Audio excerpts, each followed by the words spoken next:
everybody. Welcome, welcome. We're going to give folks another couple of minutes to join before we start the introduction. But if you all want to go ahead and turn on your cameras, we would like everybody to have their cameras on for this. I did put a link to where you can download the materials from our website into the chat. I'll put that in once again, just in case. All right, we're going to go ahead and get started for the sake of time. So welcome to Foundations of Tribal Housing with your instructor, Jack Hedrick. My name is Brooke Warrington. I'm the Training and Development Specialist here at the Native Learning Center. We're so thrilled you could join us for today's virtual training. This is day 1 of 3, so get excited, buckle up. If you haven't already, if you could go ahead and please change your display name to your first and last name. We do have to keep data, so I'm going to be taking attendance, and it'll just make it a little bit easier for me. I see most of you have already made that change, so thank you so much. If you are unable to change your display name, you could just go ahead and let me know in the chat, and I can go through the chat and take attendance that way. Some folks might be sitting together with a group of your colleagues. If that is the case, obviously, I would only see the one display name. So if you wouldn't mind, again, just letting me know in the chat that you are viewing with others and let me know their names so that I can take down that would be fantastic. And then everybody should have the ability to go ahead and turn on their cameras. So if you wouldn't mind turning on your camera so we can see those beautiful faces, we can go ahead and get started.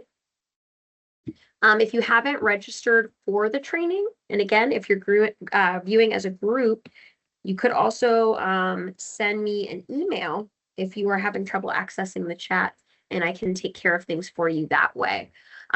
We do like to do certificates, but just know that only those who are actually registered and marked as attended would be receiving the certificates. So I just want to make sure everybody's getting what they need. And then just a quick little disclaimer. This virtual training provides a summary of fundamental concepts, requirements, and/or procedures within the allotted session format. The material discussed does not illustrate all possible scenarios that could be applicable. We do also have our copyright infringement law printed here. So this is just a friendly reminder that the virtual training materials are protected by copyright, trademark, trade secret, and other intellectual property laws. All right. The presentation slides I've mentioned before, they are available for download on our website. That link was included in the know before you join that you were sent, but I have also put that link into the chat for you also. So we encourage participation. We want to see those cameras on if you don't mind. And then we can also participate through the chat and by also using the reactions that are here on Teams. So if you don't yet have your Teams chat open, you could go up to that top toolbar, that bar at the top of the screen in black. And if you click on the little chat bubble like you see in my picture, that'll open up the chat for you so you can see what everybody's saying. And that'll open up the chat between Jack, your instructor, me, Brooke, the webinar or the NLC staff, and then you, our wonderful webinar attendees, or sorry, virtual training. Anything you want to type, you'll just come down to the box where it says type a message. Click in there, you can type what you want to say, what you want to ask. And then you'll either hit enter or click the little paper airplane. That'll send it in where everybody can see it. If you think maybe we missed something along the way, maybe a question or a comment that you've made, you could always use the hand raise feature to draw our attention to it. That's located on that same toolbar at the top of your screen. Little hand icon, and it says raise just below it. We do have fun little team reactions that you could use. As Jack's going through his material, if you just want to kind of show some love, show some laughter, show some applause. If you go up to, again, that top toolbar, you'll see react with a smiley face up above it. If you click on that, you can just have kind of little hearts show up. You can just say, I did a little heart. I'll do a little smiley face or a laughter, and it'll just pop up for a second. So just a quick little way to kind of show you're watching, show you're in it with us without necessarily using the chat. So that's just another option for you. We did ask you to turn on your camera, and then just know after whatever break we take, I'm going to put us all in together mode on the screen so that it'll bring all our faces together, and I'll take a screenshot of that, and we'll kind of call that our class picture. But if you didn't already, we would love it if you introduced yourself in the chat. Jack will have some questions for you as he starts as well. But we'd like to know your name, where you're tuning in from. It's always fun to see all the different tribal nations that are represented, your work or the professional role that you hold in Indian country, and your tribal affiliation if you have one. You might be somebody who is a tribal employee, but you don't have your own tribal affiliation. Not to fear, you are also welcome. right, and with that, thank you to everybody who is involved and present. And Jack, I'm going to go ahead and hand it off to you now if you want to take control. Okay, thanks a lot. Everybody hear me okay? This is thumbs up. That's why I need your cameras on, okay? So I'll let you vote in the chat box. All right. If those of you who have never been in a training with me know or don't know yet, but you're in for a treat. So if you've been in a training with me, you know that I am interactive at the least. So what I would like for you to do is turn the camera on so we can all interact, engage with one another. So one of the things that I believe when it comes to adult learning is we adults learn very differently than children do, right? Okay. So that said, you have experience, you have uh, relationships in tribal housing, you have different things that you all bring to the table. And in order to learn together as a team, we're going to need to be able to participate and get to know one another. Unfortunately, I think this would be wonderful if we weren't a classroom setting. But as you know, here we are.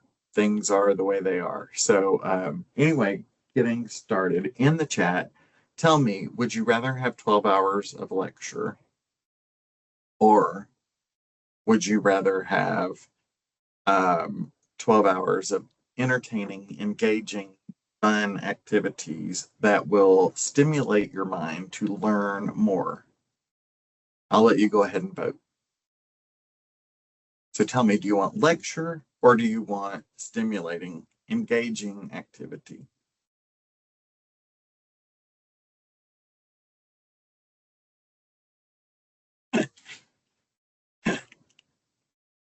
All right.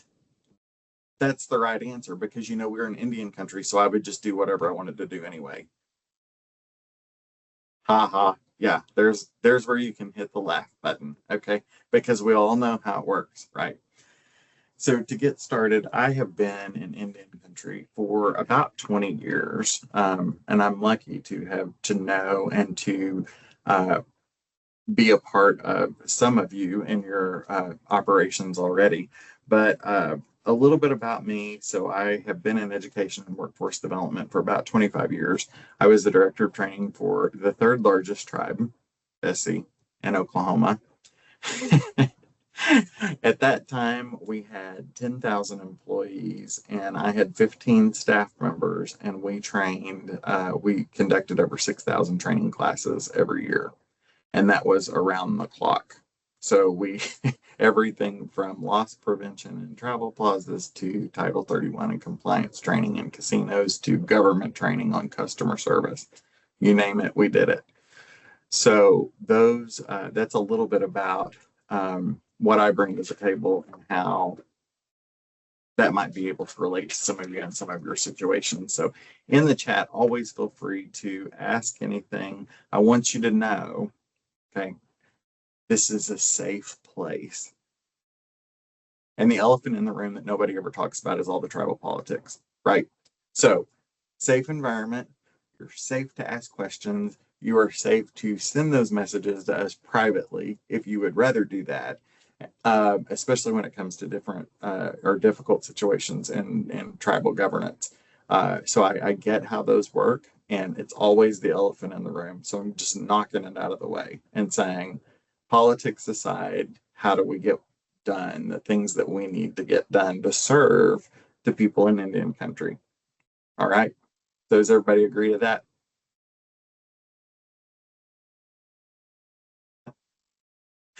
That didn't take long. Hi, Melanie. I'm actually in Oklahoma City, but the South. All right. All right.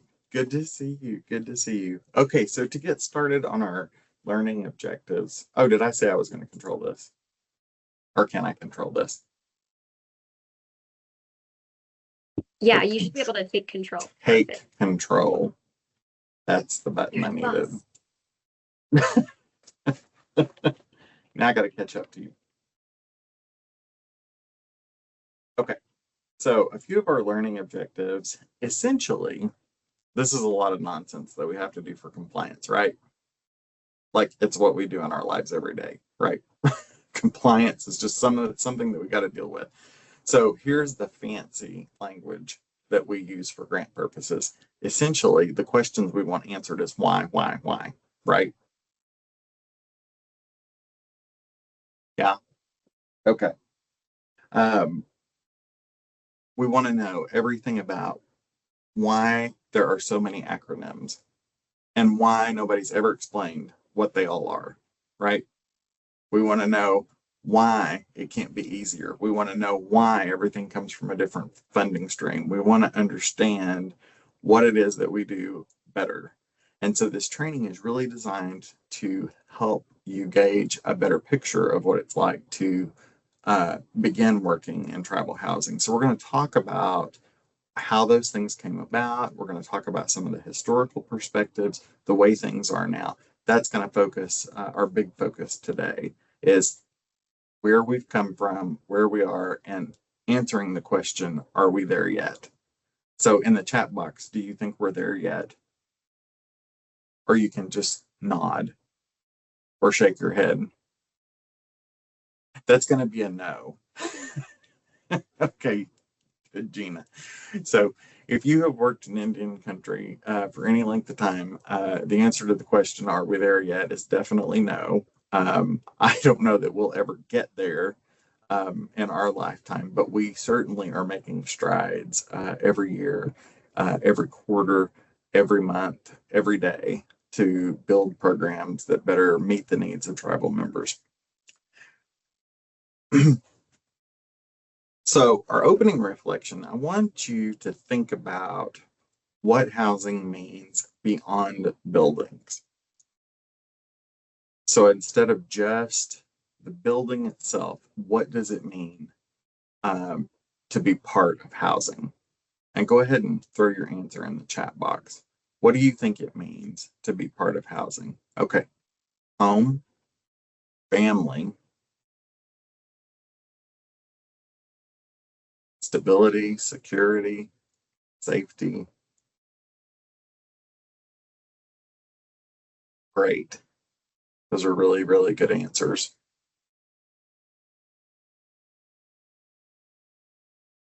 Security, yeah, peace.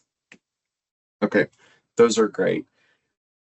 And really, that is what we're talking about. So are any of you familiar with Maslow's hierarchy of needs? Oh, somebody's shaking their head, but I can't see your name. It starts with a K. Kendra. Kendra, do you want to come off mute and would you talk a little bit about what you know about Maslow's hierarchy of needs? Do you feel comfortable doing that?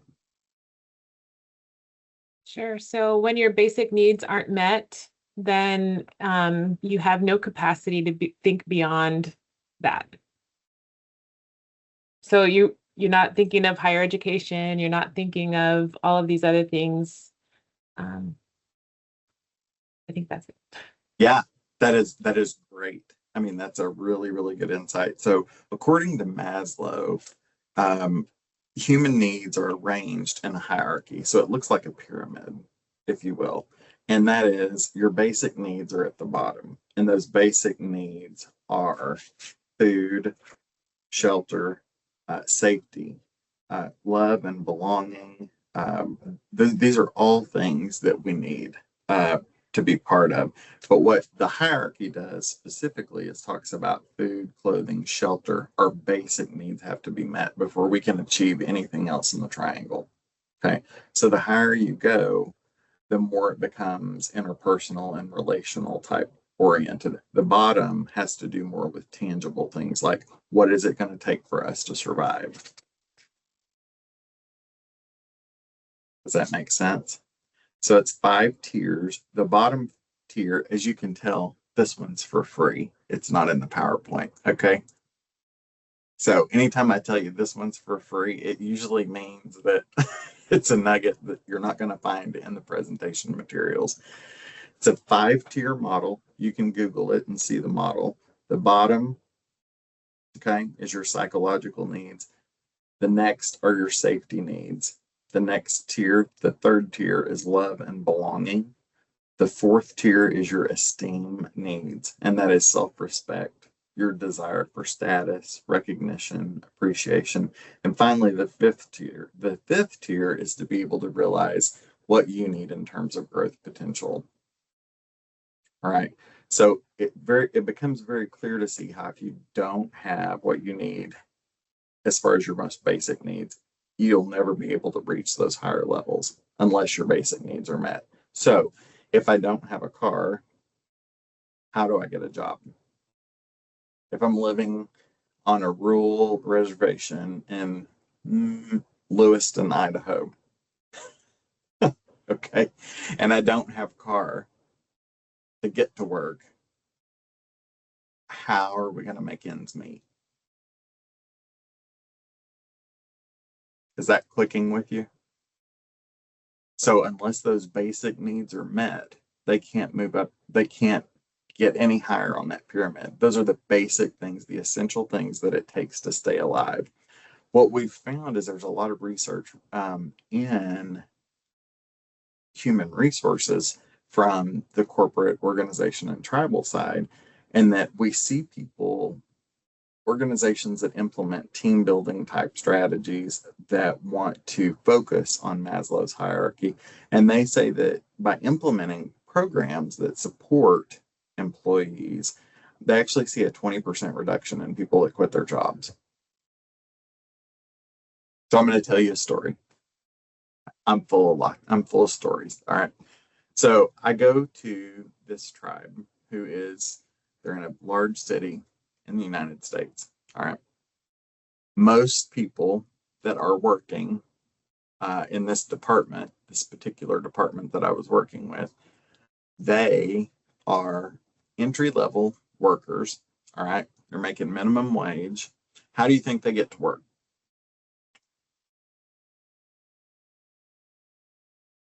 It's in an urban area. Bessie, it's not in Hugo. Okay.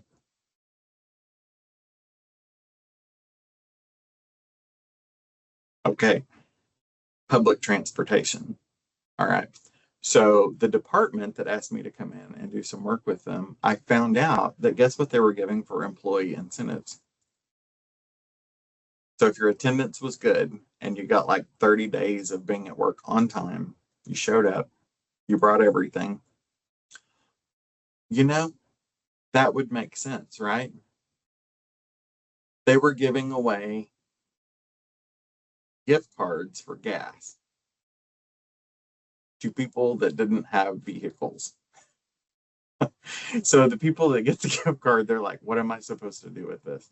This is not helping me in any way. Exactly, Melanie and Angelina, you got it. So when we think about what we do to support housing in Indian country, sometimes the services that we have don't fit the need. And that's when it comes to listening and better understanding what the needs are. I'm going to tell you that when I was growing up, we used tribal housing. We had to rely on resources like LIHEAP. Those were things that were all part of the situation. And I'll never remember seeing my mom come back every time she would have to go. And you know what her remarks were to me? That, they treated her terribly because we were low income. We were just there because we were looking for a handout. Those were things that were common to hear at that time. And of course, this was years ago. But I think that the premise is still there. And if you listen around your department or you listen in other areas, sometimes you hear the same types of remarks being made. When we don't treat people the way that we expect to be treated, that you have no idea what that does to their esteem level. Okay. It doesn't motivate them to try to be self-sufficient. It doesn't motivate them to try to get a job because they feel like they're not worthy of it. instead of saying, what are some other areas? Do you need help looking for work? Well, it turns out we have another department over here. Here's what we can do right now. But in order to help you long term, let's connect you to the other services that may be available. And they may not be tribal. They may not be tribal. All right. I know one thing in November when we had the situation with SNAP benefits here in Oklahoma, where, essentially it was gone, or it looked like it was going to be gone. The community immediately started making all of these handouts with resources of food pantries that you could go to. And we were passing them out like left and right. Okay. I go every Wednesday and do an outreach downtown where we feed the homeless. And I see a lot of tribal people in those lines. And it breaks my heart to see that there's not a way to easily connect them to something immediately. And those are challenges. I think until you see those pictures and you see people living in the car, you know that we've got big problems. And that's why we're not there yet, because we're not listening. We're not listening to the needs, and we're not adjusting what we need based on what people are telling us. And I've seen tribe after tribe hire grant writers left and right, right? They're a dime a dozen. Well, here's what I'm going to tell you. This one's for free. Okay. You probably already know what you need without hiring somebody to come in and tell you. You'd be better off holding on to those dollars, figuring out the situation yourself just by listening and conducting basic needs assessment. And you have all the tools you need to be able to go after those types of things. And there's support models out there that can help you with those things. So I encourage you to listen to what the needs are above and beyond just housing, because there's a reason that they landed in housing, right? All right. I'm gonna start picking on people. Jody, are you willing to come off and speak for a minute? What are things that you hear other than housing when tribal members come in? Just about their general lives, all the problems they're having And what types of problems? around here. A lot of it has to do with finding jobs that actually pay them a living wage. Are you in a remote area? Yes, we are in the. I have to do it this way. We're in the UP, way up at the tip top of it. So Okay. it's a very rural. Very biggest city is Marquette, which is about an hour and a half away. And in the middle of winter, that hour and a half can turn into 4 hours. So, And I think that we're missing the boat in a lot of ways when it comes to jobs, because remote jobs are out there. And I don't understand why, as tribes, we don't come together and put together a training program that will get them ready for those remote jobs. So there's $1 million opportunity for somebody. All right. I think if we were to all work together and bring in, pipelines to push people through, even if they're remote jobs, and make sure that the tribal members have a computer and they have reliable internet so they can get to work. I think there's just some simple fixes out there. It's just a matter of looking at funding, putting the pieces of the puzzle together, right? You're like, we're already behind, right? We're still having conversations, but I think that it really sets the stage for where we're going in this presentation. All right. So let's talk. I don't like this, Brooke. All right. Historical foundations. Any idea? Does anybody have any information that can talk about or would be interested in speaking about the history of tribal housing? How much do you know? In the chat box. Do you feel like you had 1 out of 10? 10 is, Jackie. I can't remember how many years, Jackie, you said you've been working. But those of us that have been around a while, how much do you know on a scale of 1 to 10? A little bit, or do you feel like you're a pretty solid expert?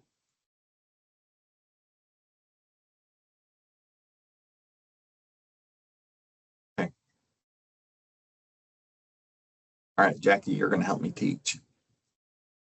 And Melanie. Okay. And that's really what this training is designed for, is for folks that have very little knowledge, or they're pretty new in housing. Okay. So when you think about the history of housing programs, especially tribal housing, the models that were out there were very centralized. They didn't allow tribes the flexibility to respond to community needs. That's the historical setting. How is that any different today? Not much different, right? But I'll tell you what has changed is the ability to grow out of that.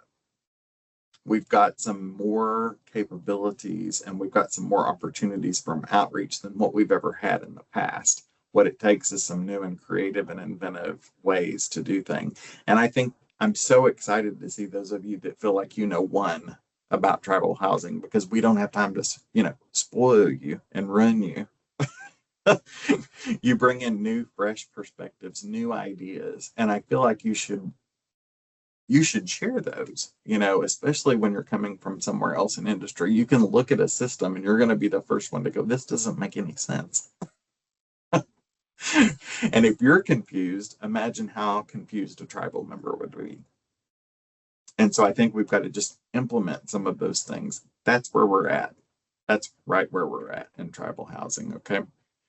So some common historical challenges that we've had is there's been very centralized federal control. All right.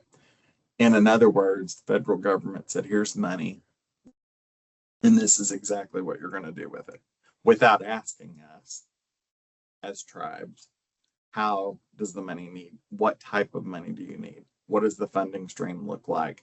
And so that was not something that happened naturally.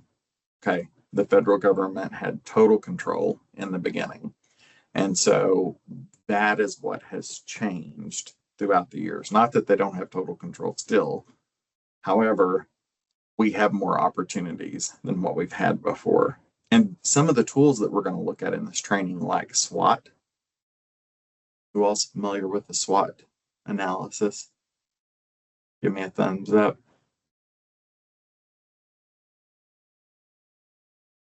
Did I get anybody? Nobody? 2. Jackie. All right. Good deal. Have you done a SWOT internally? Jackie? You haven't? Okay. Well, by the end of this, by Thursday, you're going to know how to. All right. So you can save some money. You don't have to have me come out there and visit you. All right. What we've also seen is that there's limited infrastructure in rural communities. So Jody, like you've already talked about, there's unique challenges that come when we look at tribal reservations and we look at the limited resources that are available sometimes in those areas. 20 years ago, it was, well, we don't have access to internet. We don't have cell phone service where we're at. We don't have, and so some of those things we've sort of evolved out of there, but I still think that there's still that's still an issue. And so sometimes when, for example, a tribal member walks in, how do they fill out their application process, Bessie? How do they do their application for housing at Choctaw? It's online now. Majority of it is. It's Can you hear me? online. Yeah. Yeah. Yeah. It's online. And that's So- because the internet, and it's more accessible, And of course, we've got community centers throughout the reservation area, and those are accessible to the tribal members. And so they go and have our CHRs help them complete them. Everything is online now. Okay, but they've had some grant money, right, that Yeah. has assisted with, you know, building that infrastructure over Yes. years. I mean, I think it was in the works when I was there. I mean, probably 15 years ago. So, I mean, those are things that have sort of evolved in that area. Now, Jody, if you've got people that are like, I don't have a computer and I don't have internet and we don't have community centers, does it make sense to put your applications online? No, but we have community centers. We just don't utilize them as much as we should. Ah, okay. So there's opportunity there. But there are some spots still up here that don't have cell service, don't have internet. It Yeah. can be real rural. Understand. I Totally mean, understand. we're not going to turn down a paper application. But the way it's designed now is that it goes through when it's in the portal, then it goes straight to that department. There's no middleman, there's no, anything can be uploaded, even if it's a picture with their cell phone, they can take a picture and upload that so. Yeah. Yeah. And that's great.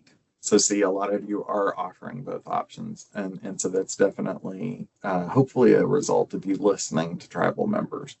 But as you hear people come in and they apply for those types of services, those are things that we want to make sure that we are aware of, that if there are accessibility problems, that's an issue. Okay.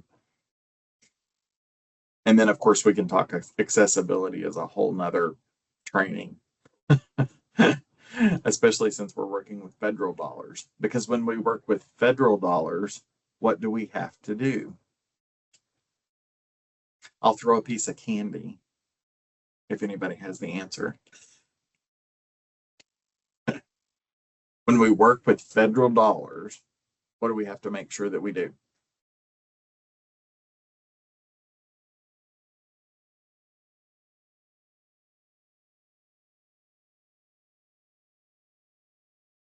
Okay, man, you hit the nail on the head.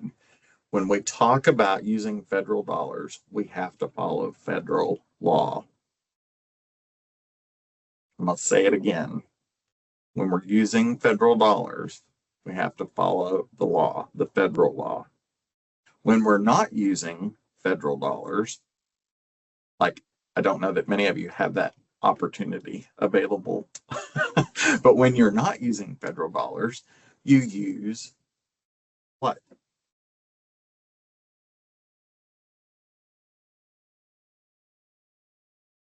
Tribal law. You got it. Okay. So you're following internal policy, you're following tribal law when it's not the use of federal dollars. So that in itself is important to understand the designation between the two. Okay. You picking up what we're laying down, Gina?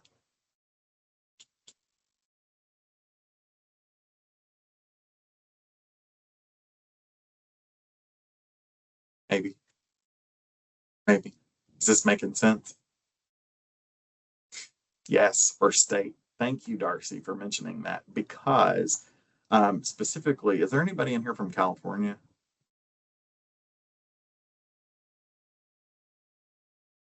Brooke, I don't mean originally. Gina, yes.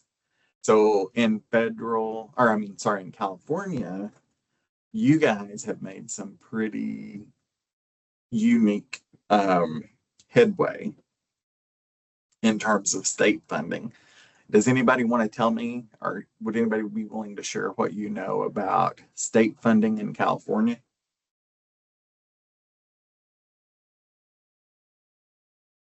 Please, that would be willing to come off mute and talk a little bit about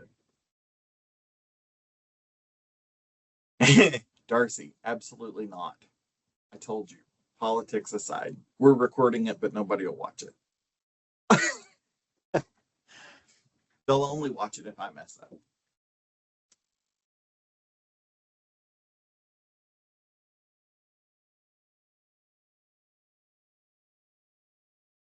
I lost Darcy. Where did she go? Darcy, would you be willing to I'm come on? totally here. I talk a lot. I Are sit you, on several panels of are state you conversations. gathering your thoughts? Can you hear me? Can you guys hear Yeah. me? Oh, okay, yeah. Yeah, I'm like, do I have to be nice? It's gotten better. I could say it's got a lot better than it used to be. But we But struggle with the state all the time. So yeah, so tell us, but in California it's unique because there's a pot of money, right, there for is. for housing in general. Yes. Yes. However, for tribes specifically, there's a funding allocation that comes out specifically for Yes, so we tribes. always have the tribal set-asides, right? We have them. They're actually redoing their whole department and changing them into subsections now. And so yeah, California is pretty wonky. But I mean, as long as tribes continue to keep going after those things and show that we have that need, I mean, I don't want to get on a soapbox, but for sure, if you're from California, apply for those because they keep saying California tribes aren't applying, so they don't need the money, but we absolutely need the money, so just keep applying. Yes. Yeah. And that, it's such a cool model that has been created where the state says, you know what, this much money is going to go to regular tribal housing or housing programs, but this set aside goes straight to the tribes. Okay. And not every state is lucky enough to get that. So it's pretty interesting. Okay, Melanie says Oregon has the same. And so that's pretty unique in the fact that in those cases, then you're following federal law, state law, and tribal law, right? It's sort of like defining our citizenship, right? And we're going to talk more about this when we hit sovereignty in a minute. But as a tribal member, right, I am a U.S. citizen. Yes. Everybody shake your head. Yes, I am a U.S. citizen. I am a state citizen. And I am also a tribal citizen. So really, I have 3 citizenships when you think about it, because the tribe is treated the same as federal. That's why when we see our, tribal membership card, hypothetically speaking, we should be able to fly. All right. Now, I have hit challenges with that. I can tell you that was a very bumpy road for the first couple of years. And people would go, no, you can't do that. And I mean, I would have to, get their manager. And I mean, to be honest, I had my ID too, but I just kind of wanted to make them squirm because, like, you shouldn't be giving us a hard time. Because when you think about it, we are the only group of people that have to show a card to prove who we are. Let you process that for just a minute. Native Americans are the only group of people that have to show a card to prove who we are. So just remember that. You got it, Jonathan? He's like, all right. I left his wall behind him. It's like, that's probably what my office looks like. You're just not looking at that wall because I'm visual. Everything's got to be up on the wall in order for me to get to it. Otherwise, I'll never get around to it. All right. So as all of these historical things were happening, and we all know how it started, right? What year did it all start? Where do we want to begin our history lesson today? You can put it in the chat box. It's okay.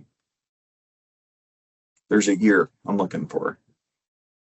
You all know what it is. When those people got here.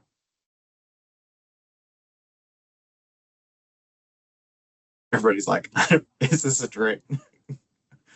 What year are we starting? 1492.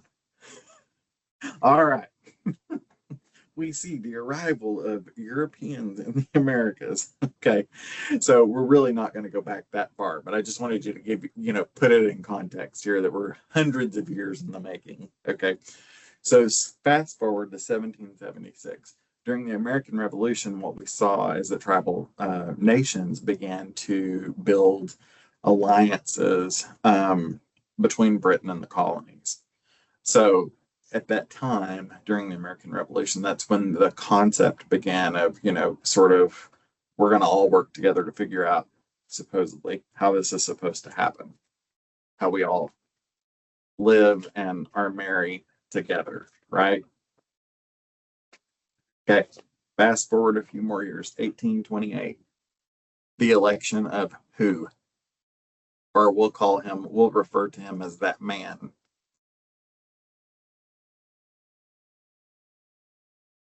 1828, somebody got elected and they came after us.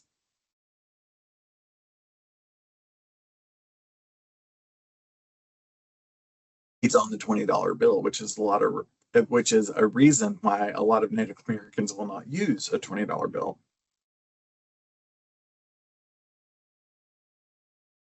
Andrew Jackson. All right. You got it, Jody. Andrew Jackson. So he strongly supported westward expansion and removal of all of the tribes in the South. Good job, Jody. All right. So in 1830, he was elected in 1928. By 1930, he had implemented the Indian Removal Act, okay, which authorized forced relocation of all tribes east of the Mississippi. So as that is enacted, we begin to see the Trail of Tears, right? The Trail of Tears led to, obviously, mass genocide, when you think about it. A very small percentage of the people made it through the Trail of Tears. And that's in the 1830s. So by 1851, we began to see the Indian Appropriations Act come into play. And that's where the concept of we're going to have reservations for these folks came from. All right. So that was the end of oppression for us, right?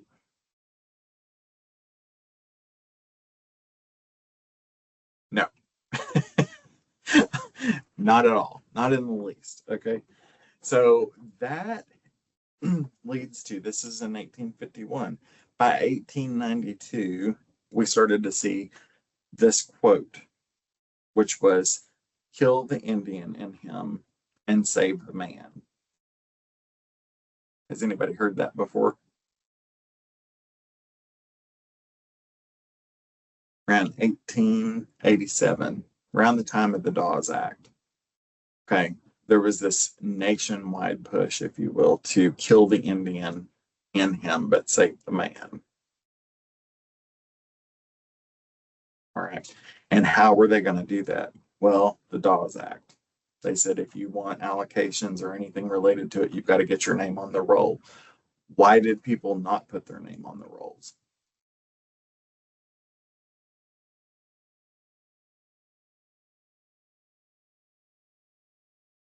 Somebody I haven't yet. Denise. Are you out there, Denise? Any idea why people wouldn't put their name on the Dawes Act or any kind of tribal roll?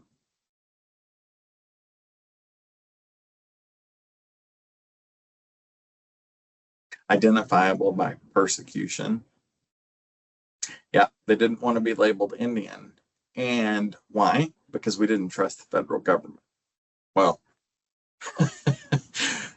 there's some pockets of that still, Darcy. Okay, there's still some pockets out there, right? Still a few of us that have trust issues. I'll tell you, a couple of years ago, I did a training. We had a lot of flooding here in Oklahoma. And FEMA, we got a lot of FEMA dollars as a result of it. They brought me in because they said, our workers are going door to door to these folks, and we're trying to help them. We're trying to give them money. We're trying to give them support, but they won't even give us the time of day. In some cases, they won't even answer the door. And they're going, why do you think that that's happening? And I said, well, number one, you're wearing a government name tag. Number two, you're on their property. And number three, they probably don't trust you because of the other two. So they're not going to open up. They're not going to be friendly to you. They're not going to trust what you say. And they're like, well, how do we break through that? And that's the only way you can break through that is to have a relationship or build a relationship with the tribes and allow the tribes to say, they are here to help. This is how you can work it. Well, as we started transitioning, then we started to see the numbers coming in that people were choosing to get help, but they'll pick up the phone and call the tribe. They're not going to pick up the phone and call a representative from FEMA. So that was one of those cases where we listened and adapted our policies based on what we knew. And I'm going to kind of speed up here. 1934, we saw the Indian Reorganization Act. In 1975, we saw the Indian Self-Determination and Education Assistance Act. 1988 was, what did we do?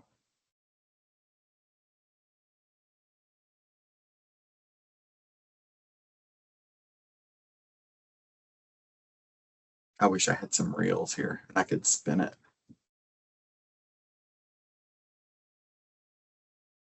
Hitting that button. No? No? Indian Gaming Act. All right. And then in 2020, you may remember, gosh, it seems like it was longer than that, but that was the McGirt case with Oklahoma, where it was through the Muskogee Creek Nation that essentially said that tribes can govern when it comes to criminal issues. So that's when we saw a lot of development with legal departments within tribes, because we now had the ability to govern our own people. All right, which ties right into sovereignty. All right, questions so far?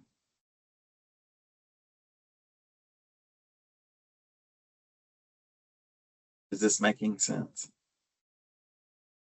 Are we getting kind of a basis here? It's kind of like we have a triangle too. And it's important to understand the first level because if you don't understand the first level, it's hard to get to the other levels. Okay.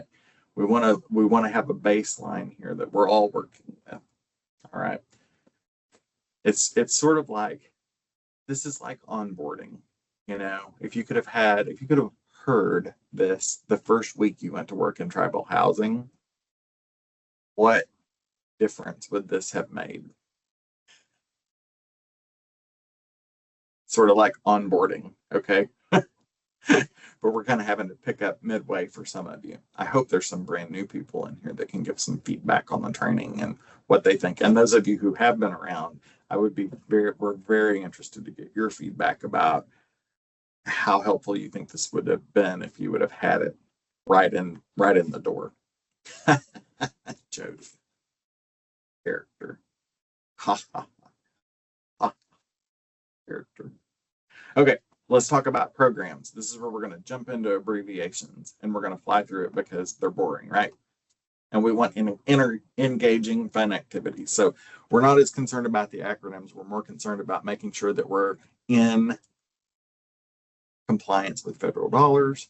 We're spending the money the way we need to spend it, and we don't have the FBI on our door tomorrow. Right? Why would the FBI be involved? Well, if you misuse federal dollars, that's where it goes. Just in case you haven't heard any stories about the FBI showing up on tribal land. Now you know. They will find you. All right. So NAHASDA, IHBG, ICDBG, Section 184, LIHEAP, environmental programs, infrastructure grants, veterans housing. Raise your hand if you have any of those programs. Hit the raise your hand button. See, that's exactly what I expected. People with their cameras on are responding. Go over here and flip to the next page because I've got some people over here that I called on. Barbara Lawton. Hi, Barbara. Hope you're doing well. Okay. Hopefully you have seen some of these terms, or some of these acronyms, I should say. You may not be as familiar with what they are, but I have just jam-packed the PowerPoints that we're going to skip over so you can read them as you get bored in the training, okay? And go, oh, that's what that means, right? You thought I was going to read every slide, didn't you? Right, Kendra? Thought, oh, I'm going to go to one of those trainings and they're going to read. We're going to have to read every single one of those slides. Nope, nope, nope, nope, nope. It's not how we do it. Okay. We're going to read it on our own and we're going to go, oh, how does this actually work? And then that's where we're going to practice. All right. So let's start with HUD. Anybody want to take this on? Anybody want to give a 30-second overview of HUD and your experience? Silence. Silence. Let it speak for itself. Okay. All right. Well, here we go. Carrie, do I have you? Can you unmute?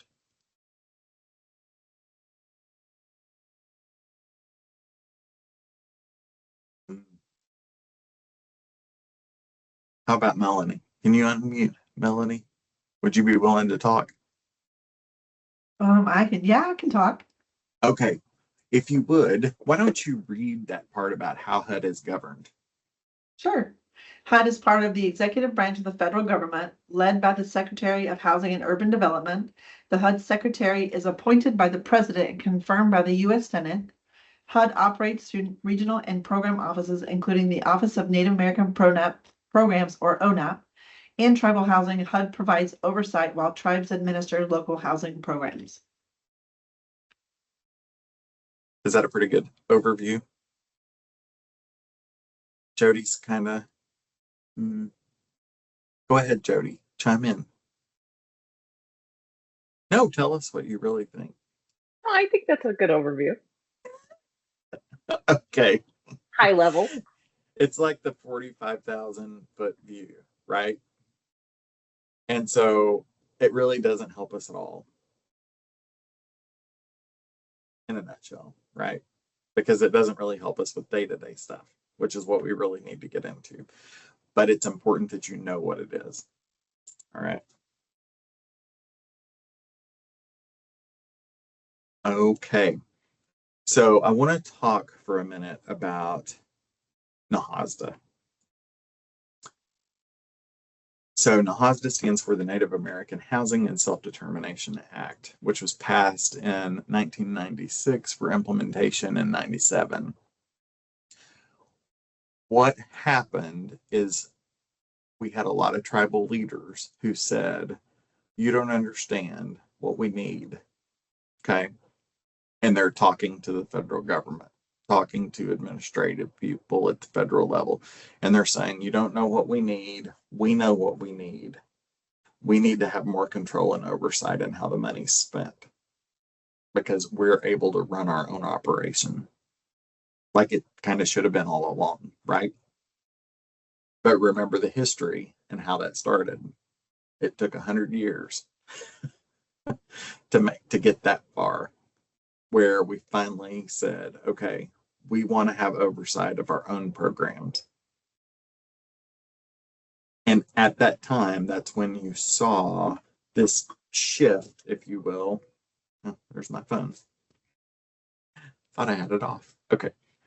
We saw this shift of, or this concept of authority is going to move within tribal government. Okay. We started to see formula-based fundings through IHBG. we began to replace some of those older federal housing models. All right. And that's when everything sort of shifted and moved into a different perspective and put you in a position working in local tribal housing authorities that you can make decisions about how the money best needs to be spent. Not saying that you can spend it on anything, right?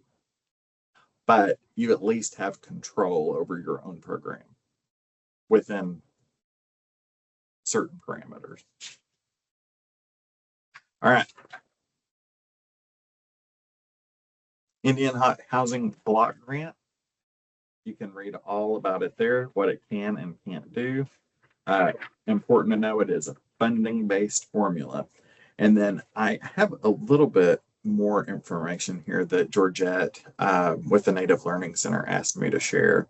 And I really felt like this is a good place to sort of take a breather and let's think about a snapshot of this. This is where we were in 2024 in terms of funding for IHBG.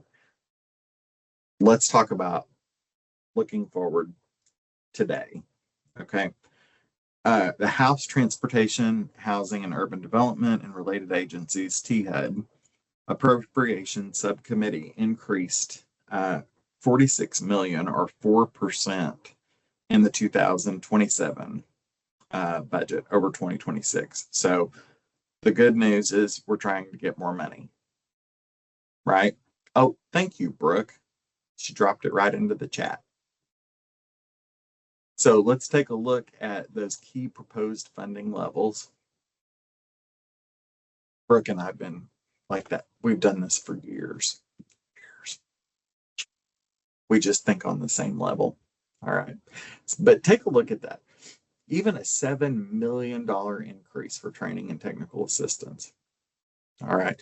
Let's talk for just a minute about training and technical assistance. When you need training, where are you going? Are you doing it internally? Is somebody else doing it internally? Are you contracting it? Are you relying on dollars? Are you relying on people like the Native Learning Center? Because I know there's a couple of other groups out there as well. Northern Circle Indian Housing Authority over in California and the Palo Resource Housing Center down closer to San Diego. I know they offer sort of a similar model to what Native Learning Center does, but on the West Coast. Okay, Melanie says mostly external and traveling to other entities. Yeah, that's good. And I think I love going to trainings when they are on a reservation, because when the training is actually offered in the same facility, it's fascinating to see what their model looks like and compare it to what you have. It makes so much more of a difference when we can all sit in the same room together and have open conversations about best practices and go, you know what? Gosh, that doesn't work for me, but Kendra, it works over there where she is. So maybe that's something that we could share with one another. And so it becomes this idea of sort of tribe to tribe sharing. And we don't do that very often in Oklahoma anyway. I'll say that. In Oklahoma, we're very siloed, which I know is a foreign concept to Indian country.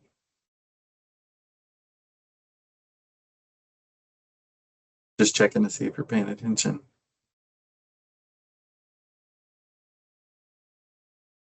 Being siloed? No. Okay. We are very siloed in Indian country, and you will find that a housing authority will stand alone from itself in a separate building from the tribe, and we try not to interact. It's like, oh, you work over there in the casino. That has nothing to do with what we do. And so we begin building these internal walls, whether we realize it or not. And before you know it, we're in our own bubble. And it happens far, far, far too often in Indian country that we operate within our own bubbles. We're making the same mistakes. We're getting called out on the same things because we're all running into the same issues. And so that's why I like to have trainings like this, because it's not about what I'm telling you that's going to work. Because you know what I tell you in this training, Jody may go, you know what, Jack, you've lost it, because that won't work here. All right. That's not going to work with what we do. Okay. But I may be able to say, you know what, Melanie has a model over there that might be a good fit for you. I think you two need to have a conversation or share it with everybody, because there could be other people dealing with some of the same challenges that you have. So I'm a big advocate for tribe to tribe relationships. Sometimes it works, sometimes it doesn't. But I found that when it does click, it makes all the difference. Right. So tribes helping tribes. What a thought, right? What a thought. All work together as one. Can you imagine what we'd do? All right. So there's all the information about IHBG and how those allocations are set up.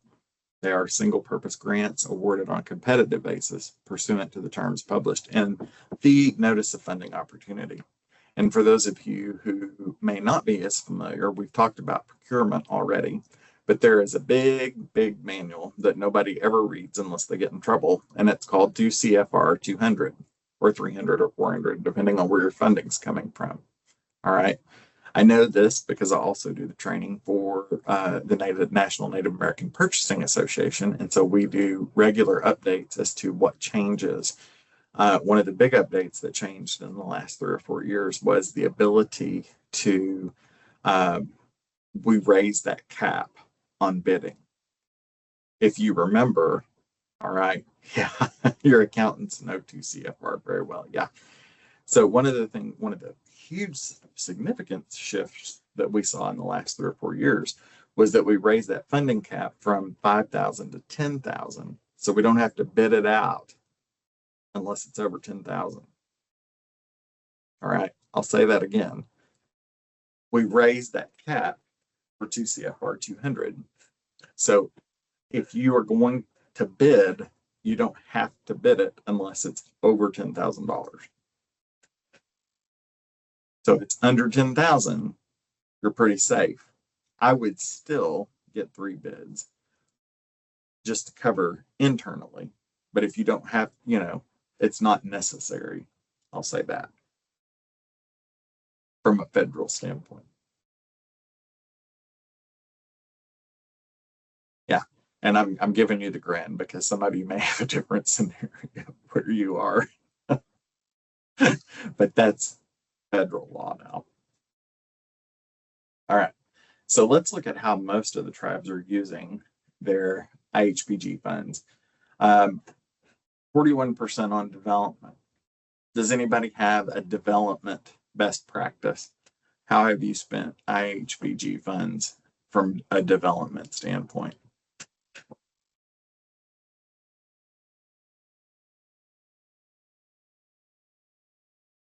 Michelle, you've been pretty interactive with us. Do you guys get IHBG funds?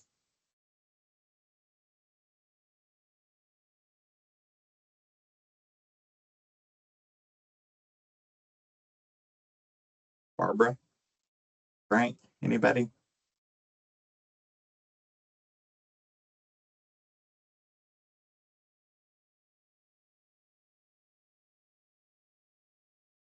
Okay.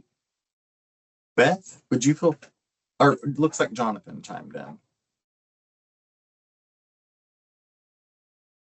Jonathan, do you use development dollars?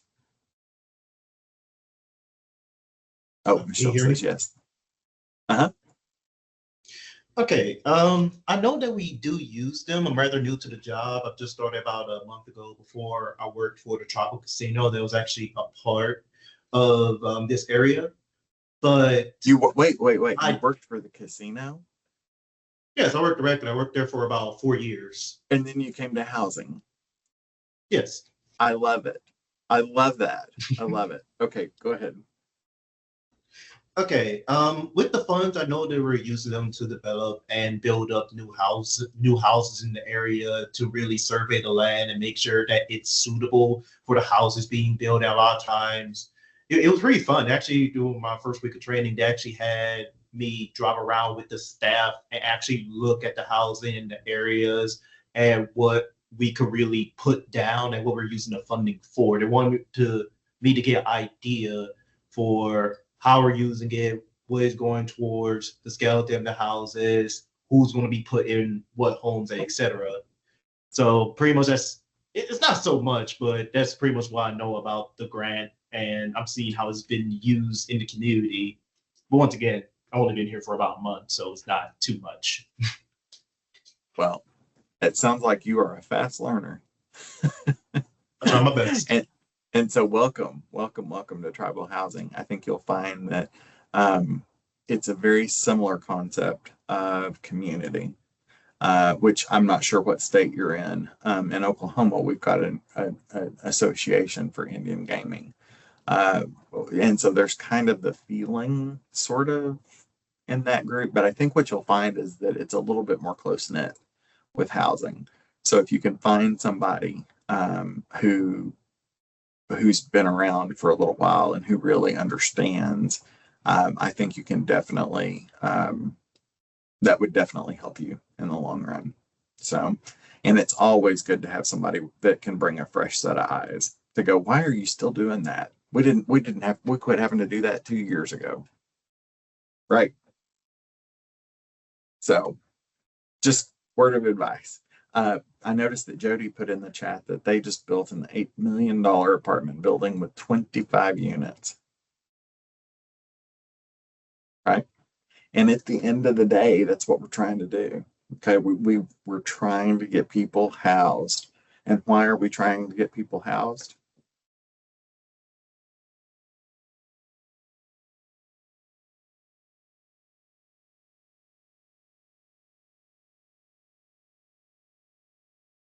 That's supposed to be a pyramid.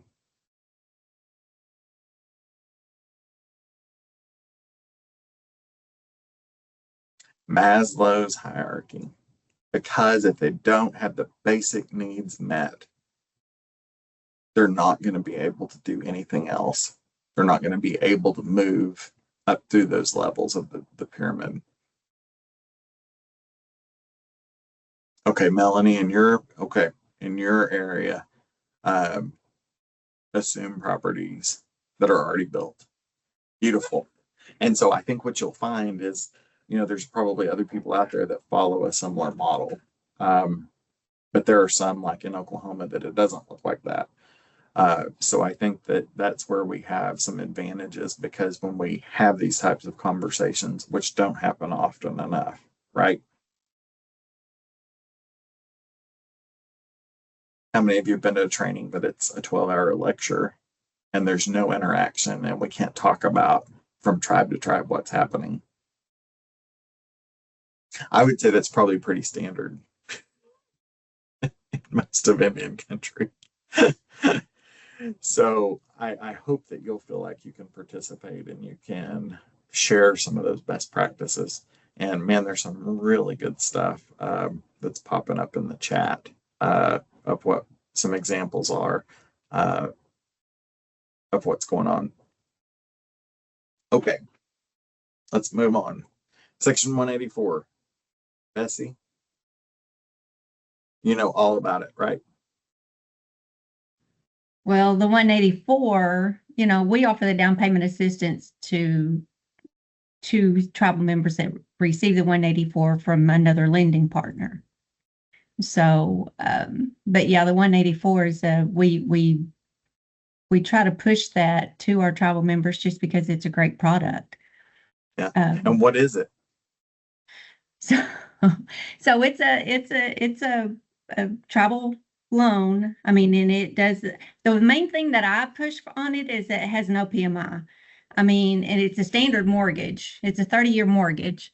So that's the same, but because that PMI will bog people down, and it can be a large portion of their payment, and it's not affordable.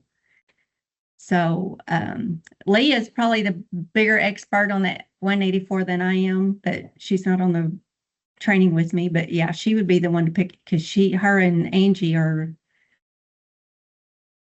they have that 184 figured out. That's okay. So Yeah. if you're interested in 184 or want to talk best practices, Bessie is your contact. Yeah. So see how easy that is. You can message Bessie and say, hey, I want to continue having that conversation. Is that something you guys would be willing to share?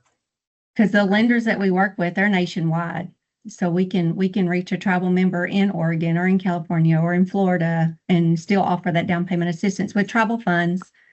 But yeah, we do that nationwide. Okay. Very good. Very good.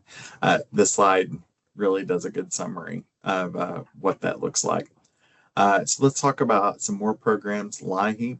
I think I mentioned to you that my family relied on some energy programs, and I don't remember if LIHEAP even existed back then, but it was something like LIHEAP, okay, that we got assistance for.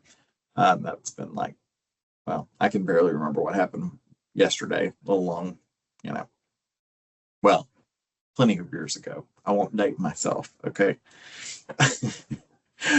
But I can tell you that, I can remember going in with my mom to apply for some of those services and some of those things. And what I can tell you is most of those people know that, or they realize that they are in a situation where we talked about that lower level of Maslow's needs. And that is, if we don't have lights, we don't have electricity. Okay, those are some of the things that it's going to be hard to go to work. It's going to be hard to do the things that we need to get done because we don't have electric. Right? Raise a hand. Who's ever had their electric turned off? Well, one, for not having the money, and I've also had it turned off because I just forgot to pay the bill. Okay, lots of hands going up on that one. So regardless, if you've had your electric turned off, you know how hard is it now to function, to fill out applications? Well, my laptop's dead and I can't charge it, right? I have 20% left on my phone before it dies. So when you put yourself in that scenario, it begins to frame a different perspective sometimes than what we see from the other side of the desk. And so if you take away something from this training, I think it is to understand and put yourself in the position of some of the people that you're providing assistance to. And I know I am not sitting here telling you that everything works and everybody does it because they truly need help, because I know there's people out there that abuse the system. There are. No head nods with that. Okay. Well, I got paid, but I went to the casino and spent all my money. And so now I need help because they're going to shut my electric off tomorrow. Okay. So we know that there's some of that that's happening. Okay. And those are sort of a separate issue. Those are behavioral based problems. But there's people out there who really do need the service. And I think you guys have worked there long enough to know who abuses it and who really needs it. Melanie mentioned sometimes in survival mode, peel the onion layers back to get the potential root cause. And that is absolutely, you hit the nail on the head. You've got to go into problem solving mode and critical thinking and keep asking the questions to figure out exactly where the problem lies. Sometimes it's not just the electric, it's connected to a family member who's in jail. Okay, they had to post bail money. And so, we didn't have the money to turn the lights on. Not that that's ever happened in my household. Growing up, anyway. Not recently, Bessie.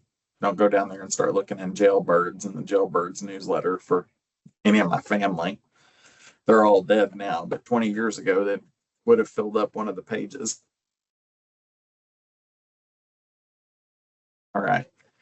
So, and Bessie, did mention in the chat empathy. And I think that, showing empathy goes a long way towards what we do and the work we do. All right, so I wanted to give you a model of what LIHEAP funding has looked like. So you can look all the way back to 1981. We were just under 2 billion. All right, and you can see by 2026 where we've come.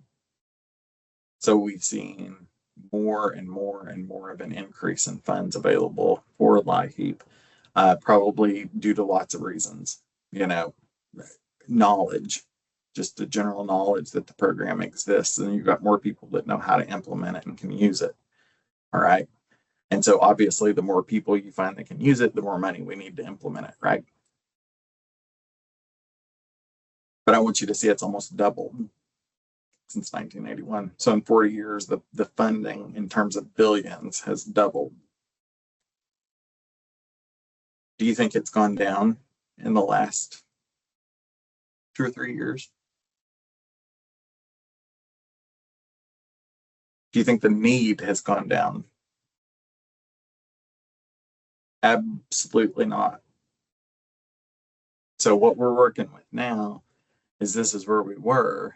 Now, when you look at inflation and the cost of living, as that rises, we see a bigger demand and we don't have more money. And so I think that's going to continue to be something that's an issue for us out there. And how do we combat some of those problems? And sometimes that means dipping into tribal dollars. And that's important to have a tribal council that will help you, or you have a housing board. And we'll talk about the differences in those two here in just a few minutes after the break. I see that I'm losing some of you, so the break is coming, okay? If you can give me just 5 to 7 more minutes, okay? The break is coming. I know, it's a lot. It's a lot, all right? So let's talk for just a few minutes about tribal sovereignty. Why do we have a need for tribal sovereignty? Why is there a need? Why do we have it?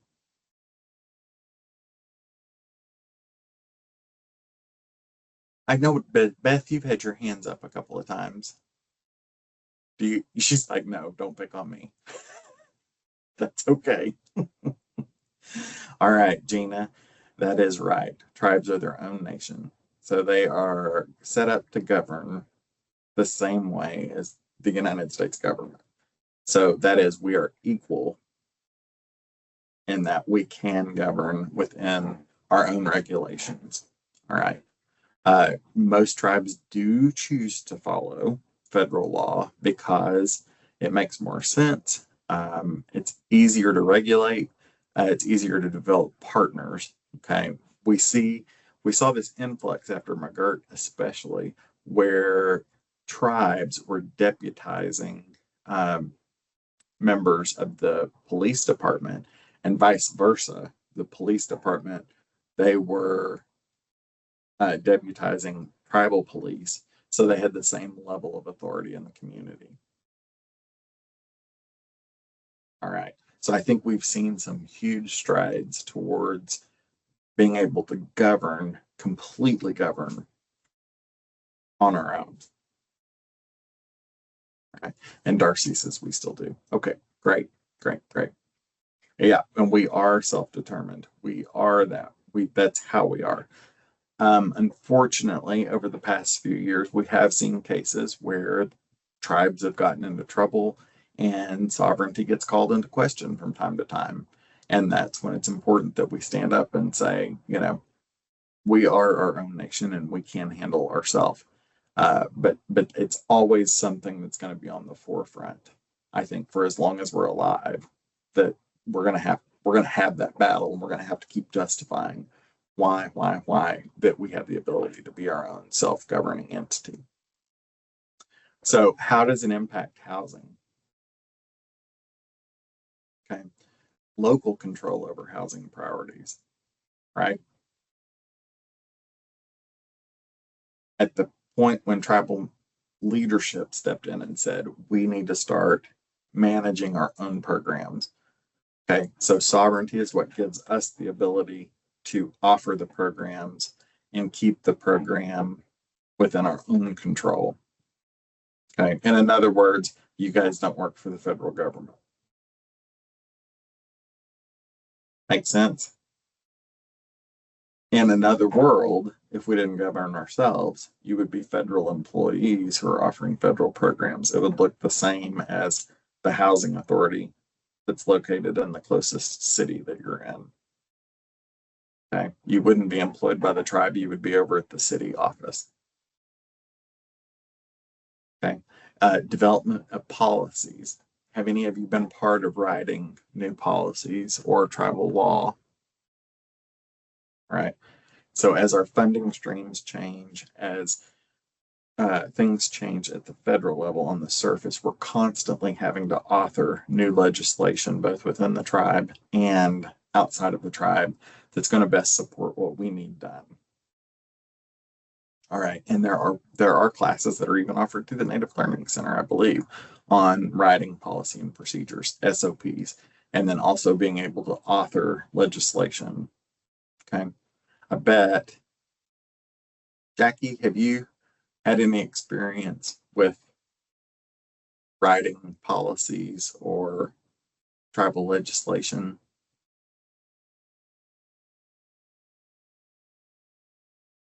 Did you say Becky or Bessie? I'm sorry. I said Jackie.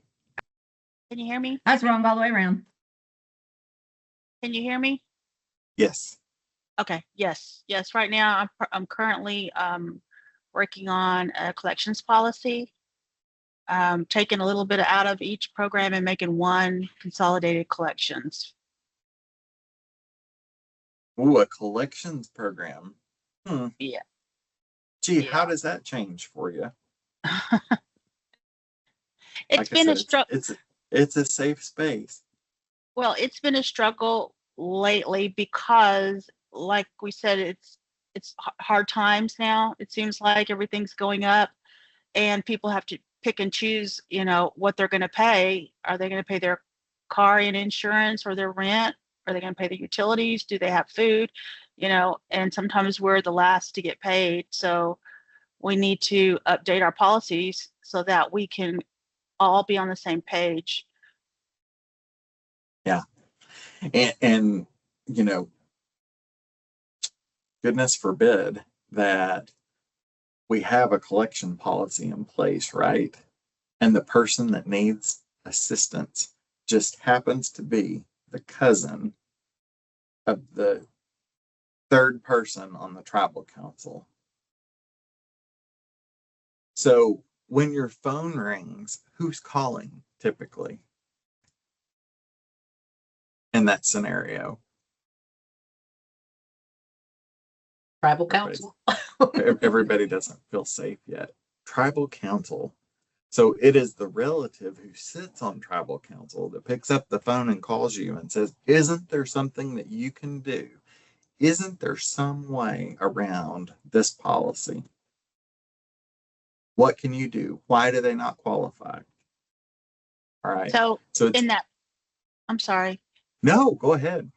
So in that policy, we're making sure that we have the payback agreements, the you know, layoffs, loss of job, those things that come up, that have been coming up. We want to set that in policy so that we can go forward with, you know, treating everybody equally, because that's been a problem for us lately.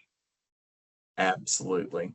Absolutely. And I will tell you, it's not just your tribe. So don't feel like it's something that's centralized. Okay. I worked with a tribe about 5 years ago, and they wanted me to come in to talk about conflict of interest. So it's the director of audits for the tribe who called me in and said, we've got a situation with the tribal council where it is a clear conflict of interest that they have contracted their own t-shirt company. I'll say that again. They've contracted their own t-shirt company to print all these t-shirts with federal dollars. So they need to understand the form they signed and why it's conflict of interest. Can you come train them? And my first response was, don't call me. I gave two other people's phone number. and when they called my contact said, "Oh, he's the best one." So they called me back. And I'm like, okay, we are going to put our, like padded shoes on and walk very, very carefully on across this, bed of eggshells. And about 2 weeks into it, I was getting ready to fly out there. I think I was leaving the next day. And I get this email from the director of audits, but I didn't recognize the email address. Guess what happened?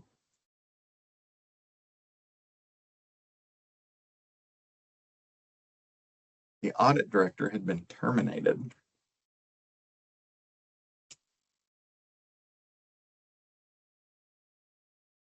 So, I mean, there's 500 and some tribes. Good luck figuring out which one it was. Okay, because I know that's what everybody's thinking. Who would do that?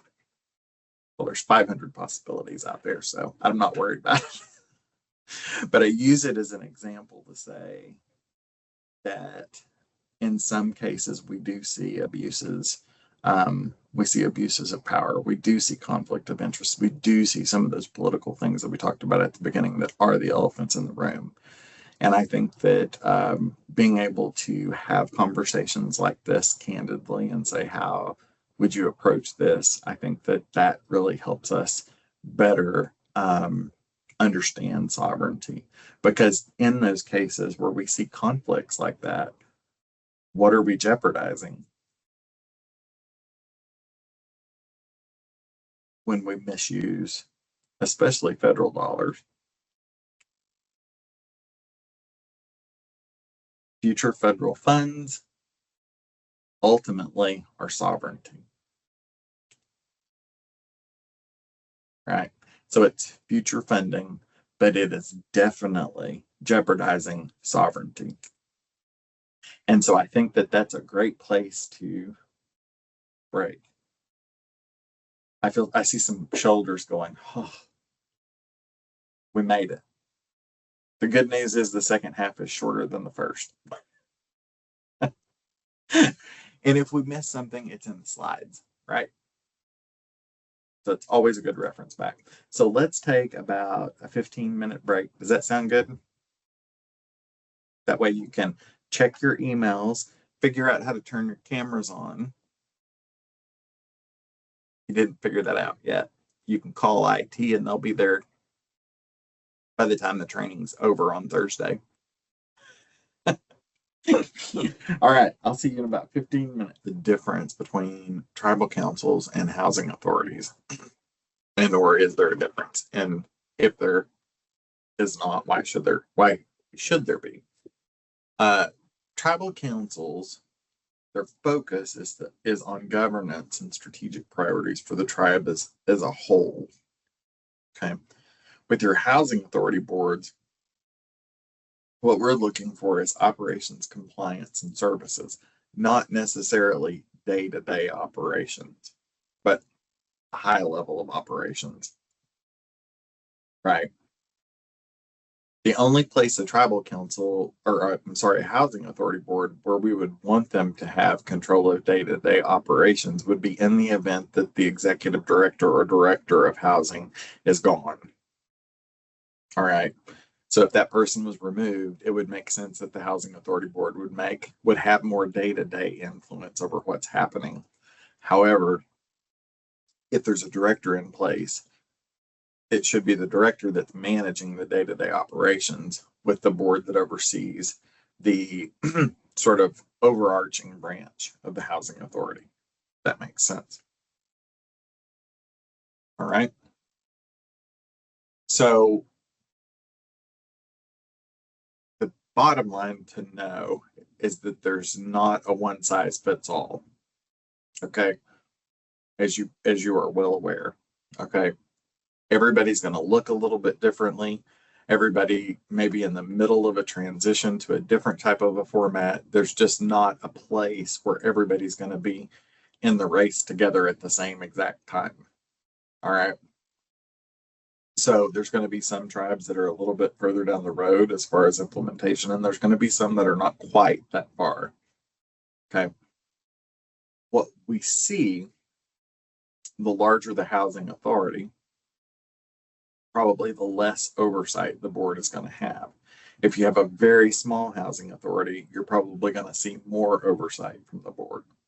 Just in general, that's sort of how it's going to work.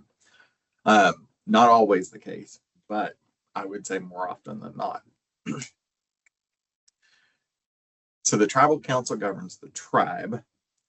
Housing authority just oversees housing operations. So you really should have that difference in the two. The tribal council may also serve on your housing authority board. What you're wanting is streamlined decision making, and you're going to find that there's going to be more instances of a combined governance structure. That is, your tribal council may be on your housing authority board. That's more common if you're a smaller tribe. All right. So how many of you, I'm just curious, in the chat box, how many of you have an instance where your housing authority board member is also on tribal council? Yes or no?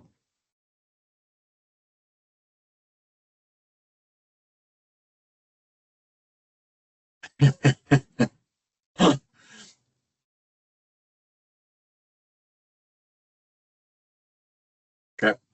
And that is perfectly okay, Jody. So remember what I just said? There's not a one case fits all because all of you said different things. So in some cases it works and it may work well. In some cases you may have it that way, but it doesn't work well. It just is going to really be up to the leadership of the tribe to make that determination. But what you find is if they're on both, you want to make sure that, you know, you definitely have some type of conflict of interest signed, and make sure that the person that's in that role hopefully has the ability to be able to serve in both capacities. All right. A little bit more in depth. So if you would, you guys don't mind, Melanie, would you mind reading kind of that left-hand side, the role of tribal councils? Sure. Serve as the governing body of the tribe, establish tribal laws, resolutions, and policies, approve budgets and strategic priorities, represent the overall interests of the tribal community, exercise sovereign authority, may appoint board members. So your tribal council may appoint your members to the housing board, but ultimately the tribal council's responsible for maintaining that sovereignty. All right, so that really falls in the realm of the council and not necessarily your housing board. So, okay, Darcy, would you mind reading the right-hand column about housing authority boards? Sure. Can you hear me? Uh-huh. Okay, good. Housing authority boards oversee housing program operations, develop housing procedures and operational policies, manage housing administration and compliance, focus specifically on housing services and programs, operate under authority delegated by the tribe, implement housing related decisions and programs. Thank you so much. So notice the second to the last there, operate under authority delegated by the tribe. So that is, they do fall within the realm of the tribe's governance. So there's got to be a relationship there between your board and your tribal council, because ultimately the tribe is making the decision on how much authority the board has. And you're going to want to make sure that the board has the authority that you need to be able to operate. All right. I find that it's interesting. It's not just housing. There's some other instances where this weird sort of relationship exists. One area that fascinates me is tribal colleges. So tribal colleges, in the way that they are sort of accredited, if you will, if they want to be an accredited tribal college and be recognized by the government as a true, tried and true school, okay, one of the things that they have to do as a school is they cannot operate under the authority of the tribe. They have to be a separate, totally separate institution. They have to have their own board of directors. They can't be governed by the tribe in any way. So it's interesting when you look across the realm, if you will, of member services, every single department works a little bit differently. All right. For instance, your education department itself, higher ed, whatever education program you offer, education training, it's going to operate different than the housing authority, which is going to operate differently than a tribal college, which is going to operate differently than, some of the other programs and services. For instance, maybe, you have a water service. Maybe you have, you supply water to all the reservation. And so you have an independent water authority. All right. Now, I mean, we, as housing authority, would that be of interest to us at all? Who carries the water to all of the units that we have? Okay, so if that is a tribal water, okay, operation, or a tribal water authority, or tribal water and wastewater, it might be important that if you're a housing authority, that you recognize that they are a stakeholder in what you do. So communicating is very, very important. Okay, so in other words, you want one of the first phone calls if they find that there's a boil order, or they find that there is some issue with water on the tribe, especially if you're on a more rural reservation, Jody. All right, if they find that something, you want one of the first phone calls that they make, you want it to be to you, right? Otherwise, you're going to have an entire building full of sick people. All right. And whose door are they going to go knocking on?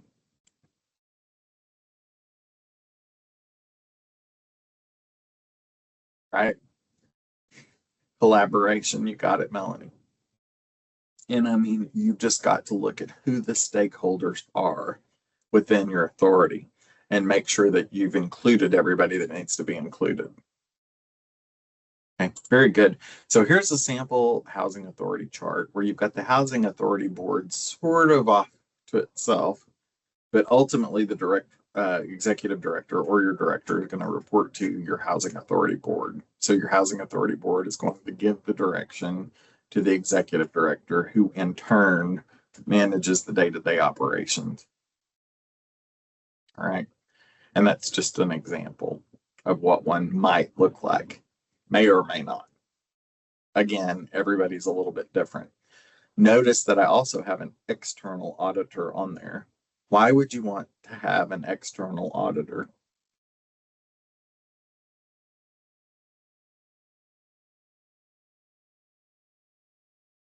Someone that is not an employee of the tribe.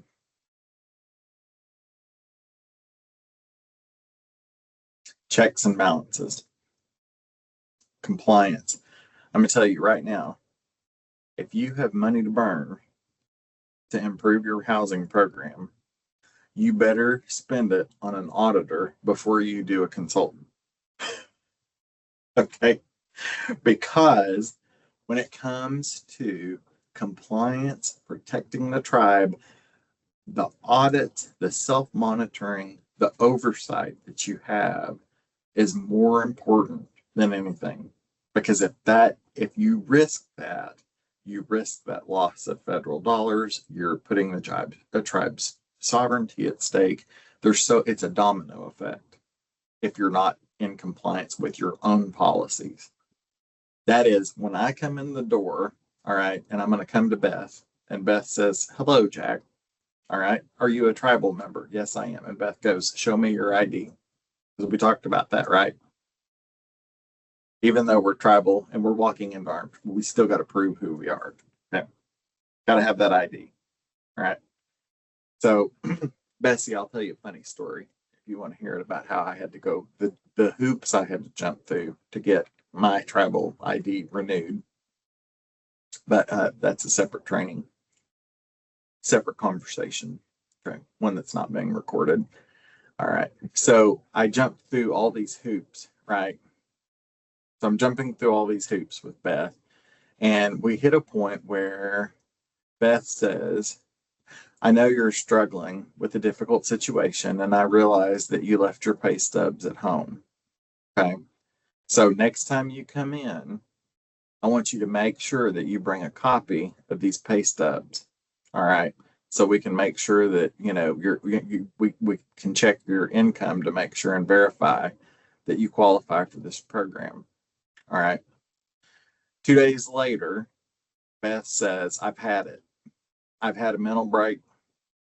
My doctor, my psychiatrist have told me that I'm done. Like, I cannot come back to work. Everything is over. I don't remember anything. The last 3 days have been nothing but just mush. Okay.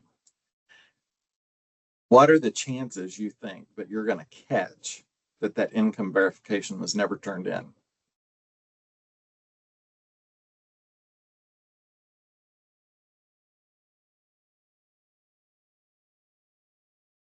Not until your audit. And I guarantee you, I'll go one step further. I guarantee you that will be the one file that they pull at random.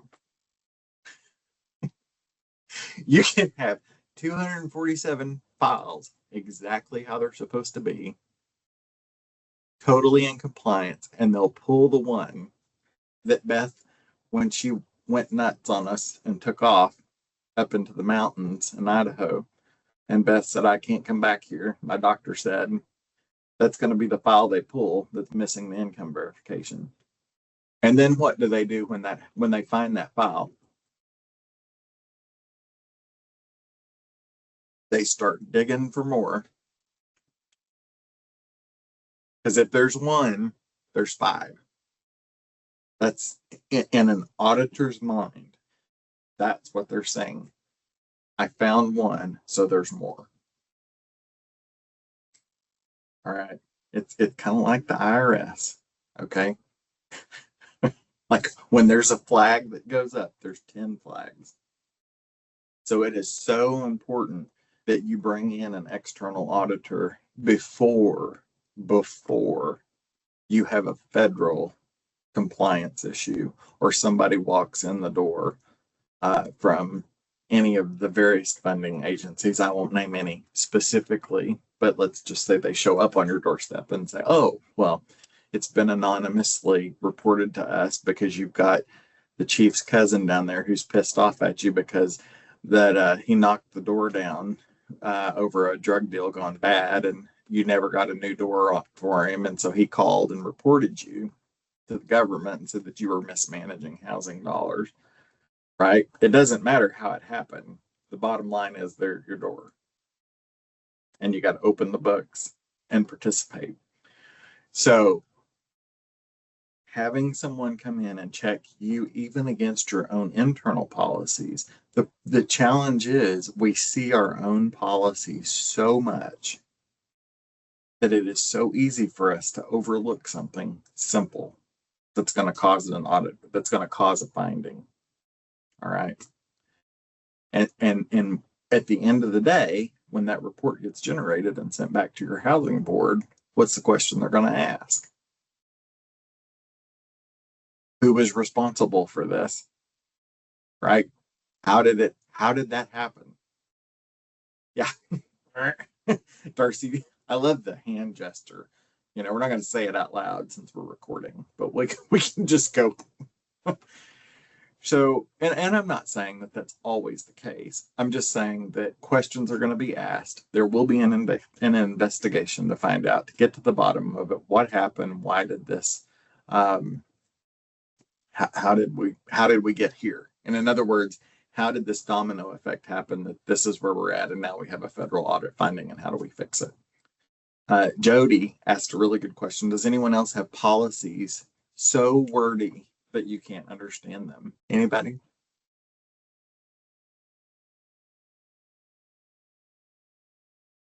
I see one thumbs up.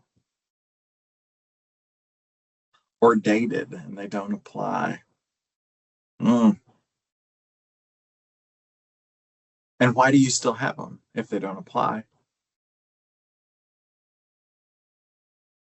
Because it probably takes your board to get rid of them. So nobody's taken the time to tell the board, we need you to get rid of these so we don't get an audit finding on it. Right? So sometimes it's just time that gets in your way and you're like, oh my gosh, this has been on my list for a year. We got wrote up for it. And I knew it was going to happen. All right. So very good. I'm loving the conversation that's happening in the chat. Please keep it up because this is how we help one another. All right. Whoops. Uh-oh, I've lost myself again. Hold on. There we go. So quick knowledge check. I think we kind of get it, right? Give me a thumbs up real quick if you can sort of answer these 3 questions. It's going to be on the test at the end.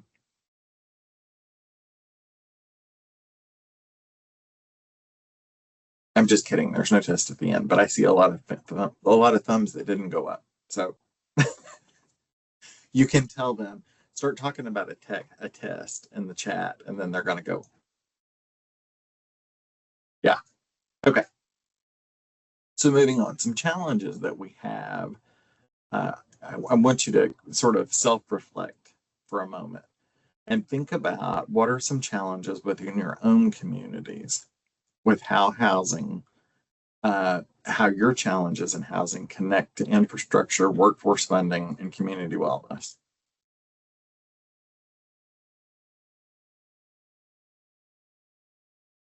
How can you balance compliance responsibility while you address the needs of your tribal members?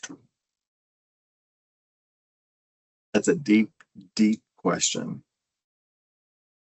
I mean, a deep question. And it's a hard one. Gina, build capacity. Absolutely. That is an excellent example of a best practice. Build capacity. And tell me, what would be your first step if you were trying to build capacity? We kind of talked about it earlier.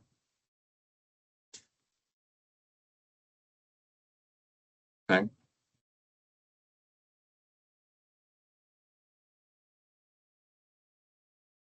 I'm going to say this. Identify your stakeholders. If you're just starting, identify your stakeholders. And only you know who they are. And I see that we talk about contract support, but the reality is I can come out to your tribe, Jackie, and if I'm not familiar with your community, how am I going to tell you? Right? I mean, I can do a workshop, charge you a couple of $1,000, and we can put some Post-its on the wall and I can tell you who your stakeholders are. I mean, honestly, it's something I would help with anyway, because that's just what I do. You know, I'm very big on empowering tribes to be able to put tools in place that can help sustain them and support them long term.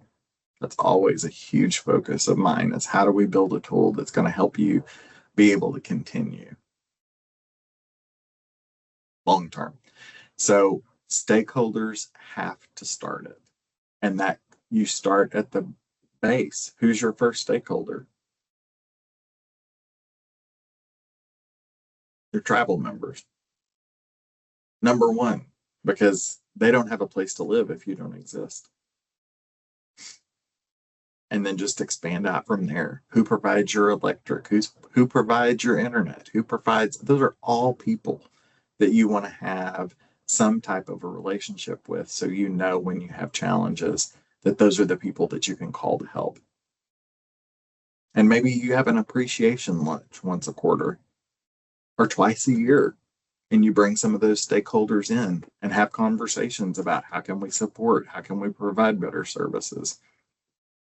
You know, Could you talk the electric company into doing some kind of a coupon, 5% off your electric bill? Lord knows I would take it in the Oklahoma summers. Okay. Might not be much, but they might be willing to do things that can help provide incentives as well for you. But I just love that. And I don't remember who first said it, but that capacity building, Gina, that's huge to build capacity in your communities. All right, innovative solutions. So let's think about some community-driven solutions for housing challenges. And you're absolutely right. A needs assessment, strategic planning. It's a needs assessment is easier than you think. All right. A lot of it is asking questions. I mean, I could go into a 2-hour lecture about quantitative, qualitative research, quasi-research methods, SPSS, all of these research things, tools, terms that you don't really care anything about. You just want to see the end result, right? And I think it starts with having conversations, and if you get people, you begin to hear some of those same things over and over and over again. And then you say, okay, we're hearing this over and over and over and over again. We need to ask more questions about this. Why is it the way it is? Why do they feel the way that they feel? Is there something that's hard to understand about our language? Hello. Hard to understand about our language, right? Maybe our policies are a little on the hefty side and we need to scale them back so they make more sense. So those are all things that we can do to work towards some of those solutions. And you guys are doing an awesome job in the chat talking about what some of the things that you do locally are. And Gina, yeah, that's that. And if you're doing a comprehensive one with the entire tribe, that's definitely something that you might want to look at. I know that there's some other trainings that have been done on needs assessment, but if you're wanting to do a comprehensive tribal assessment, that's probably going to be something that I would want to bring somebody in for. Not me. I don't really do the survey thing. Like I had statistics, and my extent of statistics was like, there's a bird on a fence. The bird is black, like black birds can fly, like, can this bird fly? It's like, and I had to take ag statistics, Bessie. All right. Because I went to Oklahoma State and it's an ag school. So I took ag statistics. So I can't really tell you a whole lot about statistics unless it has to do with the cow. All right. Okay. So moving on. So more examples. So think about the best practices that already exist in your organizations. Chances are you're doing a lot of things right. And I think it's important to capture that some way, whether it be a newsletter, some kind of an update that you're regularly communicating about the good things happening in tribal housing, the good things that you're doing in the community. And make sure that that message gets out there, because if you don't toot your own horn, what happens? The people that complain the loudest are generally the ones that get heard. Right? And if they're complaining to you, they're complaining to everybody else in the community. Okay. And I'm not saying to hit it head on. I'm not saying to counter it with a newsletter or something like, these are the allegations that have come against us. That's a terrible way to start it. Okay. Terrible way.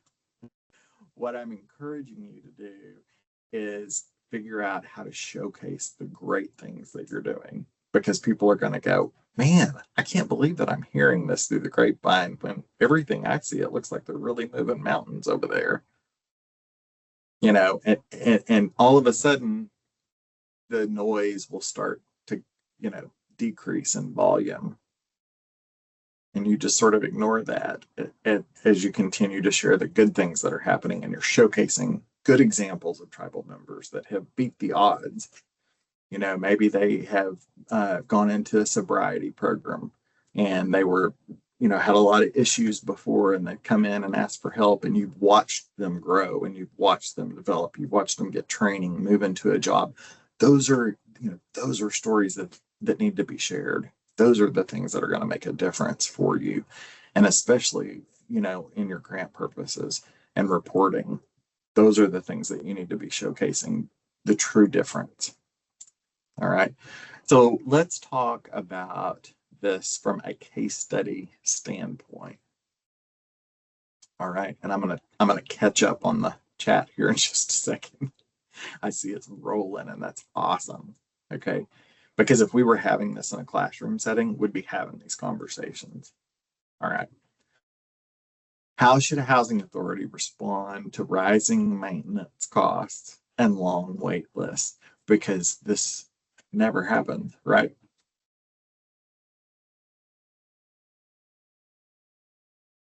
I want you to think about it. Housing authority, not yours, another housing authority. How would you tell them to start? And I'm not looking for okay. And Gina, you're on the right track, but I'm talking about where to start. Break it down. Day one. This is the immediate issue. Where do we start?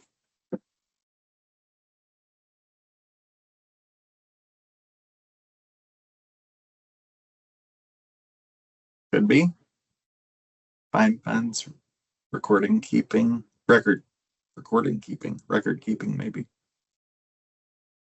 or inspections. Gotcha, Malia. Staff.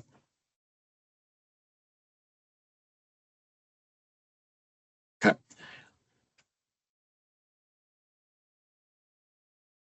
Bring the needs together like a list. How much money do we need? Definitely. So I'm seeing we're gonna go down the road. Now, I'm gonna encourage you, Darcy. Well, that's the PC response, with an open mind and a good attitude. I love it. Love it.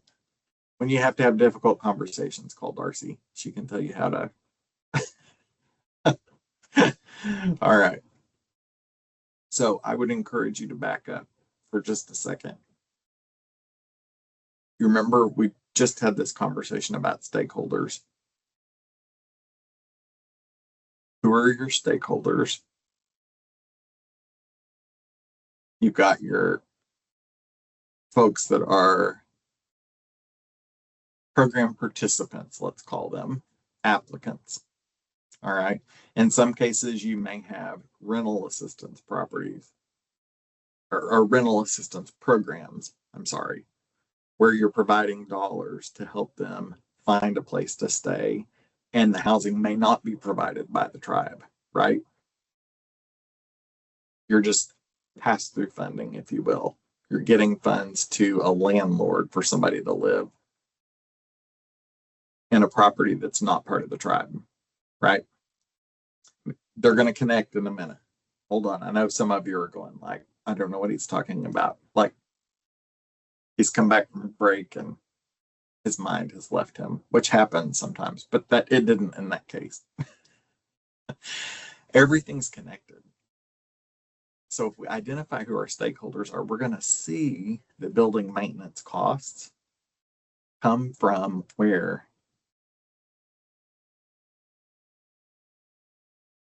I mean, who are we paying the bill to for rising maintenance costs?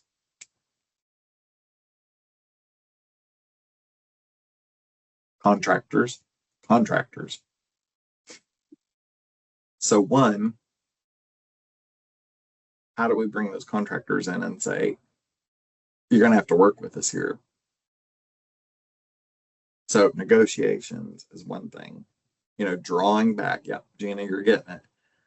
You're going to want to start having more of those conversations about, we're going to have to renegotiate this, man, because it's getting out of control. Maybe you don't have a longer term grant or a longer term agreement with that company, but maybe if you signed a longer term agreement, you would get a better deal. Those are things that you're going to want to start looking for. How do we start cutting cost? Cutting cost, first and foremost, is the fastest way to start addressing budgetary problems. Say it again. Cutting cost is the fastest way. All right.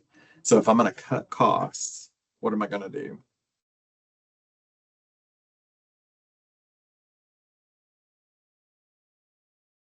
If I need to cut costs today, if I walked into your housing authority and I said, this program could go because it's a black hole of money,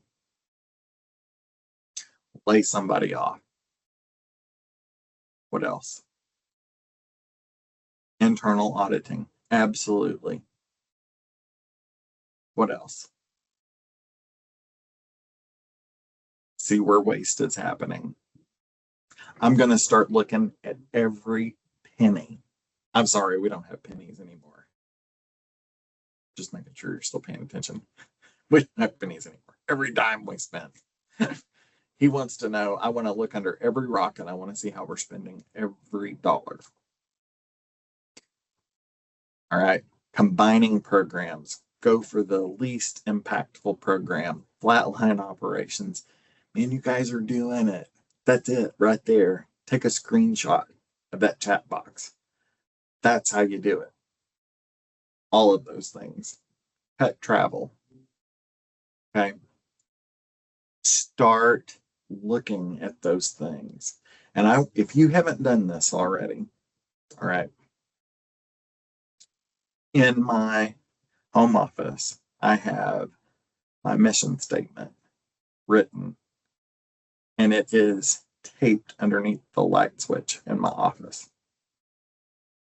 And every decision that I make, I look at that mission statement first, and I say, if this doesn't fit the mission that I've identified, then why am I doing it? And very quickly, you're going to start seeing some differences in how you think. Take the mission statement of your housing authority. If you don't have one, get one. They're really easy to write. You don't need a contractor. Okay. Plug it into ChatGPT and it'll give you something. Okay. And then run it by a couple of people that you meet in this training and go, hey, what do you think about this mission statement? It'll be great. Okay. You let all the staff talk about it and decide on the wording. Everybody feels like they're part of a team, and boom, you got a mission statement. Put it on the front of your brochure. Okay. Look at that mission statement, and every decision that you make, go, does this fit the mission of what we're doing? And if it doesn't, then why are we doing it?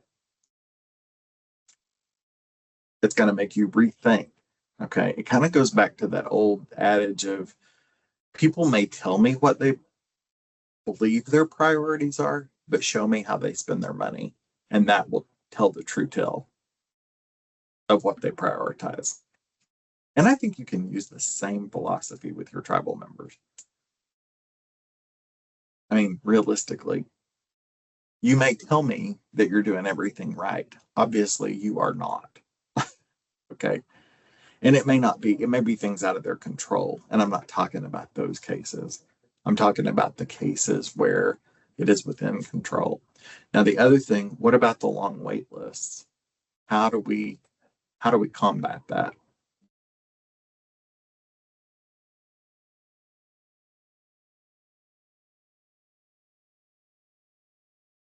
And you just fired all the other ones right out. Collaboration with community partners, referrals.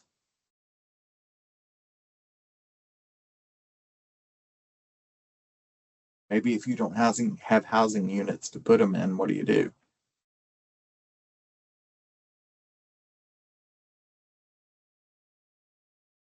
See if there's immediate needs.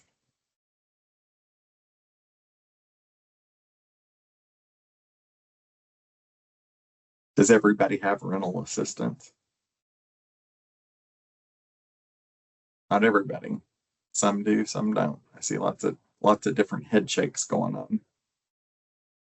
That might be something to explore from a dollar standpoint. It may not can happen overnight, but it could be something on the horizon. Okay. So I think when you start reframing these things, start asking some of these hard questions, that is how we set our priorities for tribal programs. Does that make sense? Asking hard questions is how we frame our program and how we frame our strategy. And that drives where we're going to get our money from. Once you've got the need identified, then you can say, is this short term? Is it long term? And who do we need to run this through for it to work? You guys are being awesome. You are so good. Like you didn't even need me. See? Just flying right through it. Okay. Questions or comments so far? We probably have maybe 15 minutes of content, and then we're gonna, well, maybe more like 20 minutes of content, but I want to get your thoughts on some things at the end. Maybe offer trainings to more people to assist with self-help while they wait for individual services. And that's a great idea. You know, sometimes even giving them an example of a budget, handing them a budget and saying, you know, here's something to follow. That's a step in the right direction, right? Now, what they're probably going to find is that their money doesn't cover it all. And that's where you're going to have to go. Have you thought about applying for supplemental benefits somewhere? LIHEAP. Have we thought about, you know, have we exhausted the resources that the tribe has? And then that's when we definitely want to look to the community to say, well, here's area food banks that you can use. Here's this, here's that. This is how we can help you cut costs to make sure that you stay alive while we work our magic over here and find some place to put you. All right. So there's things that we can do, all right, that can help us combat some of those problems. But it starts at your entry level. It starts with your front line, the frontline people at that front desk when people walk in and who they talk to. And let me tell you, if your point person, the person that's out there that's providing the day-to-day assistance and having those conversations, is that the right person?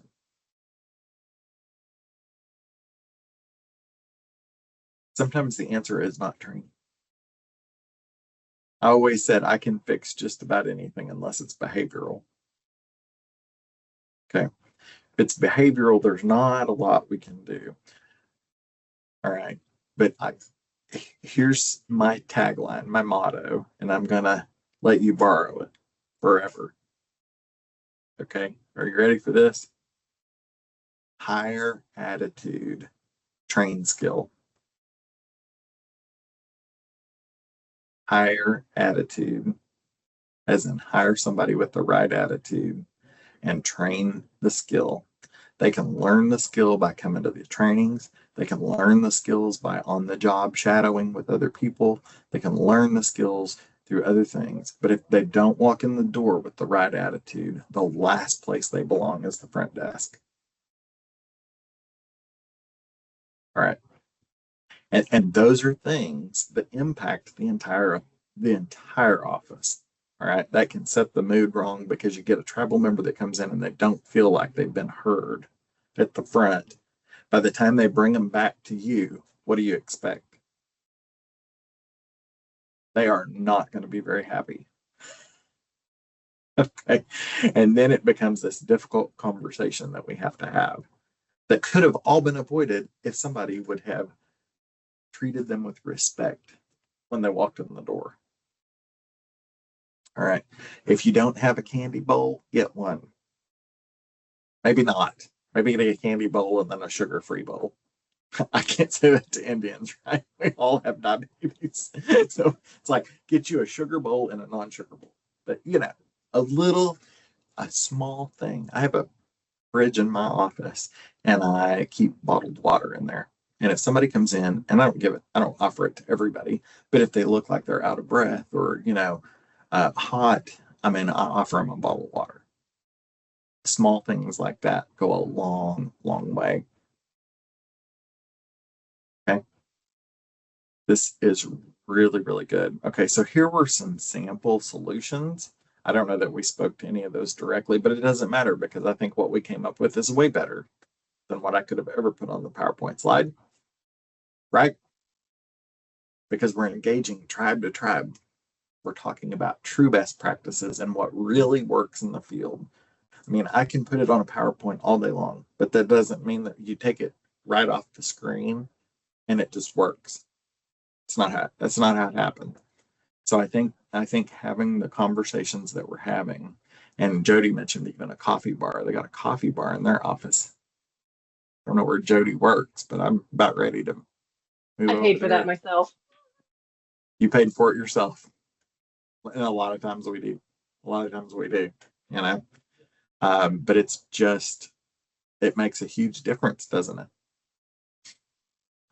It just makes all the difference in the world. Okay. Let's move along here. So,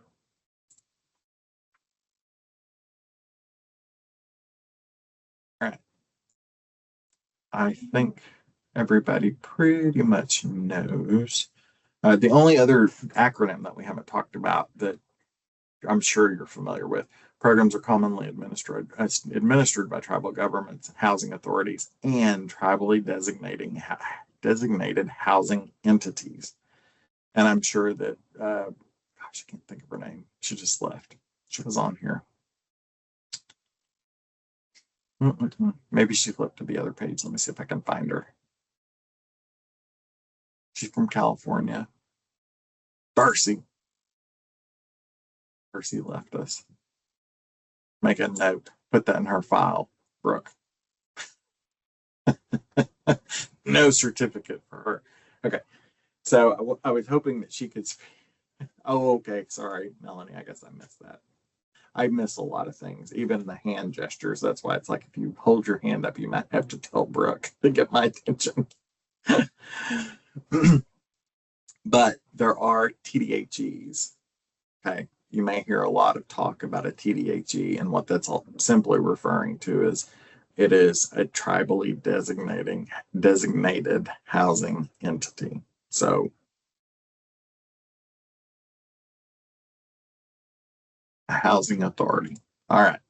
So sovereignty, why does it matter with tribes? And the key takeaway there is at the bottom. All right. Tribal housing is not simply federal housing on tribal land.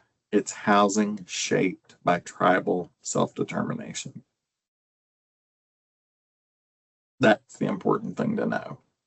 It's not just federal dollars on tribal land. Okay. All right.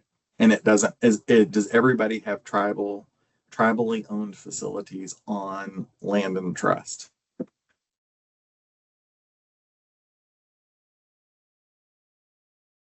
Okay.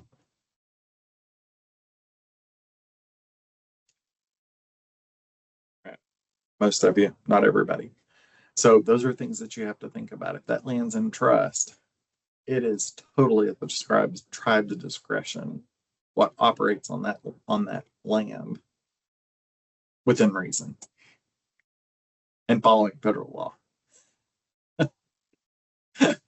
But it's important to understand that that's why self-determination and sovereignty matter so much in housing. All right, so let's talk about dealing with difficult people. And just so you know, we're headed there. We're headed, okay? We're going down the hill. I feel like we hit the after lunch slump earlier, and so now we got to rebuild just a little bit. Okay, that's what good instructors do. Is we call it chunks. We chunk information together, so you sort of remember, like, oh yeah, that was like in that first chunk of information that we talked about, or the third chunk. In case you wonder. All right. So a housing participant becomes increasingly upset during a meeting regarding their maintenance request and starts to raise their voice at staff. At the same time, staff members feel overwhelmed and frustrated because they're already having to deal with limited staffing and heavy workloads. Now, how many of you, raise a hand, know of somebody that would react by shouting back?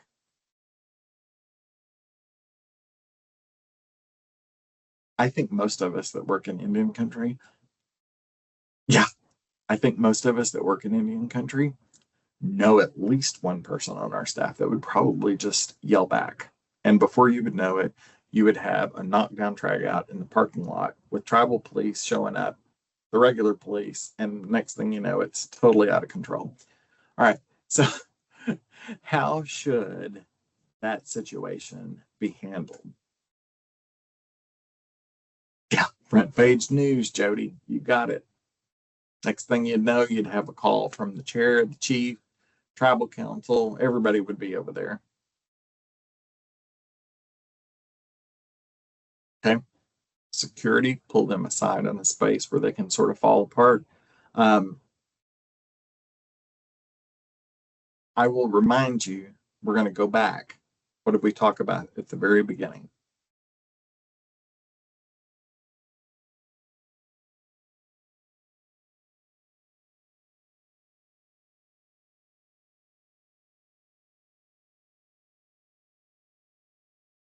But he said, I have my hand up. Jolene, you want to, could you share? Yeah, I'd like to. Absolutely. My name is Jolene Bergen, and I'm with the Navajo Tribal Housing Authority in Arizona, New Mexico, and Utah. Hi, So, Jolene. the biggest nation here. You So are. what I'm going to tell you, your case study too, dealing with difficult people, is pretty prominent. We do have a lot of low income families that don't understand the structure, and in most cases, however, in my case, I'm the division director for the maintenance department. So I manage 15 maintenance offices, 116 employees under my division. And I also oversee the facility maintenance and the pest control office. So in my capacity, I see this dealing with difficult people, not only staff, but public individuals and tribal council and other leaderships of other entities that come and knock on my door and say, well, what is going on? First of all, to respond to your discussion questions, how should staff respond professionally? A lot of people don't understand if you don't give them the time to speak. And in that speaking, you should also give them the time to really hear them, not assume and interrupt and say, well, the policy says, because I see that a lot of the time. Yeah. And a lot of the time that we try to work with families, we bring them to an understanding where we have one-on-one sessions to explain the policies, how it works for them. And that interaction gives them more understanding and more patience with us if something doesn't work out. And then other than that, on a monthly basis, we have a session for tenants, our troubled tenants. We go over the rules and responsibilities as far as how to properly maintain your home, as well as how to housekeep. So these are some of the things that we use as examples by PowerPoints, hands-on materials. We also, it's hard to find somebody that's patient to listen to them, So in most cases, I am there because I'm pretty patient, but I'm like a wall, they can bounce it off of me. And when the de-escalation strategies could be used is give them their time.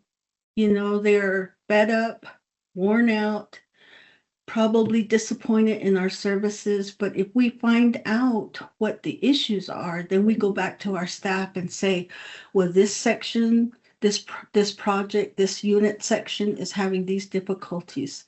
Let's say they're having plumbing issues. Okay, let's see is there a main water line down there that we don't know that's having issues? let's go look at that. Let's do assessments. Let's ask neighbors of that household. Are you experiencing the same things? And then we come up with a plan of remedy. How can leadership support staff during difficult times? We have meetings every Monday. We sit down with our staff and we go over the issues in their projects or their locations. And we say, okay, this is what you're having. If I don't know the answer, I do the research, but I follow up immediately. Then I send some notification either by phone or email to our tenants and say, we will be there on this date and time. We will walk through the process and we'll show you how to properly handle this. Just like some units will have disposals. They don't know how to take care of disposals. So we tell them you have one disposal when you get the house. If you break it intentionally or being neglectful, we're not going to replace it. Unless you want to buy a new one from us, we'd be glad to put another one in for you. We always tell them, don't throw your goldfish down there. Don't put bones, and that's not what it's for. So we kind of explain the usages, and then like appliances, we'll go over the warranties, we'll go over the services, what the do's and don'ts of whatever. And it makes a real big difference if you have that individual or the person, or you have someone, even at my level. I hold my maintenance supervisors to a higher level, and I'll say, you need to listen. Know your policies. That's the only thing that's going to guide you and protect you in case of incidences or situations.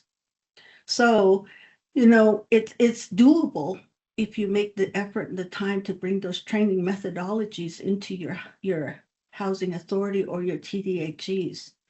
And then policies and procedures, we do use that as a method of teaching. We also make changes if we notice a big change in, let's say, Inspire. That came up. We had to mold our requirements through the housing management to fit the new eligibility criteria. Then we in our maintenance department, we also update our policies and our inspection forms to align with Inspire. Not taking away the sovereignty or the cultural sensitivities of our tribe, but it's just trying to educate them more. We believe that we meet with the troubled families, that brings us at the understanding that they're more receptive to hearing what their responsibilities are. That's what we do. And we travel all the time because we have 15 offices to look at. My gosh. Thank you so much for sharing that, Jolene. And I love that Gina said that she could hear in your voice the patience and the calm, and I could too. I mean, when you can definitely use that to your advantage when de-escalating situations. And I think that, what we refer back to is that Maslow's hierarchy at the very beginning. If they Yes. don't have food, shelter, and they feel a sense of safeness about their well-being, Right. it's going to be very hard to get them to focus on anything else. And when you have one thought, and that is fight or flight, right? And if things are blocking your path, you feel like you're having to fight every step to get to what you need to do to be able to survive. And so that becomes a very emotionally charged conversation. And Jolene, I also have a sign in my office that says, if I treat you wrong, no, how would you like to be treated? If I treat you nice, will you be nice to me? If I bring you an answer, will you be grateful? Those are some of the things that we bring out as leaders and division directors, is trying to communicate effectively. And it makes your job more efficient if you have someone there like a referee. Yeah. You are the referee. You don't bring another person in unless, of course, you might have to, unless you're all reactors. I always say, one step being better than a reactor is to be a listener. I Yep. don't want to be treated that way, so why would I want to treat people that way? I have a deep regard for seniors. They're looked at as being the lower of class sometimes, and children, the young generation, people misunderstand them. So you kind of have to shift your mind to the level of the people that you are going to address. So that's some of the things I think we look at as far as understanding where they come from and looking at the efforts of where they came from so we can understand how their behaviors are in their houses, how their behavior affects their understanding. And I think that's one of the greatest tools that I've worked with my maintenance staff. I have 15 supervisors. So we have meetings every Monday, and then we have a month meeting where we go over things. We also have, like you, case scenarios. What was your worst event this month? So we put an agenda together to do mock interaction skills. You know, one will be the person that has the offense, and the other one's going to be the director or the administrative assistant who has to answer the phones and create a work order. So we try to teach them, you know, you got to find out where your peaceable part is, because if you're one of those high strung people that are just super active, like what's that called, that bunny that runs on batteries. The Energizer. You're just outgoing all the time, you know, and you have to be a person that understands this individual. I can look at somebody and say, oh, okay, I think this person can be talked to. And then I can see another person like the spouse, and this guy's like steaming at the ears, even though you don't see it, you can tell. So these are some of the things that we have to have, that transparency is what they're looking for. So it really helps to understand, I guess, in that fashion. Yeah, absolutely. Absolutely. Well, I appreciate you sharing because that is a lot of insight right there. And if you're fairly new to housing, I mean, she just summed it up right there with how to handle most of your conversations. That, yes, definitely wisdom. And thank you so much again for being willing to share that, because that is just a best practice all the way around. So there's some of the sample responses, if you will, that we have for case study 2. There's 2 things that I wanted to sort of share before we finish, but I'm going to give you a question first. So in the chat box, I want you to write one thing that, based on today, that you're going to go back and take a look at.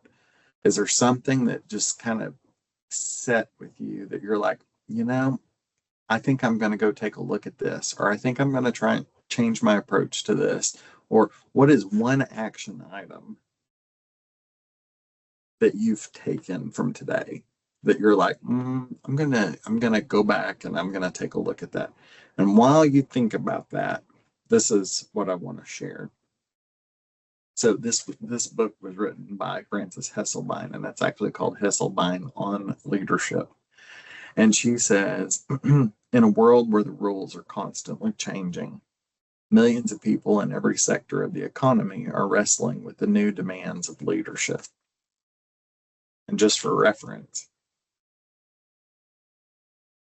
so Frances Hesselbein passed away a few years ago, but she was the CEO of Girl Scouts of America, who actually turned it around and allowed, she was pretty instrumental in turning the organization around in the 70s. This book was copyrighted in 2002. So this is about 20 years old. All right. In a world, so let's see. I'm going to start over. In a world where the rules are constantly changing, millions of people in every sector of the economy are wrestling with the new demands of leadership. I hear managers everywhere discussing the same fundamental challenge, the journey to transformation, moving from where we are to where we want to be in a tenuous future that lies before us. Around the world, in universities, in the communities of faith, corporations, government, and the social sector, leaders are working to shape the transformation of their institutions. And I just think that what she says there, this was a revelation that she put to print almost 25 years ago. And so, has anything changed? Or do you feel that that still pretty much holds true? And then the other part I wanted to share with you is about this. And this is from a book called, well, I don't think you can see it. It's called What Got You Here Won't Get You There. Shall I repeat that? What got you here won't get you there. Okay. And it says people who can't apologize at work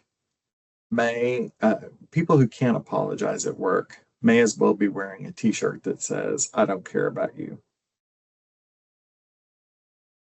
The irony, of course, is that all the fears that lead us to resist apologizing, the fear of losing, admitting we're wrong, ceding control, are actually erased by an apology.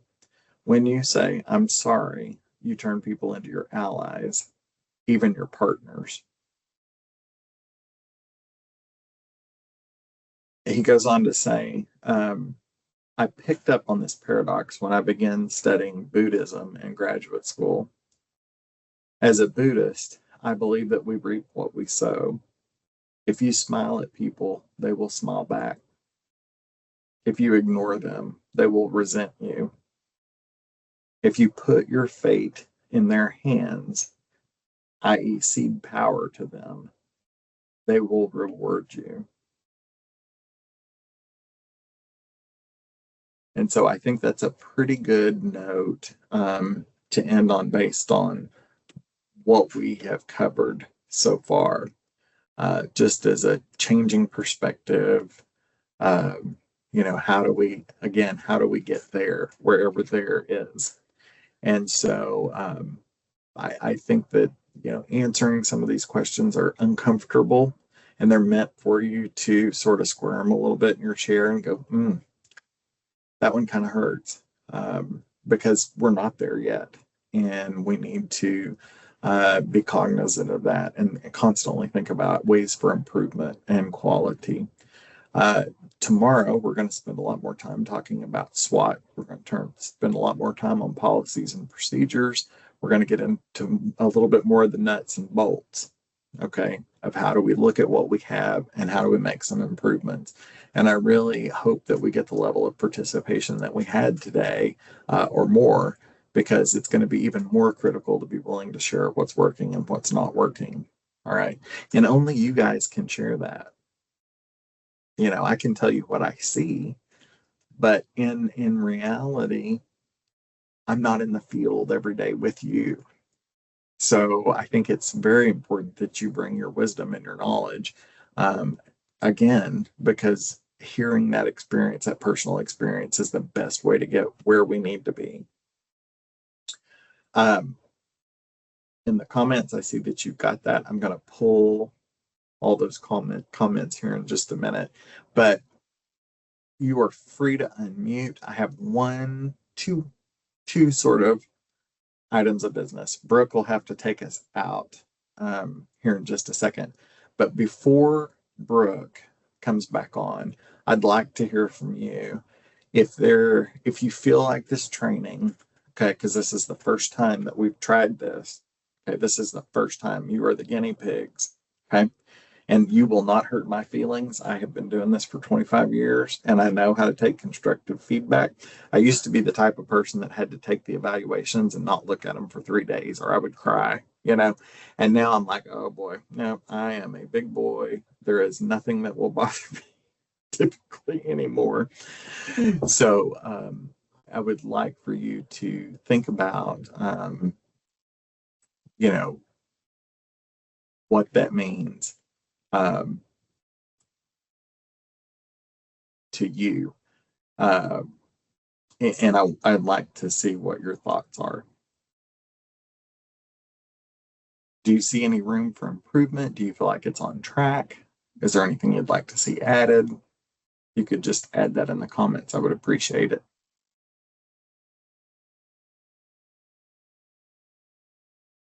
Or you can come off speaker if there's something you want to share.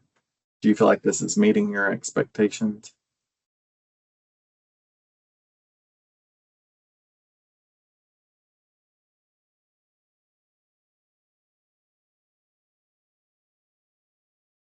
And Brooke is gonna, I'll let Brooke go ahead and hop back in here because she's gonna do another feedback, like a formal survey, but I just wanted to very quickly get a feel for how we're doing. Yay, and then just so you know, Jack, Frank had asked, if you could put the names and the titles from, what you were quoting before. Did you put the titles and authors in the chat? Yes. All right, y'all. Thank you so much for all the feedback you're giving in the chat and all the fabulous engagement. This has been so much fun. I'm putting a link to the feedback survey in the chat for you. It is anonymous. It's just like 2 to 3 minutes. It just gives us a better idea of what's working well, what we can improve upon. And then quickly before we kind of head out, I want to kind of give you instructions for moving forward. So I'm scrolling to the end of the PowerPoint here. So I did put that feedback survey link for you in the chat. So again, on anonymous, it's not going to have your name, it's not going to have your email. So, you know, please be as candid as you would like. It just helps us moving forward, what we can work on, what's working well already. We do share the feedback with our instructors always, so it helps everybody involved.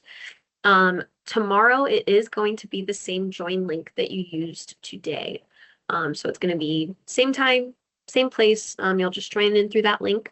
If anybody hadn't registered prior, or if anybody was watching as a group, if you could just email me and let me know. I did message the few folks whose names were different or not on the registration that we have at all.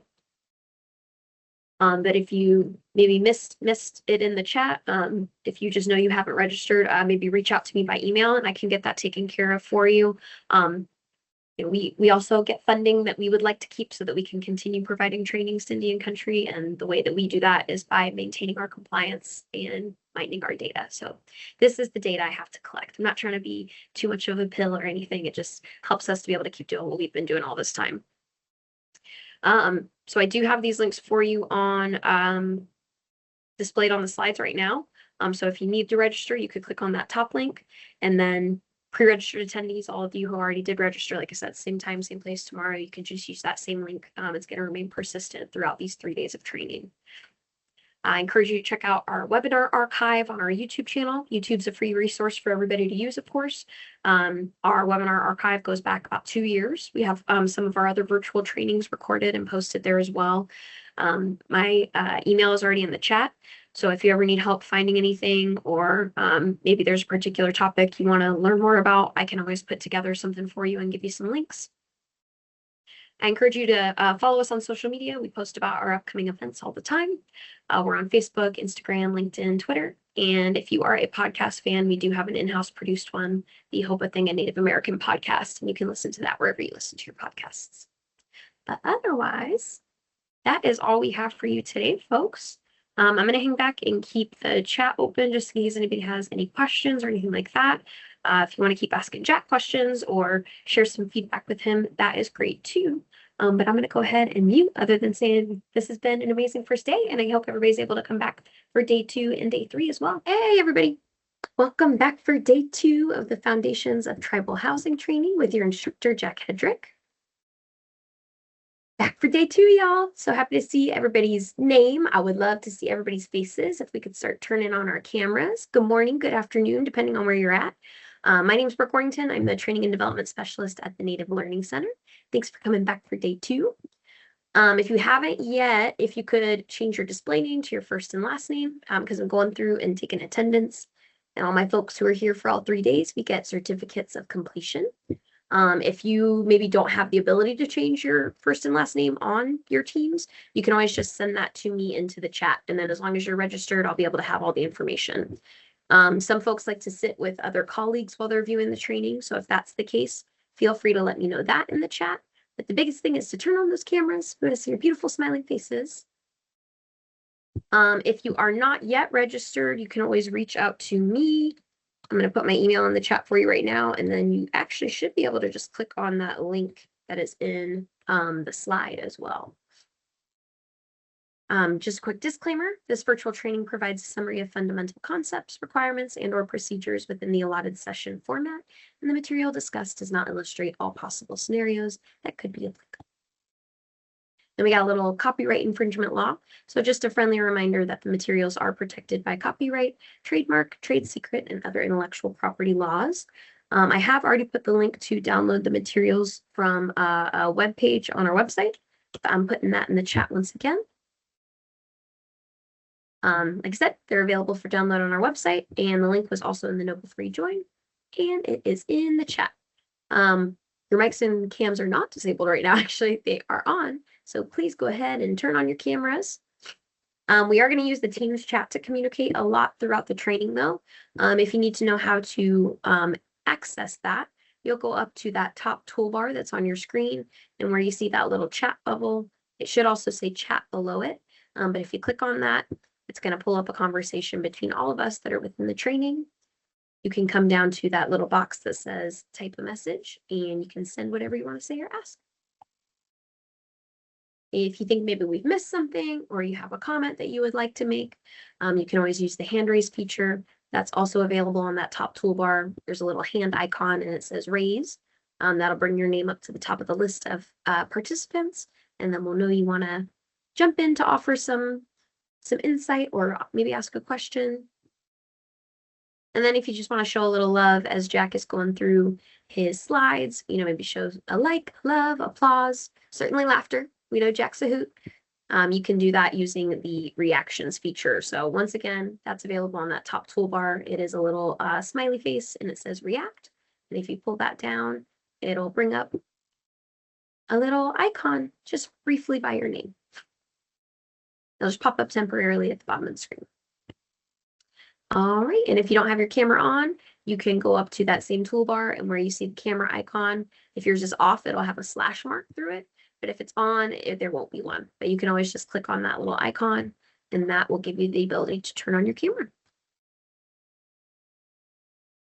If you haven't already started to introduce yourselves, you can let us know who you are in the chat, your name, where you're tuning in from, your work or the professional role that you have in Indian country, probably led you to the webinar, and then your tribal affiliation if you'd like.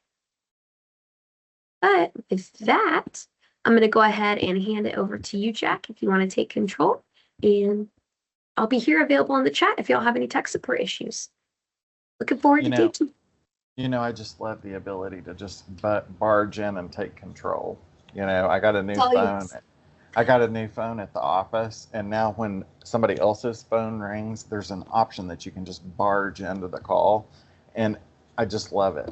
It's like somebody that shouldn't have the power to be able to just slide right in, but I'm sure you feel like that many days of the week, like you could just barge into a conversation. But anyway, I want to just remind everybody that this is a safe place to talk about issues or to try to get assistance with specific challenges that you may be facing within your tribal housing authority. And if you do have those types of challenges, we welcome the opportunity to answer questions off of the call as well. And so feel free to reach out to Brooke if there's specific instances where maybe you have a situation and just need to visit with somebody. I want you to feel like you have the ability to do that as you need to. Also, I want to remind you that, as adults learn differently. We all bring different perspectives. We all bring our different backgrounds and experiences to the roles that we're in. You have experience as professionals in the field, and one of the quickest ways to lose learning is to shut that off and not provide the ability for people to be able to communicate, share their experiences, and learn from one another. Because I guarantee you, if you're facing a situation and you're not sure how to deal with it, there's somebody else on this call that has been there and can probably share with you their experience and what they went through. In addition, Brooke and I are always resources, and we are more than happy to have those types of conversations with you. But learn from each other. And at the end of the day, we want to have fun, right? So we're working on trying to get music going, throughout, but we've had some technical challenges. So we had some little bit of all types of music, but we're going to get that hopefully going by tomorrow. So tomorrow's our party day. It is finally the downhill. And so the good news is it's hump day, both at work and in the training. So after about an hour, this first hour and a half, you're going to have the worst out of the way in terms of boring. Okay. And I can't even begin to express my gratitude that when you looked at the title for today and said compliance and program requirements, man, that sounds like a training that I want to sign up for and sit through for 3 hours, right? I'm sure everybody felt that. Like I am so excited to talk about compliance for 3 hours. So I don't want you to feel that way. I want you to feel like that it is interactive and that we're going to have conversations as we go through to talk about how we deal with certain scenarios, depending on what the case may be. Because I think at the end of the day, we're all out for the same goal, and that is providing support to tribal members. And so being that said, that is our end goal for all of us. It only makes sense that we're willing to sort of come together as one and be able to share, to be able to make sure that we're offering those services to everyone.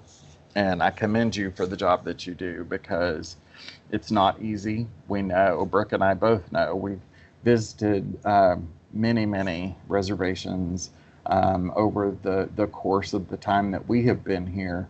And I will tell you that I am never surprised when I get to a scenario if it is brand new. Okay, so while you may think that only you are having that challenge, I can assure you I could probably know of an instance of somebody that has shared a similar scenario or problematic situation. So again, I think it's important that we all learn together, that we all be open and willing to communicate. And so part of that is the invitation to turn your camera on. And I know some people just don't want to. And if you're having one of those days, I get it. I get it, because we all have those days. But in the chat box, what I would like for you to do, out of a 1 to a 10, right? Because you all just showed up for work to come to this exciting training about program requirements. Am I right? No, probably not so much. So your day's already started, and you're going, all right, I have a million other things going on. Not to mention the cat died, and, the car needs gas, and the house is flooded, those types of things. So I want you to tell me on a scale of 1 to 10 in the chat box how much you can give me today. 1 being, dude, like, I'm pretty much checked out already. And a 10 being, I've made time, I've set aside this, and this is what I can give today. All right.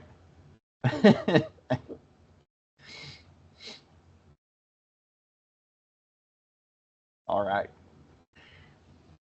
Perfect. Now what I'd like for you to do is get a piece of paper. I hope you're all sitting at a desk. And I will tell you, one of the reasons that I always ask for the cameras to turn on, because one time I actually had somebody who was driving in a vehicle out in the field. This is when I was working with the water authority. And they're out in, like, under the facility of where the distribution, the wastewater plant was. And they are on their phone trying to fix this broken pipe. And I'm going, okay, man, like, fix the pipe, okay? Like, we can deal with this later, okay? But for safety reasons, for you, the tribe, and us, please take care of what needs to be done. I get it. Sometimes there's fires that we have to put out. All right, does everybody have their piece of paper? You can hold it up, you know, like we're all in kindergarten. Hold it up and show me so I know you're participating. Wonderful, wonderful. Thank you all so much. Okay, so I want you to draw a line down the center of the paper. And on the left-hand side, at the top, I want you to write the word gains, G-A-I-N, just like the laundry detergent, gain. Okay, gains. And on the other side of the paper, I want you to write the word drains, as in Drano, but not spelled quite the same way. Well, I guess it kind of is. Anyway, gains and drains. And on the left-hand side, I want you to write down all of the things that give you energy in your job.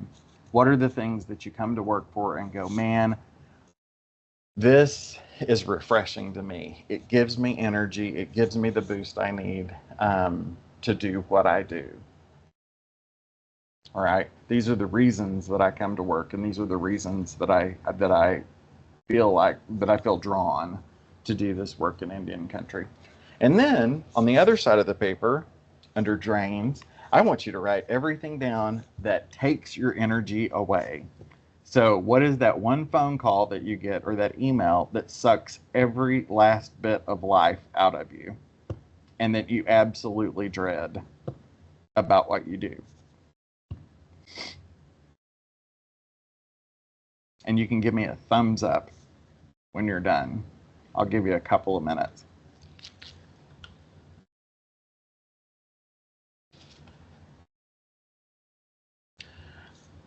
While everybody's thinking, Brooke, are you doing the same thing?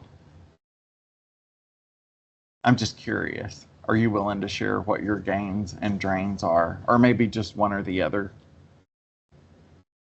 I don't want to go first.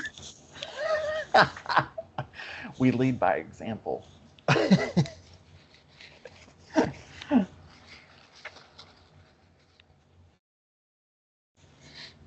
Do I have any volunteers that would like to share?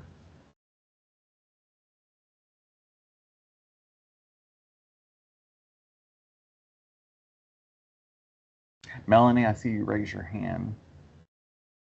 I'm hoping that's because you're willing to share, not just that you're done. Yeah, no, Would you I'll be willing to share? Do you want me to share the gains and the drains? Whatever you're most comfortable with. Okay, so my gains are definitely the clients that come to my office or call on the phone. I do find a drive from their challenges. I like to be let's see, how am I trying to say this? I like to be pushed to the limit because then I'm able to think more strategically and think outside the box. And I love that I have resources to get them where they need to go if I don't have them. Those are things that drive me. The things that drain me are no follow-up. If I can't get someone to get back to me, and that could be clients or it could be coworkers, it could be administration. No responses, and us creating unnecessary barriers for the clients that we're seeking.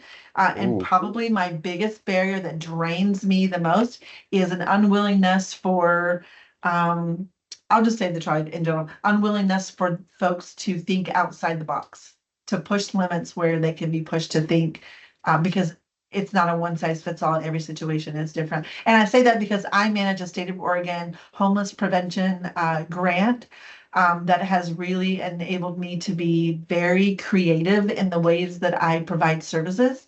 And not everyone understands that because the tribe has never had this program before. And they typically aren't used to dealing with like big emergency things. And so it's been a challenge. It's been interesting, but that is my number one dream. Yeah. Yeah, man, I feel you.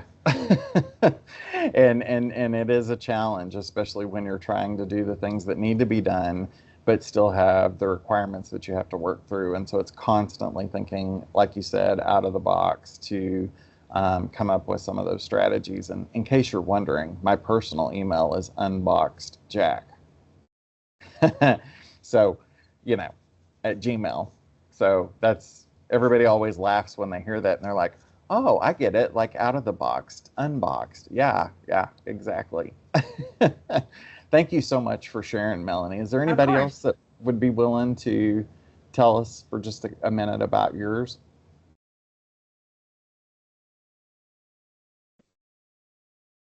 Hi, this is Jolene. I'm sorry, who is this? Jolene. Billy? Okay, go ahead. This is Jolene. Jolene, sorry. That's okay. My camera's not working. I don't have it. I don't know what's wrong. Mhm, Oh, now it is. mhm. Okay. So, my gain, just like the other gal, was that I look forward to my team members, my staff, and then using creativity to enhance new activities. I gain from challenges because just like the lady before is I think outside the box myself, a big box. And I also believe 100% where my gain is assisting with transfer, knowledge transfer.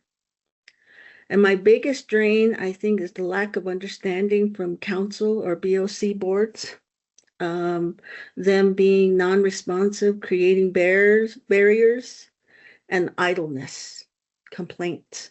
So my drain is my gain because then I look at areas and avenues of where I can be creative enough to resolve these things without causing any disruption or, pointing fingers. So I'm trying to teach my staff the same thing. When you come into a challenging situation or an event, it's always good to sit down and say, okay, this is the issue I have. So the communication part is a gain because it then teaches another individual that coming into either the division director's office or the supervisor's office and say, I have this issue, but I have an idea. So I have this thing on my door says that if you come into my office with a problem, I hope you have an answer. So it kind of drives them in the same respect that if they have an issue on their mind or heart, that they also come in with some sort of avenue in which would get them out of that situation. That makes sense? Absolutely. And that is, I mean, that is an excellent, excellent tool that you've created to sort of re-energize yourself out of. And I totally get that people don't understand that sometimes we don't have the tools to do the things that we need to do immediately. One thing I would always encourage my staff to do is if you come in and see a challenge, I want you to brainstorm what are 3 possible solutions that we could do to remedy the challenge before you come, so we can talk through it together. And I want to empower you to feel like you can make those decisions because you're seeing things from a different perspective than I am. And I'm going to tell you something. There is a quote, and I'm wanting to say that it was Bill Gates, but I believe that's who it was. And he said, the moment people stop complaining or stop telling you what's wrong is the beginning of the end. So the moment that people don't feel like they can approach you with challenges, that's a really difficult place to sort of backpedal or retract from. Okay, because that door's closed already. So and I would encourage you to share with your staff in the office the same thing. It's the same principle with tenants. When they stop coming to you with problems, not saying that every problem is legitimate. Let me set the stage here. I totally understand that you get tons of complaints. Some are probably worthy of a complaint, and some of them are probably things that are a drain for you because, this is just petty. Why are we having to continually do this? Or somebody who files a complaint every day because there's something wrong. So I think that that's a wonderful example of how you have really looked at it from a different perspective and said, how can we take those drains and turn them into gains? So anyone else? Brooke, you feel comfortable now? Okay. See, it always takes somebody to go first, Melanie. So I'm thank you just for shy. that. If we were in class, I'd throw you a piece of candy. Okay, so gains, things that are fueling, the times that I like have the answer and feel like, oh my gosh, I'm able to help. How amazing.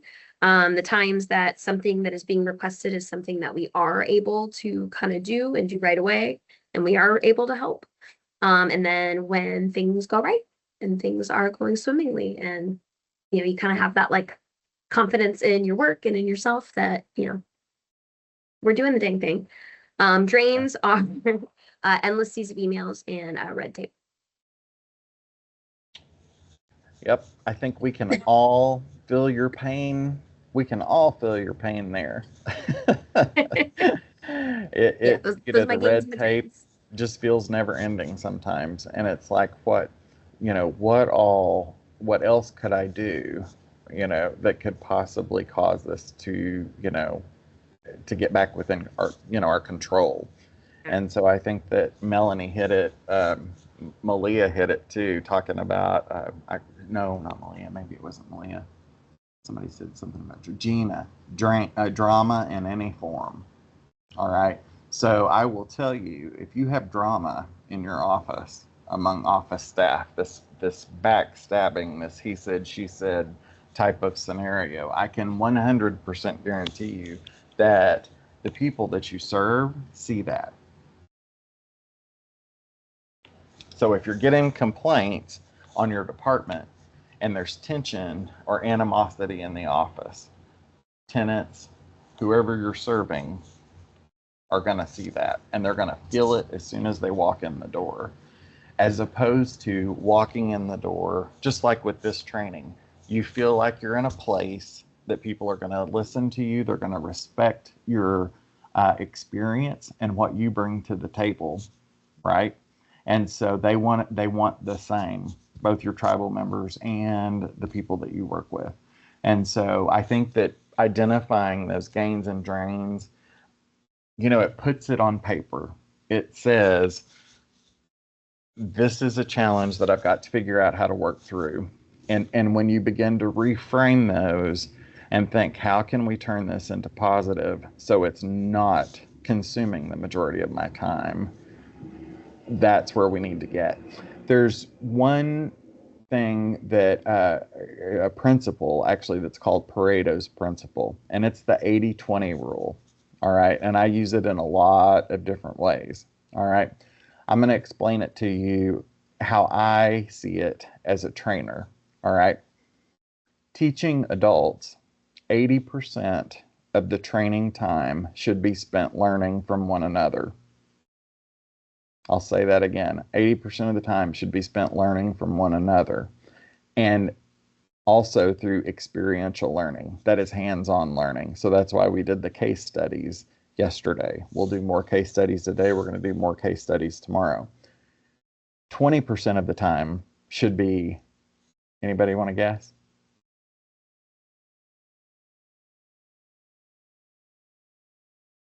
Lecture. You hit it, Melanie. And that's why I just overloaded you on the PowerPoint, because you probably got the PowerPoint and thought, oh my God, this, it's going to be a good training, but it's going to be painful. And at least I can, turn my camera off and do some other work while I, work, complete or sort of hear what I need to hear, because most of it's in the slides. And that's okay. But what you're missing is the implementation of that. I can give it to you on paper all day long, but until you put it into practice, and that's how I train, is how do we take all of this information and how do we implement it within our tribe to better do what we do, and that is serve tribal members. All right. So reflecting back on yesterday, I asked you at the end of the day, I said, I want you to take one action item, and I want to know, did anybody after you put it in the chat box, did you think about that more after the training and this morning? And if you did, I would like for you to share what it was, and did you sort of reframe it and think about, here's a different way that we could look at this, or here's the action that I need to take on it. I don't have two screens today, so it's harder to look at everybody, and your names are cut off, so all I can see is HK. Oh, that's Halliston. I didn't know you were here. Hi, Halliston. I would have called on. I would have called on you too. It's okay. All right. It's all right. Anybody? Did you write down an action item from yesterday? An action item from yesterday? I did not. I was like double tasking, multitasking, because I was doing a webinar and I was looking at this, so my eyes were like in two different directions. And well, that's an action item for you. Yeah. How do I split my brain to think in two different places at one time? All right. Gina said in the chat box, thought about looking up training for doing a comprehensive census and added it to my to-do list. Anybody else? I hope you still remember what you wrote down, because it was an action item. Candace said she researched LIHEAP last night. Very good. Uploading applications to our website. I don't have control over it, but thought through who might be in charge. Excellent. And that's the premise. If you walk away from this training going, wow, that really gave me time to rethink things. I have a better understanding now of why things are the way they are. But now, how do we turn this into a scenario where we've got actionable items? And if you walk away from this training with action items and things identified for how to improve both your professional growth, your staff's growth, and the services that you're offering, that's all I could ask. Okay, that's the best thing that as a trainer I would want to happen, is to give you tools to feel like you can walk away from this training and be able to look at things and understand why they're the way they are, but then also say, okay, now how do we take this and apply it in our daily job at the office? How do we apply it to our policies? How do I apply it to our procedures? How do we better coach? And I hate that word. Somebody came up with the idea of coaching other people, and I get it. Some of the tribes probably use that example, but I don't like the thought of a coach just because somebody thought of it and made millions of dollars off of it. But anyway, how do we coach our tribal council, for lack of a better word, to better understand what the constraints that you have in your position, and how do we teach them what are the things we need from them to be able to be successful in our operations? All right, so if you can walk away from this training with that, that's all I could ask of you. And that's all anybody can ask of you, is that you are making strides to streamline and to put into practice procedures that are going to help you be more effective and be more efficient in your offices. All right, so that said, let's jump on in. You're like, okay, I knew the meat was coming somewhere, right? Although I really appreciate you participating and giving that feedback, because again, as you can see in the chat, man, you guys are typing novels over there, and I love it, because those are the types of things that somebody else in this training is going, here's what we're facing, and just know that you're not alone. So, all right, so what is compliance? All right, it is a term that essentially consistently works following federal, tribal, and program requirements while maintaining fairness, accountability, and program integrity, blah, blah, blah. We talked about a lot of that yesterday, right? So I think most of that is answered. We understand that compliance is important because it places our programs at risk. All right.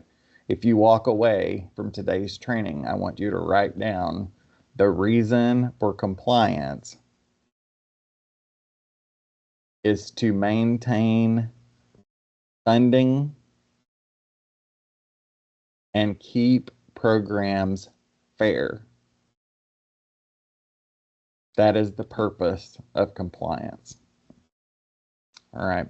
So you see there's a list there of, certain areas of compliance. We're going to talk a lot today about federal law and rules and regs. What I'm sharing with you is fairly standard. However, every tribe, because they are, what's the missing word? Blank, are able to do whatever they want to do. Anybody want to fill in the blank? I'm going to tell you sort of a standardized, these are the federal rules and regs, but each tribe is able to do blank. Each tribe is able to do, yes, sovereign. Because they're sovereign, they can choose the policies and procedures. So it can vary tribe to tribe.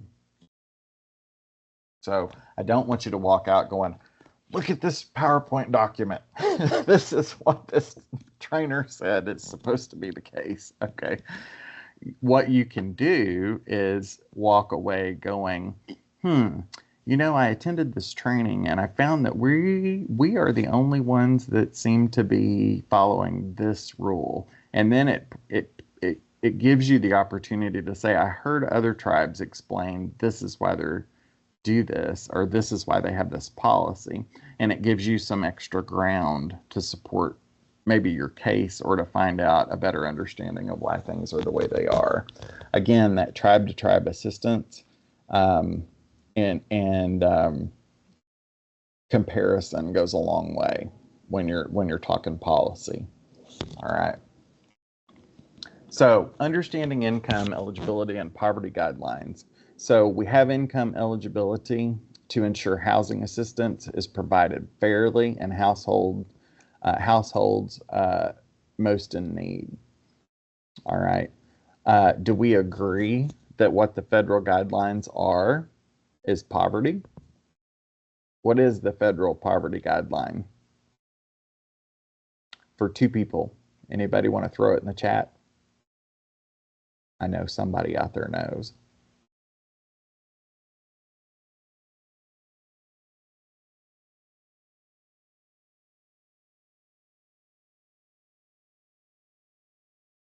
Malia says I have to look it every time. Look it up every time. Okay, somebody Google it. Tell us where to find it.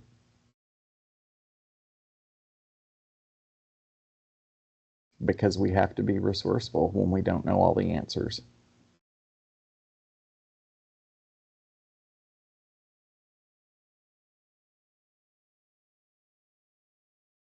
Is that for two people, Joanna? I hope I said your name right. Is it Johanna or Joanna? Johanna. Johanna. My apologies. Jody. Just Jody. Jody. Oh, I see in parentheses now. Okay. Hi, Jody. And that's for two, right? That's what it said for the 100% of the federal poverty level. Okay. All right. Anybody care to throw a link in the chat to where you found that? Just so everybody else has a reference.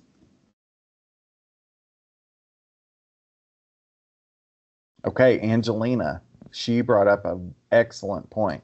They had it, but they changed theirs because of where the tribe is located. Again, another example of how the tribe, because they're sovereign, can make those decisions.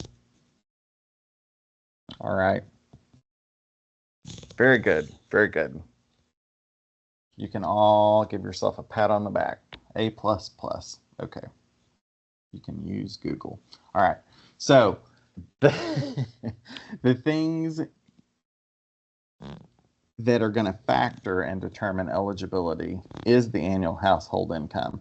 But we also want to look at household size and composition, adjusted income calculators, income verification documentation has to be provided in order to help you understand what the household situation is. In Indian country, and I'm sure that you know this, in Indian country, when we talk about single family homes, we often find that there are multiple generations living within the same household. All right. Great grandma, maybe not great grandma, but grandma, parent, you know, dependent, and then they have kids. So you may have 4 generations of folks within one home. The reason is because when you go back and look, our culture, the way Indian culture has always been, is that family comes first. All right. So if you're not as familiar or you were not raised in a Native American household, what you may not realize is that family always comes first. And if there's a need, that's often why you see multiple generations living in one household. Because when Bobby got out of jail, you know, after he got, you know, Mary Sue pregnant, I'm using Oklahoma names now. You know, you got to have 2 names to live here. Bobby Joe, Mary Sue.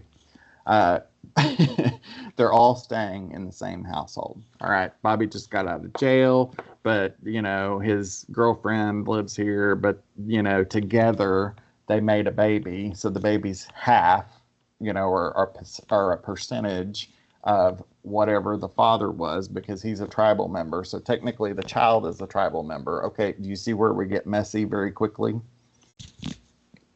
Anybody had that experience this week? Hand up.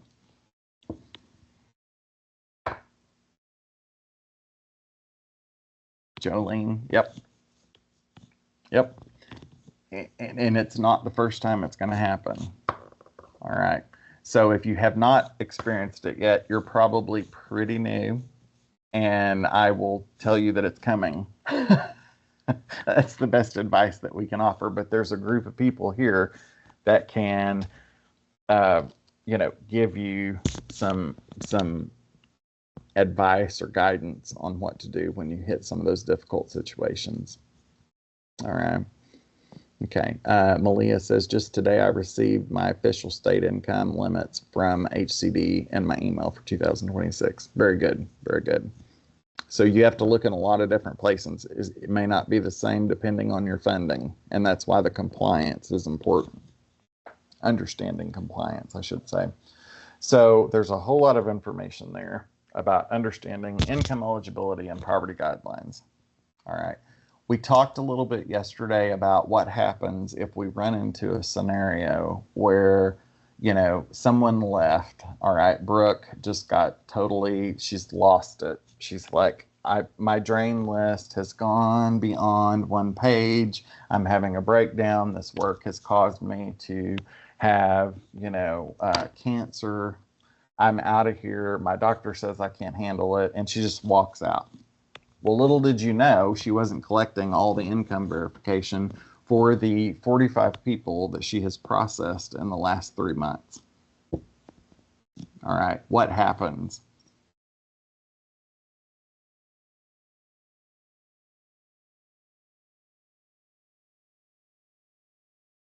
What happens in that case?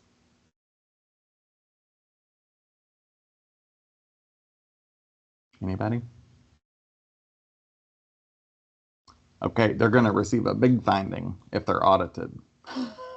Okay. So when you see separation of employment or those types of scenarios, it is important, okay, to even double check yourself. Again, that's why we need internal controls. That's why we have self-monitoring, because if you don't find that before you get to audit time, I can assure you, like I said yesterday, even if there's just one, that'll be the file they pull.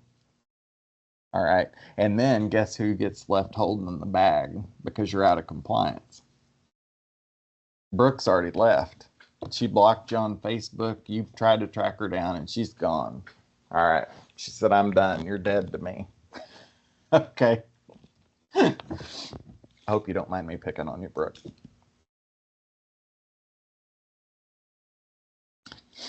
Anyway, all right. So the best practice eligibility determination should be accurate, well documented and applied consistently. And that's where you need your commissioners, your board of commissioners to support you. Okay, when you get the phone call that says, well, so-and-so is kin to so-and-so, and they don't quite meet the eligibility guidelines, isn't there something you can do? What's the response that you're going to give?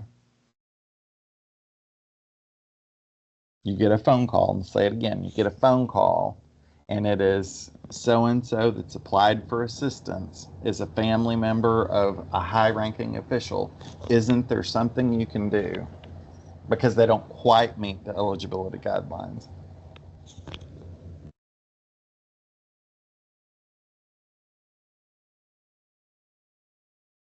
Visit with the director and share the situation.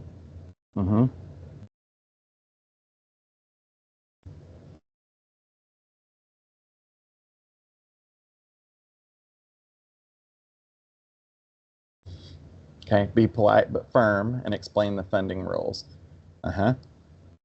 Okay, you can do those things. Absolutely. Beth, you're headed in the right direction. You can absolutely explain it to them. However, is that the answer that they're going to want to hear? Absolutely not. So when they get off the phone with you, what's the next phone call they make? I love how nobody's talking and it's all in the chat. Like, we're not gonna say it, but we'll write it. Okay, very good, very good. Beth, I love how you said reach out to your housing committee. Okay, you're gonna have to have support from somewhere before you stick your neck out on a limb. All right, so make sure that, you know, my advice would not be to sort of communicate immediately. I mean, I think somebody gave a pretty good example there. Let me look back.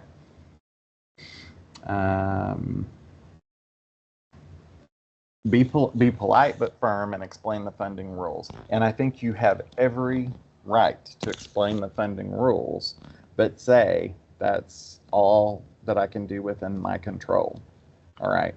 So at that point, it does escalate to another situation because you want to make darn sure that you've got the support that you need to get through that situation. And it can be very challenging. You know, we talked about tribal politics yesterday, and that it's there, and it's not going away, and it's just not anything that we're going to be able to change.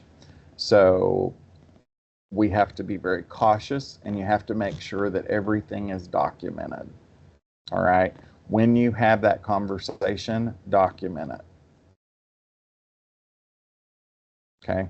If you've documented that conversation, then what happens? It becomes clear that you explained the rules. Okay. You've simply done your job. All right. Very good. I really appreciate the participation. You guys are really awesome as far as giving the feedback that we really want to see in this training. Malia says, I've always had another person present when I have to face those conversations like tribal council or a TA. And that is awesome. That's a wonderful way to handle it. Okay. Okay, Bessie says we tell them to complete the application to determine the eligibility. So in other words, you're not giving them the answer verbally. It's probably going to come in writing. All right. So then if they want to appeal it or talk to somebody, they're going to have to move on to the next level. But you've been consistent in how you've done it for everyone. Does that make sense? Always go back to consistent. Be consistent in everything you do. Okay. Unless it's, you know, insubordination. On a side note, I have had to fire somebody because they were consistently insubordinate. And that is a legal term, believe it or not. I still have the notebook in my closet, and that was 10 years ago. but it's like, you know, I held on to it because I felt like even after I was gone, I would still get sued. Even though I went through grievance, a second grievance, unemployment court, and still won, I still felt like they were going to come after me personally. And now it's just the principle of the matter. But I'm really considering having a bonfire and burning some old files just to make me feel better, you know, now that the weather's getting better. So there you go. All right.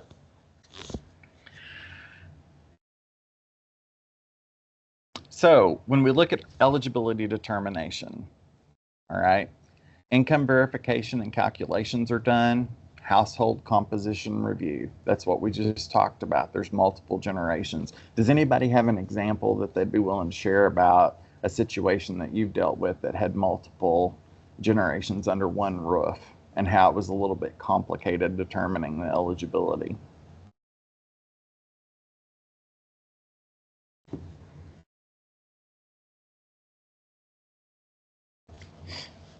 Not all at once.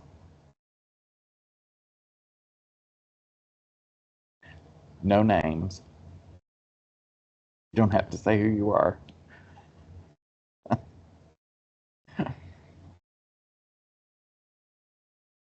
And the reason I want you to share is because I guarantee you somebody in this training has dealt with or is going to deal with the same scenario.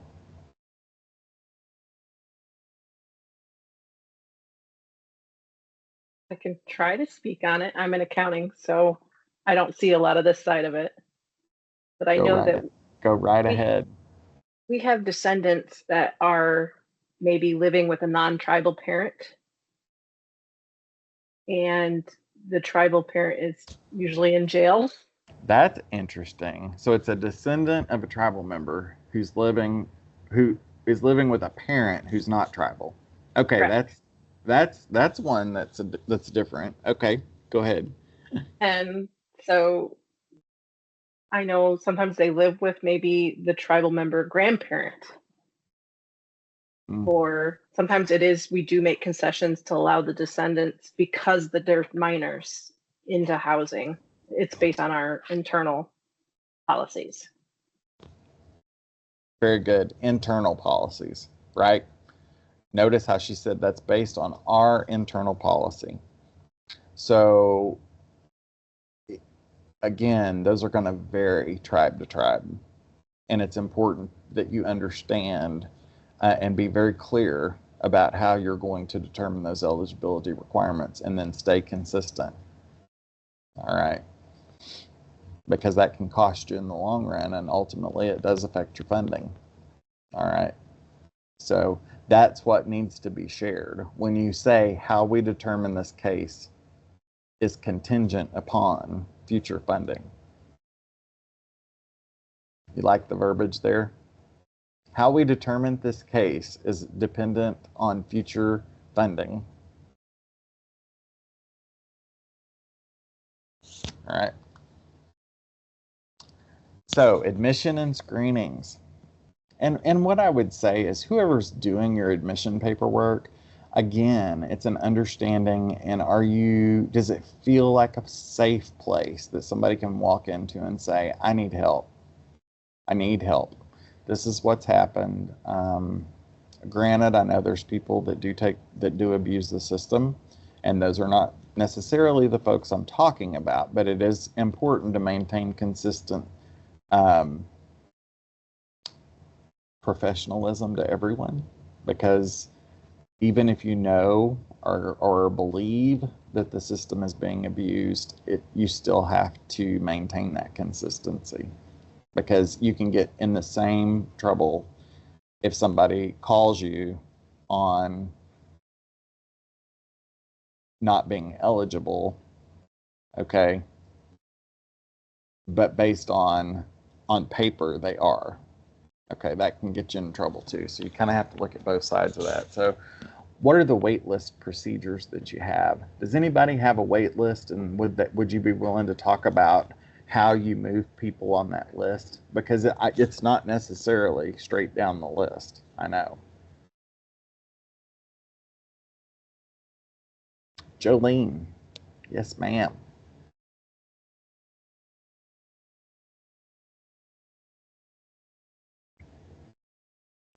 I don't think your mic's on.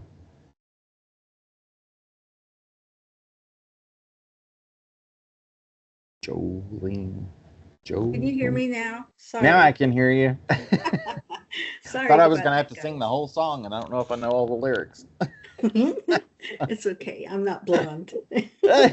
Anyway, my experience with the wait list, because I was a previous housing director before I moved up to the division level. We had a lot of scenarios pertaining to our wait list because sometimes we'd have applicants that come in as regular households. And let's say they get into a car accident. So now they're treated as what we call a 504 eligible client, meaning they have disabilities and or may have sustained injuries that require them to be placed in another house type of housing unit. We would utilize them as a priority because of their needs. And we would put them on the transfer list for an ADA compliant home. And even in our internal policies, we have levels of transfer.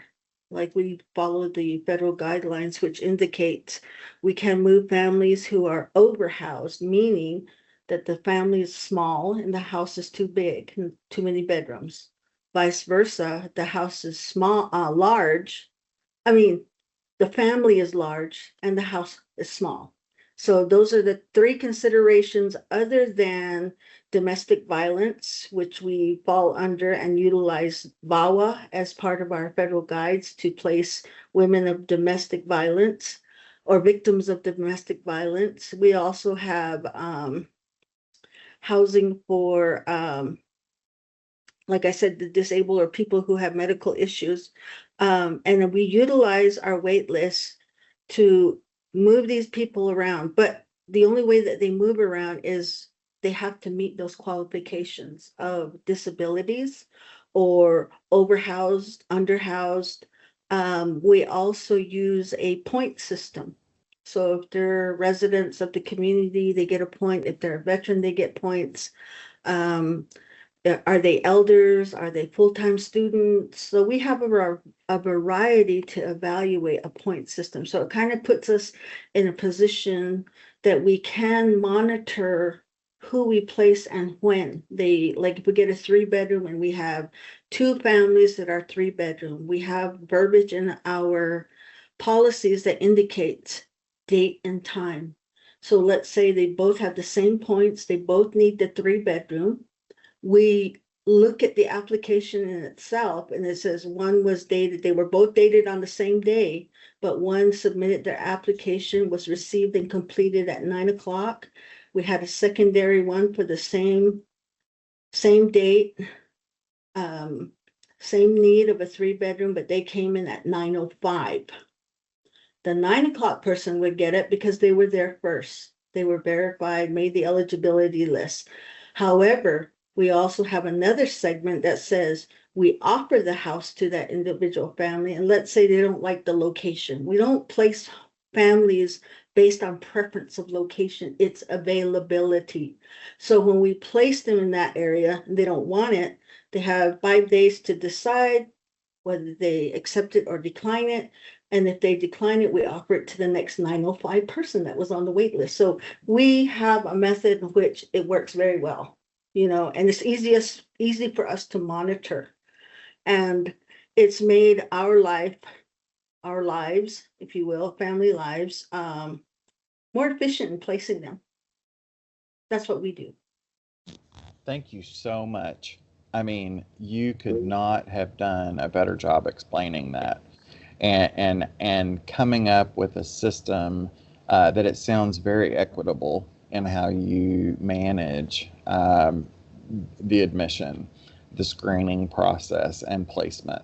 And I think it's critical that if you don't have clear policies and guidelines in place and follow them, that's going to lead to issues in the long road. So in other words, you can create your own policies, but you also have to be willing to live by them. Exactly. Okay. And that's the part where when I go back to that first part where we talked about drain, the lack of understanding, I'm communicating that as our tribal council representatives or our president or vice president of Navajo Nation.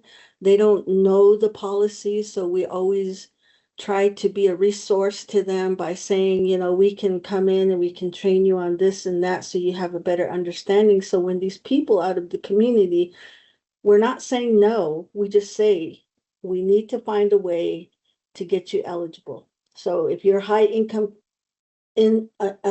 daughter came back from school, but she needed a place to stay. She was on the wait list, not the wait list, but on the household composition when she went to school as a student, graduated, came back. So her income is now part of you say she's got a job, but she's waiting to be placed at her employer's housing.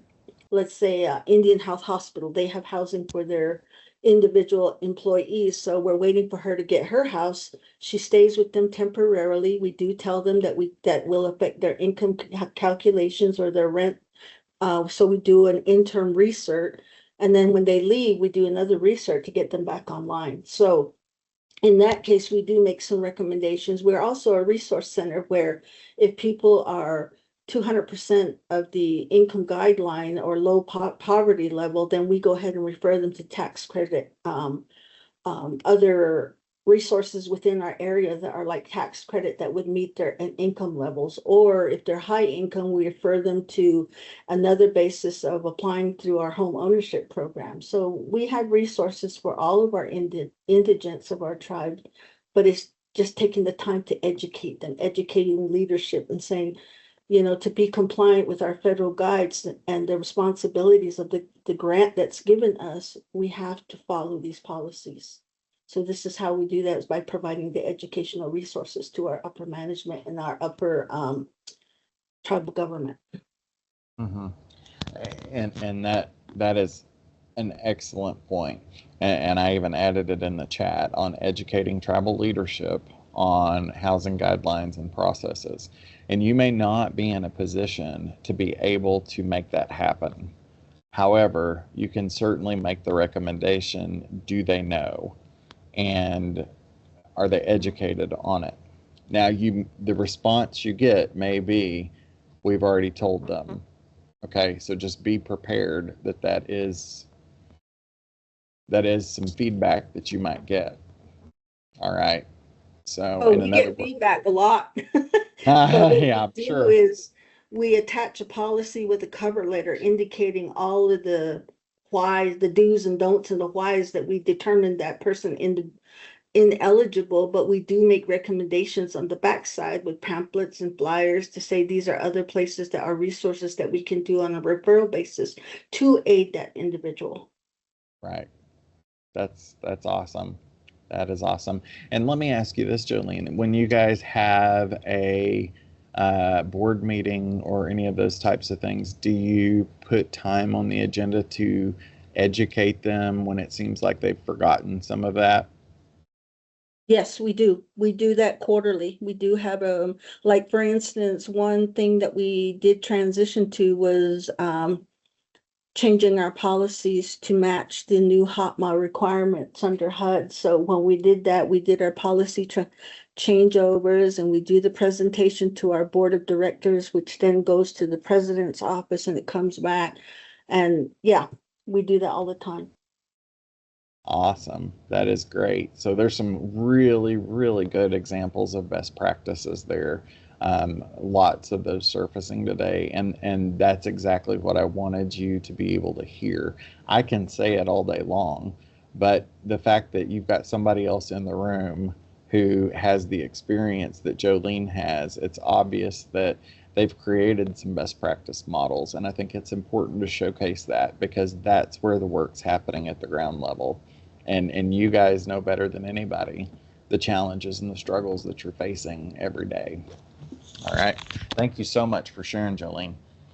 So as you'll notice, the goal on this slide is to ensure transparent and equitable admission decisions. And that's this entire conversation that we've talked about. How do we make sure that we've got a policy in place We're being transparent about that policy. That is, we're educating tribal members, we're educating leadership, we're educating the people that need to know what those procedures are and make decisions that follow those procedures. Okay? Because the second you don't follow a procedure and make an exception, everyone will know. Okay, it is connected to funding, but also when you make the exception, you may think that it's done confidentially, but everybody's going to find out. All right, and those are things that you want to be cautious of. All right, lease enforcement and due processes. Housing programs must balance enforcement with fairness and participant rights. All right. Malia said, and bring up public. Bring it up in public. Yep. At general. Yep. Bring it up in public. So you've got to make it public. Once you've got your policy set, it needs to be public. All right. You see some key areas there: lease agreements and participant responsibilities. One of the things that I mentioned yesterday that I have worked a lot in water and wastewater.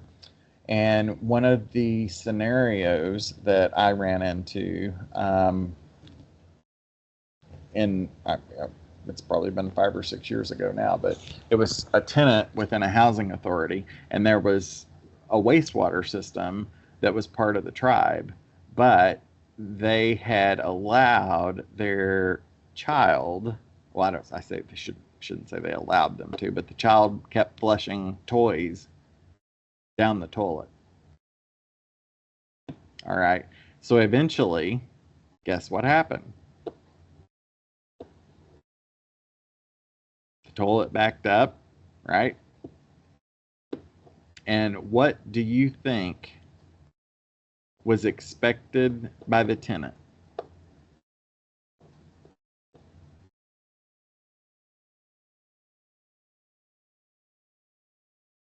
That the housing authority fix the toilet.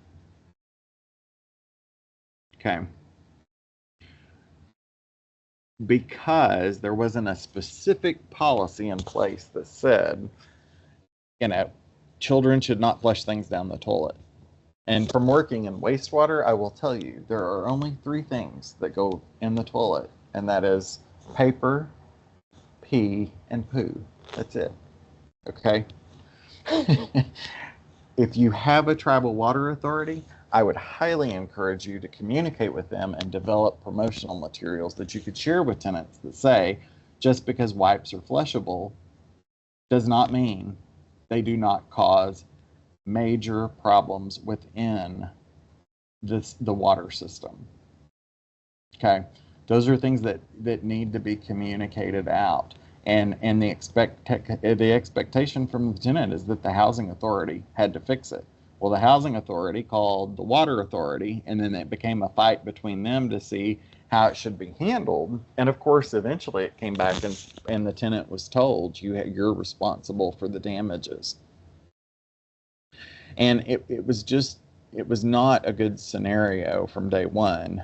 It didn't just happen out of the blue, though, because the water department had already been out there a couple of times because of the same problem. So the housing authority did not know that the tenant had already called the water authority and had them out there to unclog the toilet. So once it clogged, then they just acted the housing like this was the first time it had ever happened. So if there wasn't that open line of communication to understand, oh, gee, this is a persistent problem that the kid keeps flushing things down the toilet, the tribe wouldn't have necessarily had a leg to stand on. Or they would have had a leg to stand on, but it would have been a more difficult conversation and more difficult resolution. But once they came together and said, hey, look, you've already been warned by the water authority several times that this had happened. They've already been out there to fix the problem. So it is you you have to pay for it now because we've repeatedly, it was a repeated problem. So, okay. Under your lease enforcement, we've got grievances and appeals procedures. Again, those things need to be in writing. All right. Anybody want to share what their grievance process looks like?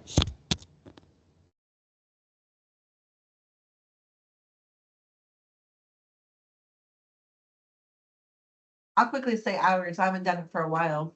Sure. Is we initially we have a conversation with the client or applicant to explain to them why the application was denied. We include a letter on that denial letter, a piece out of the policy book that explains what the grievance policy looks like.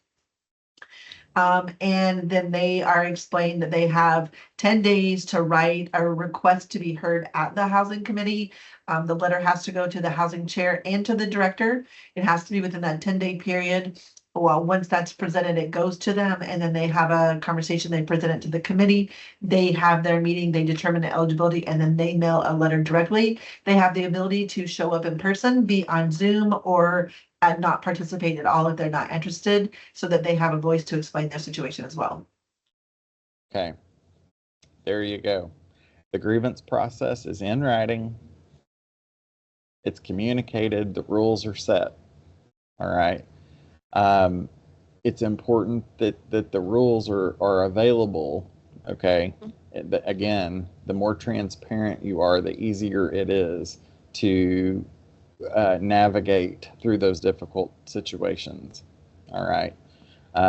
If it's not transparent, for instance, it's not on a website, it's in a book in your office, is that transparent? No. I see some head shaking. That's not transparent. Okay. If you've got all of it written in a notebook, 3-ring binder that's been there since 1980, okay, it's not transparent enough. Okay. So you've got to communicate exactly what the standards are and what those expectations are. Again, the goal being to protect your program integrity and make sure that there's due process. So let me go back. That's a big word. Protect program integrity. And what does integrity mean?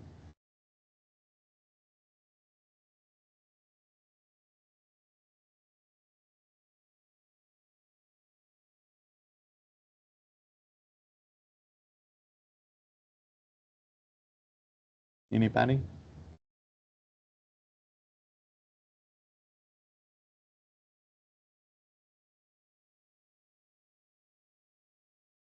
Program integrity goes to prove that you're doing the right thing. It's that simple. All right. We're doing the right thing. The frameworks are in place. We're following the rules. Jolene, you got it. We're transparent and we're honest about it. Awesome. So we've got your financial reporting, your annual performance reports that are going to come due. These are things that if you haven't had to take part in it or complete it, you will in the near future. Track your program outcomes and expenditures. So you're matching what you said you would do to how you spent the money.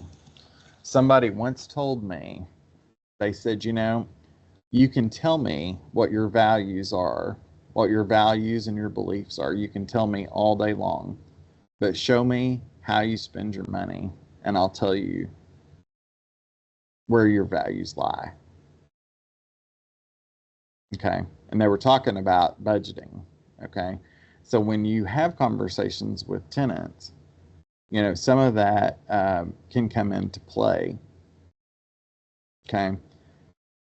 Let us help you. We're here to help you better understand. Okay. You may tell me all day long you need the help, but the reality is, you know, show me, and that's what they're having to prove through the documentation that they're submitting. Okay. So you want to track those expenditures to your program outcomes. How much money did we spend and what did we say we would do? And did we stay within those limits? All right. Demonstrate compliance with IHBG requirements, support accountability and transparency. And then from the financial management side, you've got to look at your budget oversight, the internal controls that you have in place, how ready you are if an audit were to happen tomorrow. That's what you always need to think, okay? When you take on that mindset of what if an audit happened tomorrow, it will help you set your priorities, okay? It may be very easy to see how, well, you know, I'm going to get to that later. I'm going to get to that later. But after so many days of saying I'm going to get to it later, we begin to see some issues in that, you know, if an audit happened tomorrow, then we're going to have some challenges. Financial management includes all of those things, accurate financial reporting. So, of course, I know somebody in here said that they're accounting and making sure that the books are right, that everything lines up, all your I's are dotted and all your T's are crossed. Okay, you want to maintain that financial stewardship. That is, you're spending money the way it should be spent, and it's within within regulations. Okay, so want to talk a little bit now about procurement. All right, and in case you're wondering, we have about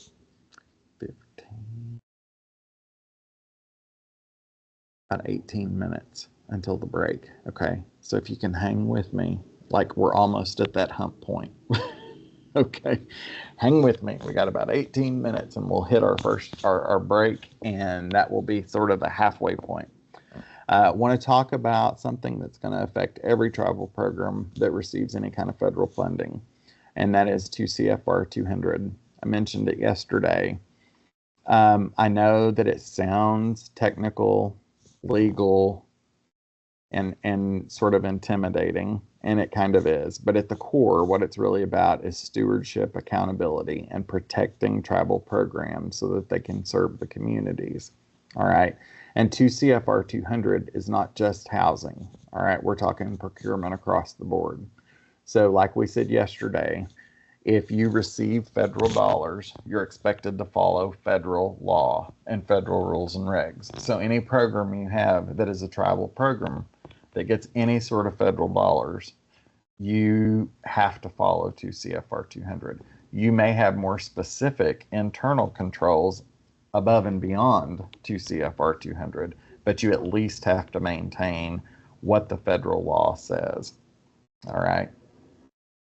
And we're not trying to turn everybody into an auditor or an accountant. Not everybody wants that job. I saw a smirk there. Yeah. If you had hired me, you'd fire me on day one. Accounting is not my bag. Okay. That is not my jam. Okay. So if you're in an accounting role and you're bad at money, you need to tell your boss, you better move me somewhere else. We're going to end up with problems. All right. So the rules exist because the system's been abused. All right. The rules exist to make sure that all programs, federal programs, are within the law. It's following the way federal money is spent. And we have to think about what comes with accepting those federal dollars. What are the expectations that we have when we receive federal funds, and what does the government expect from us in return? Okay, 2 CFR 200 is commonly called the Uniform Guidance. There's some other accounting and financial models, if you will, that are out there about how to maintain internal controls. But 2 CFR 200 is the federal government's rule book for how organizations manage federal grant money. All right. So think of it like this. If the federal government gives you money for a tribal program, they want to know, was the money spent correctly? Did you spend the money on what you said you would spend it on? All right.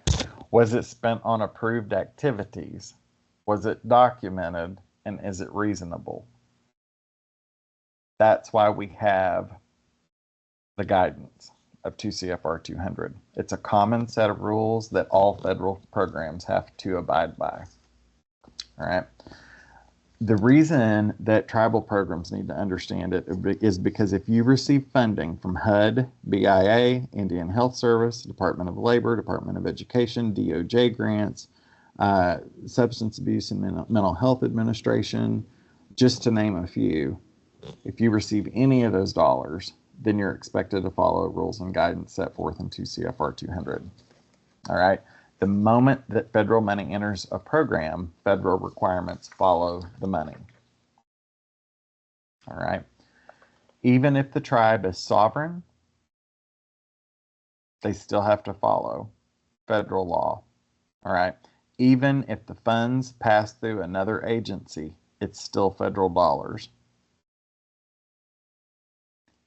Even if the grant is administered locally, it's still federal dollars. Federal compliance expectations still apply. Okay. One of the biggest misunderstandings in local programs is treating federal dollars like operating money. All right. So I want you to think of this in two ways. And I think we sort of touched on it yesterday. If you have a casino, a tribal casino, and it generates revenue, okay, in most cases, that would go into a pot that's more unrestricted, what I would call unrestricted dollars. All right. Meaning the tribe generated the revenue, the tribe can spend it as they see fit. All right. If you have federal dollars, those are restricted dollars. You understand the difference between restricted and unrestricted. All right. The money must be approved for the purpose you're going to use it. The spending must be documented. So any dime or any penny you spend of federal dollars, you have to document what you spent it for. The cost must be allowable, and the program must be able to prove compliance. Okay. So in other words, federal funding comes with strings attached. Doesn't it always? We'll provide you the funding, but you've got to follow the rules that are tied to it. And the rules are generally found in your grant agreement, your program regulations, and your tribal policies that you've created, and in 2 CFR 200. Is this beginning to make sense from a spending standpoint? All right. Oftentimes in programs, and I've seen it happen with tribal programs, that staff this is the response. Well, we did the work. We helped the client and we know what happened. And that is not enough. Okay. Being able to explain, oh, well, we helped it, we know it, we saw how the money was spent and it worked. Not enough. All right. The documentation that you have to have protects both the employee, the program, the tribe, and any other funding sources tied to it. Okay. And in some cases, you may have a situation where you have a program that receives partial federal and partial tribe funding. And what would we do in that scenario? Since the tribe is partly funding it, is it okay to do whatever we want because we're sovereign?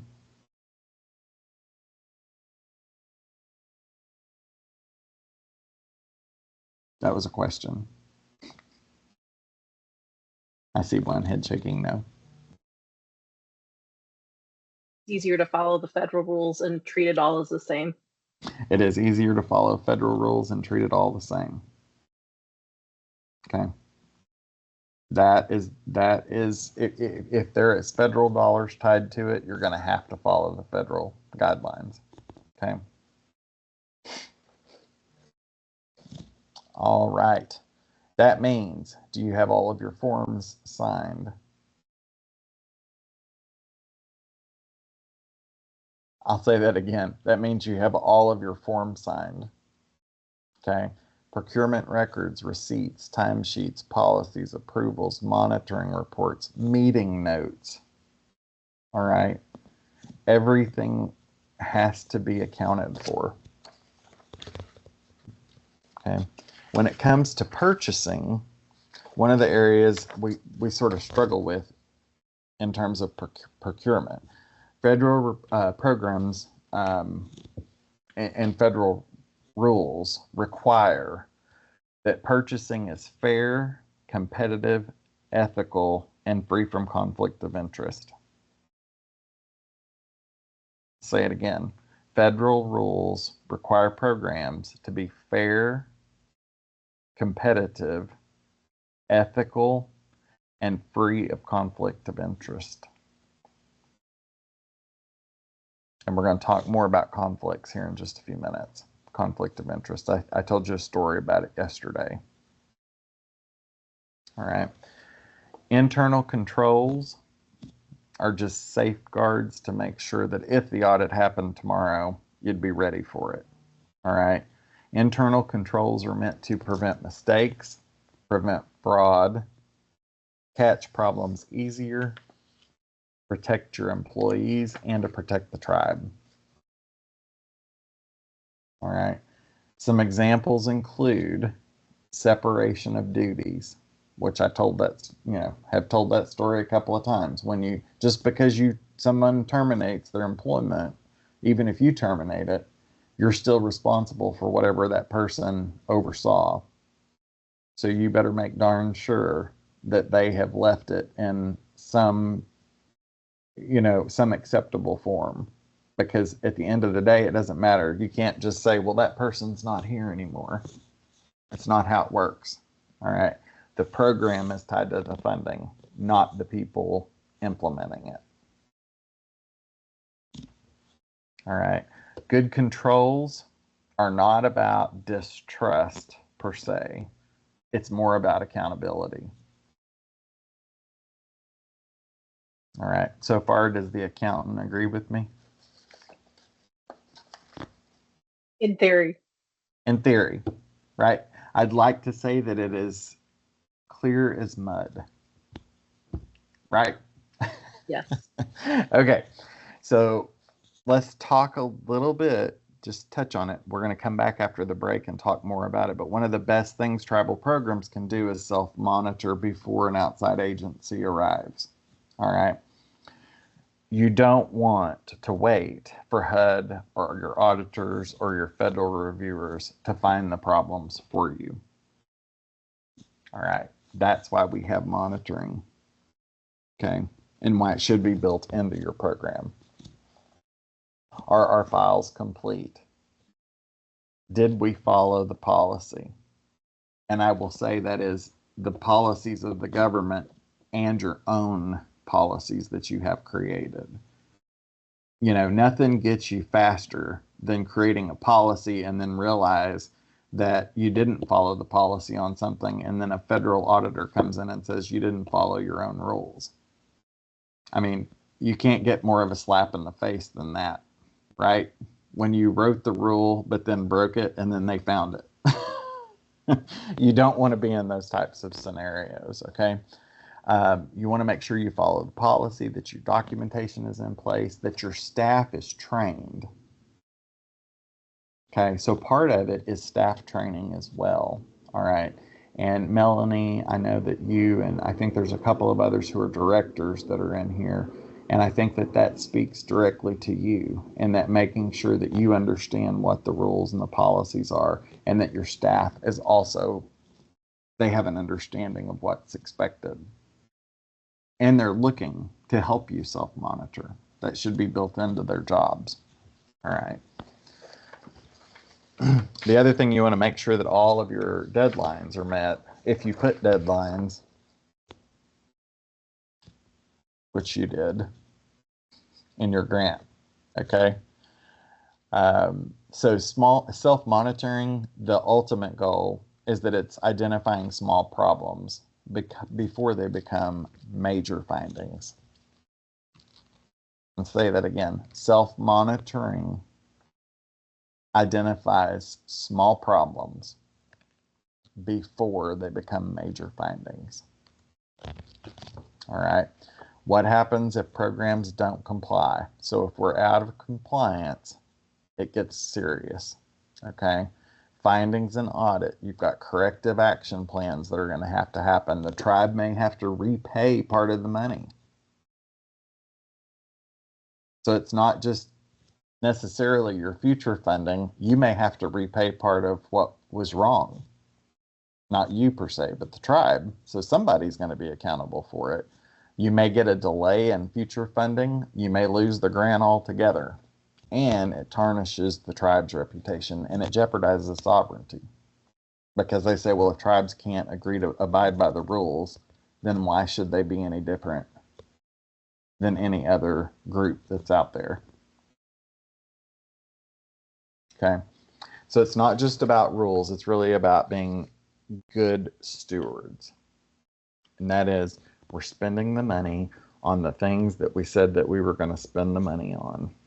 And we want to make sure that tribal members are ultimately receiving the things that they're supposed to receive. Okay. Conflict of interest. I think that this is a good point to sort of begin to glide for a second. Any questions? What comments do you have about this piece, about what we've covered this so far? Any comments or remarks, questions? Do you feel like this information was helpful?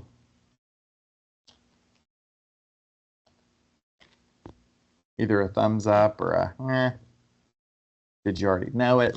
Some people may have already known it. And those of you who did, I appreciate you being willing to chime in and help provide some examples to some of the folks that may not have experienced some of those yet.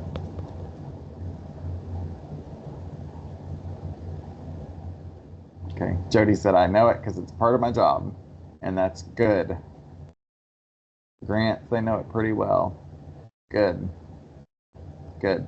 And then it's just a matter of looking around and making sure that everybody that you work with knows what you know. Oh, I love that. 2 CFR is our jam. That's our jam. I love it. That is the challenge. Absolutely. Absolutely. Okay. Very quickly in the chat, is there anything coming up that you would like emphasized, or have we missed anything that we need to go back and sort of maybe cover again, touch on? This is what in training I call a self-check. Okay, this is where I'm testing to see how good of a job I have done as an instructor. Okay. So if the room is silent, that's not a good sign usually, you know. It's like we've lost the boat somewhere. It's like I'm out in the water by myself and no one else came along.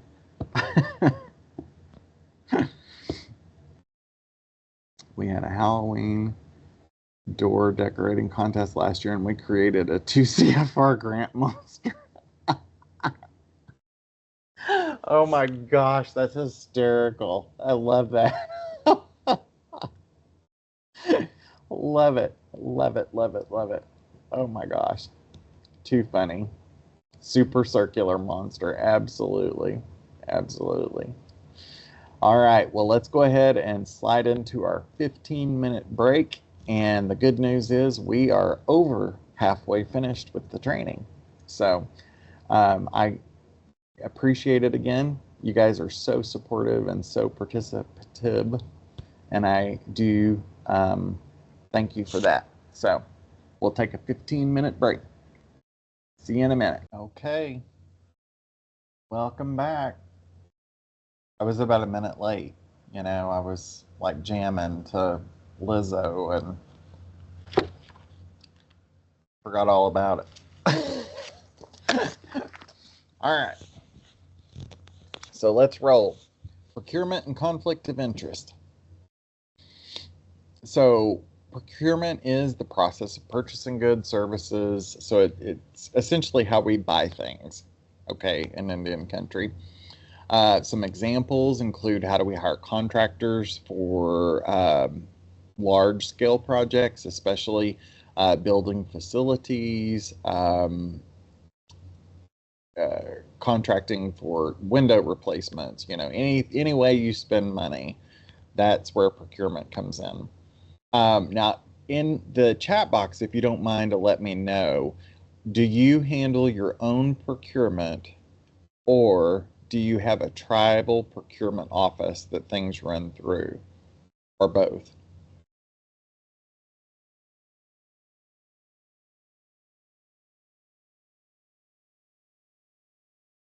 Just so we kind of know who we're working with. Malia. Oh, I'm sorry, Malia. A one-woman show. Okay. Collaborate. It's an interesting term. Gina, collaborate. We collaborate. Okay, and Beth has a procurement department, so it's pretty split. All right, it's pretty split. So it's very important that you do understand at least this piece, conflict of interest.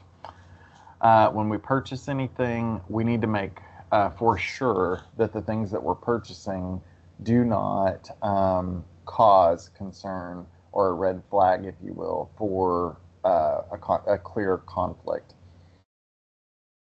So we want to look for full and open competition, fairness, and transparency.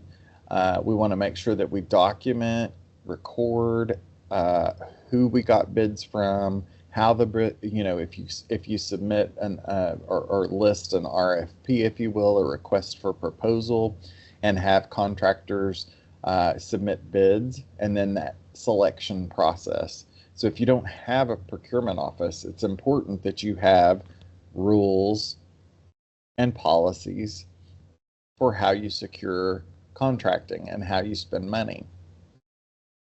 In other words, like I mentioned yesterday, things that are over $10,000 required you to bid out. Okay. There is an exception. There is an exception to bidding out. And there's a term that is used if you have identified someone who can meet services that others cannot fulfill. Does anybody know what that is? What's it called? When you sort of find a contractor that does exactly what you need and no one else can do it. You got it, Jolene. Sole source. All right. So if you have a sole source vendor, and that is a vendor who can fulfill everything you need in terms of your RFP, and no one else can do it exactly like they do it. Okay. That requires what we call sole sourcing. And in order to do that, it is helpful, very helpful, if you can get a letter from the vendor and you write a letter that explains that you're looking for these specific services and that your vendor almost matches the same terminology. And you can create a sole source letter to share that is the only vendor that you could find that can do that work. All right. I will tell you, in the training world, I have signed and I have submitted multiple sole source letters, and that is the training that I do specifically for certain things. I'm the only trainer available to do it like the tribe wants it done. And in that case, if it exceeds that cap of 10,000, the only way to get through that is to find or initiate what is a sole source. All right. It is very, very important, especially if you have a sole source vendor, that there's no conflict of interest. That is, if I were the person that's providing the sole source, let's say widget, okay, I'm not kin to somebody in the tribe. All right. That can be a clear conflict. All right. That's an example of one way that a sole source would work. However, you better make sure you've got your ducks in a row and that there's not a clear conflict there. All right. Proper documentation, like I said, you've got to keep the record keeping tight on that. You want to make sure that if you did solicit bids, the RFP is there, the bids are there, and how you went about the selection process, especially if you did not choose the lowest bid. All right. It's in some cases, you will find that tribes have outlined that it's not necessarily the lowest bid that wins. There can be other factors that play into that decision. However, if there are factors that play into that decision, again, you need to have transparent policies that say this is why this vendor was selected, especially if it's not the lowest cost, because we are to be financial stewards of that money. That is, we are spending it in the best way and the most affordable way possible. Any questions about procurement and conflicts of interest? We're going to talk more about conflicts. Okay. Jody says their bid sheet has a line explanation for why that specific vendor was chosen, and that's a good idea for every bid that's selected, that you have that documentation. So a conflict of interest occurs when a person is involved in a decision-making process that could potentially benefit from the outcome of the procurement or the program decision. That's the textbook definition. In real life, I'll let the accountant laugh, okay, because I wish it was that simple as that definition, okay. It sounds very Encyclopedia Britannica, and it is, because when you get down to the nuts and bolts, it's not that easy. All right. Awarding contracts to family members. Okay. Accepting gifts from vendors. There are tribes I've seen in place that they'll say anything over $25 has to be reported. I've seen instances where other tribes say anything that's received from a vendor can be accepted, but it has to be reported. I've seen tribes that say we do not accept anything from a vendor regardless. Okay, so I'll give you an example. Let's say that Brooke and I, all right, at one time, she and I were married, okay? And I don't even know if Brooke is married, but let's say Brooke and I were married, all right? We had a nasty divorce about 12 years ago, all right? And in that divorce, Brooke took me to the cleaners, all right? But then she went to work for the Native Learning Center, and she took some trainings, and it sort of calmed her down, all right? And we're friends again, okay? So because of that, Brooke decided that my ex-husband does that type of training, okay? So let's allow him to bid for this contract, all right? Is that a conflict of interest?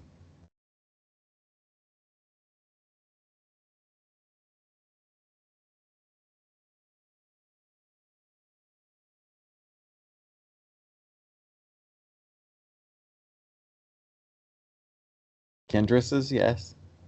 Anybody else brave like Kendra and want to throw out a response? Not to allow you to bid, but for me to choose who gets it. There you go. You're starting to think along the right track. Okay.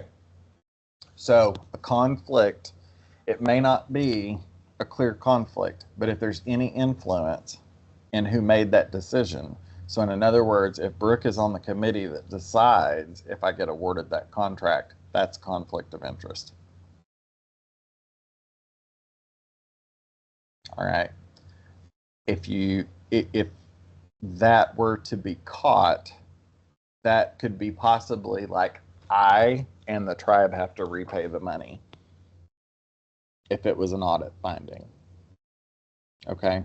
I'm just trying to give you some real world examples because the definition sounds great on paper, but when you get down to the nuts and bolts, it's not that easy sometimes, and you don't know. So you need to make sure that you do your fair share of investigating to make sure that those conflicts are not in place. And if you don't have people signing conflicts of interest statements in your office, that's something that you really should think about.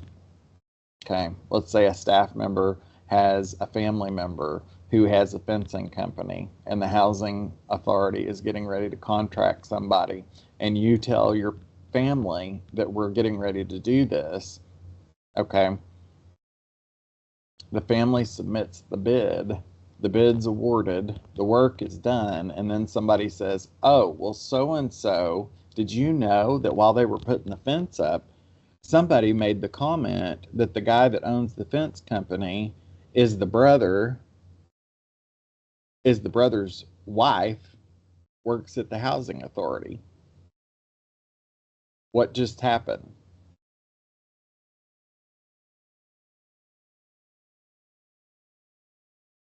Is it a conflict?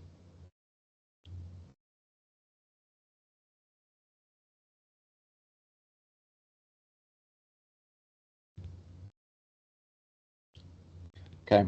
And Beth says conflict. I mean, I can see it a little bit both ways. Depends on how well it's documented. If it was, but essentially, if they're financially benefiting from it, even if that person wasn't involved in the decision-making process, if they're financially benefiting from it, it's a conflict. Okay. So it's important to have folks sign those conflicts of agreements. You do your fair share of due process, especially in smaller communities where you may not have as many options on who the contractor is. Okay. If you're on a reservation, you know, most of our smaller tribes that are on reservations, everybody's kin to everybody. All right. That's what Jody just said in the comment box. Everybody's related to everybody. So it makes it very difficult to justify in those cases what is and what is not a conflict. All right. That's why you've got to make sure you understand your policies inside and out, and your staff does as well, because that could easily end in a termination in repayment of funds. So you can see there's some examples, best practices, follow it, disclosure, okay. Yeah. We get it, right? Move on. We can beat it to death.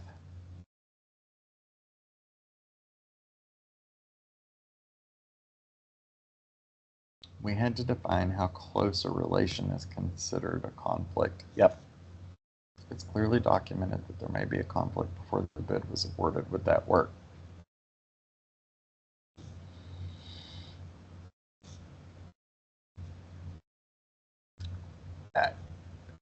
I would, and Beth, and all,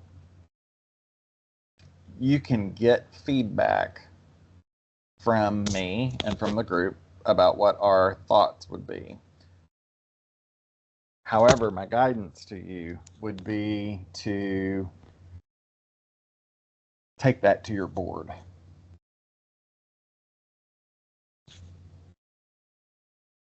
Does everyone agree? Or does anyone have any other thoughts for Beth? If I thought it was going to be an issue, I would think I would take it to the board immediately. Jody, go ahead.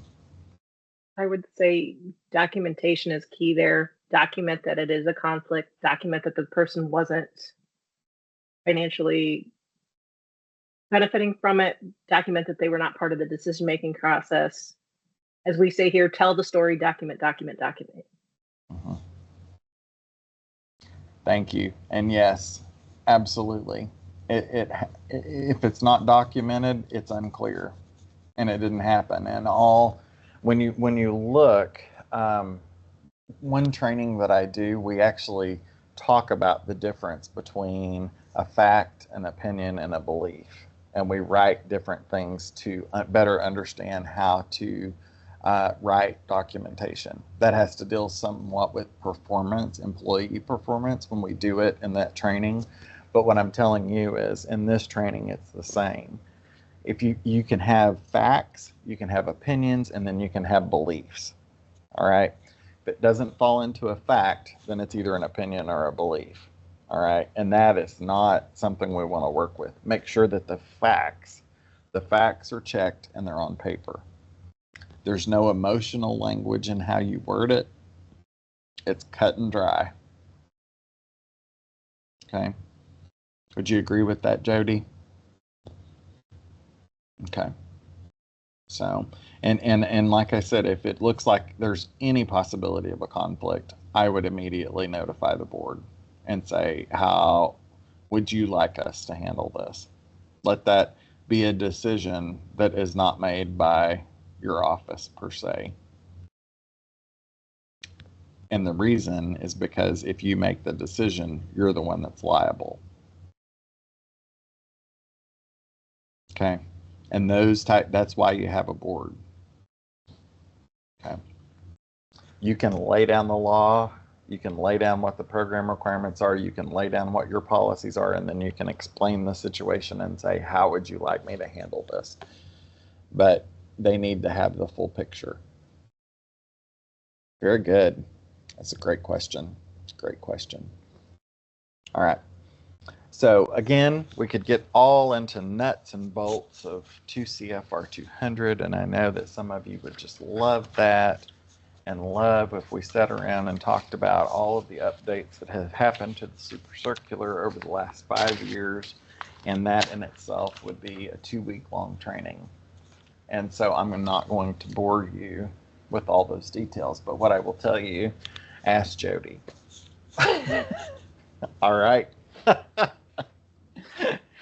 Ask the people in the room who have experience with procurement and get their perspective, because they've probably got plenty of stories to share about their interpretation of rules and regs and what it means. All right. It is cut and dry, but it's not. So in other words, it's messy. Okay. It's messy at the end of the day, and that's why your documentation matters. All right. But just a little bit more, strong procurement systems reduce compliance risk and again, protect the integrity of your program. All right. A strong procurement system. That's what it's going to do. A little bit about legal. All right. And I'm going to see, do we have anybody? Let's see, who have I not picked on today? Oh no, I can't see names. I can only see pictures. That's a problem. I go to people. There we go.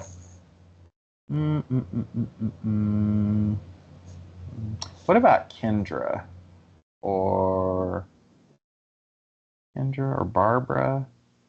I haven't heard a lot from you today. Either one want to volunteer to read this slide? 'Cause I'm tired of reading slides.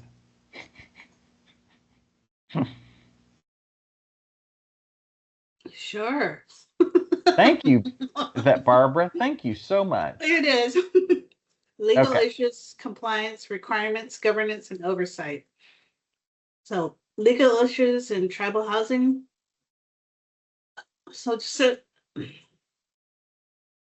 I'm the grants and contracts compliance officer. This is all new to me, so this is. That's just fine. We're going to learn it. It's We're been going to quite learn a it. learning experience and interesting because Mhm. we have our housing department and a lot of our departments are a little siloed. So can I think we talked about that, didn't we? Yeah. So Yeah. my apologies. Like I said, we have a site agency site visit, as well as we're working on our single audit. So I've been in and out. Oh, you are totally good. All you got to do is Okay. just kind of read the slide, and if Sure. you've got Okay. anything to share, that's great. And if you don't, we'll just get the information. Okay.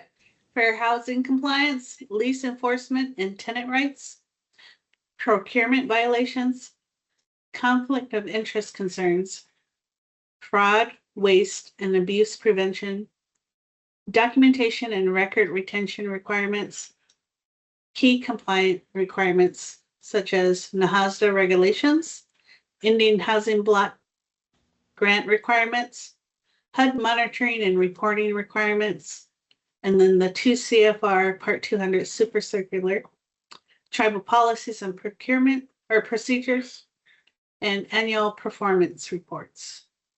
Okay. So see, we've touched on all of these things, and it comes under the umbrella of your legal compliance requirements and your government. All right. And it's important that you understand that those things are for the tribe as a whole, including the housing authority as a smaller umbrella. All right. So you've got to make sure that what you're doing is transparent, it's legal. All right. At the end of the day, Jody's job is to protect from waste, fraud, and abuse. And we hear that a lot, right? Especially in the political climate that we're in right now. We hear a lot of talk about waste, fraud, and abuse. All right.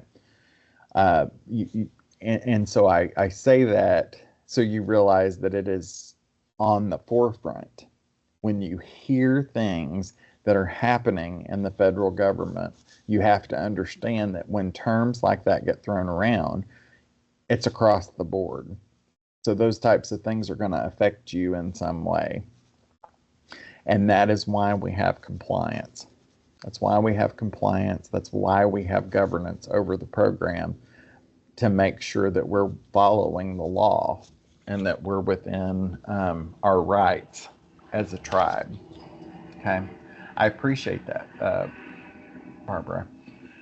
So who does have control? Well, at the end of the day, your council is going to provide governmental authority and strategic direction of the tribe. All right. Your housing authority board is going to oversee the housing specific operations and policies. I would not, and this is going to be, it's sort of a opinion as opposed to a fact, but I will tell you, I would not, as an executive director or a director of a housing authority, want my board to be in the middle of my business every day. All right. When it comes to staffing, when it comes to what we do in day-to-day operations, I would want to see a clear separation, that they're providing oversight to how we operate our program, but they don't have day-to-day interaction. And in other words, if I'm the director or the executive director, all right, and Beth is one of the employees, let's say Beth is the rental director, I don't want somebody from my housing authority board necessarily calling Beth and saying, Beth, I need you to do this, or I need you to do that. Okay. There needs to be some boundaries and some parameters set between those two. So it's important that the program itself runs and operates smoothly. All right. You do want the board to give you direction and oversight on policy.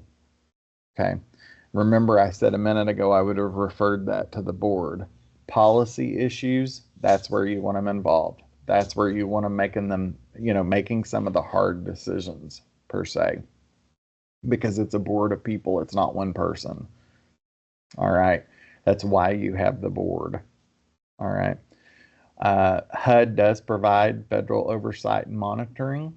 And if you would like for them to help you evaluate and monitor your program, they would be more than happy to if you wanted to make that phone call. However, we offer trainings to help you prepare in the event that that phone call is ever made by anyone and they are on your doorstep tomorrow talking about what we need to do to get our program in order. All right. So just know that that is an option if you want to go straight to them. The more questions you ask, the more you open the textbook, if you will. Okay. Executive directors and staff manage your day-to-day operations. Auditing and monitoring agencies evaluate compliance and accountability. So if you remember, we looked at that org chart and it had the staff structure over here. And then it sort of had the external auditor outside of that, not connected to anybody. All right. If you're going to outsource an external auditor, again, conflict of interest needs to be in place. Make sure that it is somebody that is completely independent of the housing authority and the tribe that can provide feedback into your program. Okay. Everybody agree with that?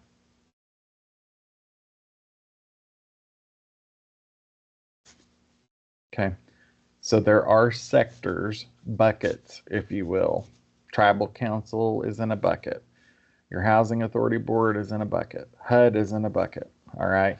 And at some point, we have to get all the buckets together and figure out how to do what we do. It's sort of like getting through the jungle to serve our purpose. Okay. And it's not easy. Okay. It's not easy. So I commend you for the work that you do because I know it's not easy. All right. We've talked about this, beat a dead horse with it. What happens if you don't meet compliance requirements? We've gone over it over and over and over again, but I think that it's important that it's important enough that it deserves another slide. Are you picking up what I'm laying down? Are you smelling what I'm stepping in? Like, it has another slide. So it's that important. Okay. We could continue on having this conversation for 30 more minutes, but instead I gave you a slide. All right. So you can read it and you're going to read it and go, oh, gee, we've talked about this. Gee, we've talked about this like 5 or 6 times. Why does he keep going back and just hounding on it and hounding on it and hounding on it? Well, it's important. All right. It's very important that you understand the ramifications of what happens when we have findings. All right. That is the last place that you want to be, is in that room when you have somebody come in to audit your program, if you don't understand. Strong compliance systems protect funding, support accountability, and strengthen programs. Again, helps with integrity, that they're doing the right thing. They're doing the right thing with the money, and they're running a consistent and fair operation. So let's talk about, now we find these problems, now how do we fix them? Okay. There is a problem-solving process, believe it or not, to fixing problems. I think one of the immediate responses we have when we hear that there is something that is not in alignment with our policy is that we typically go straight to the defense. And in this case, that's not the best thing to do. The best thing to do is identify the problem. You've got to get to the core root of the issue. Is it a staff training issue? Is it a, oops, we moved money to the wrong place and spent it issue? Is it an, oops, we accidentally contracted with the tribal council's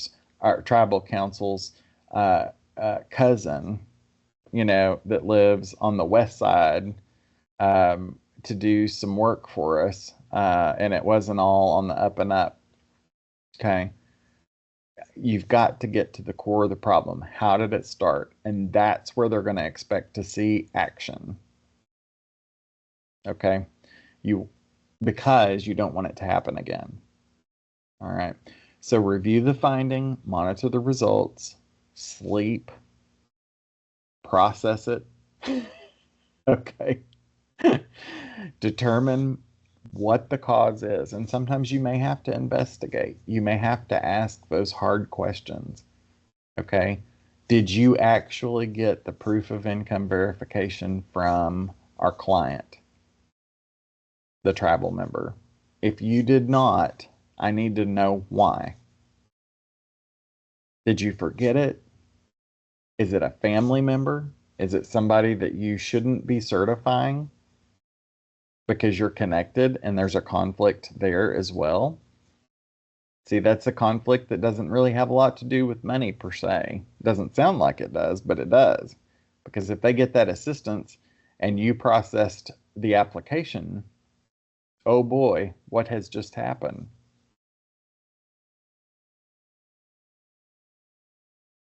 You've got a conflict of interest, okay? Number 2, assess the risk. So you need to think about what are the ramifications if we don't fix the issue. All right. Or even if we fix the issue, what is that going to change? It may change your processes. It probably will. If you get an audit finding and you're like, holy crap, we never anticipated this. What does that do for you? You're going to have to write new policy and get it approved. And it may have to go through your housing commission. It may have to go all the way up to tribal council, depending on what your independent rules are. But you've got to make sure that you understand the risk associated. Prioritize things that are urgent. All right. If something looks like waste, fraud, or abuse, that better be the only thing that you work on until it is fixed. All right. So how do we fix compliance issues? Continued. We want to develop a corrective action plan. So would anybody like to share a time that you have had an audit finding and what you had to do as a result? Maybe it led to a policy change. Anybody want to share how that was handled? Or is that like one of those things that I have had 12 nights of sleep since that happened and it's out of my mind? Or we drank too many margaritas that night and it is gone. I don't ever care to revisit that issue.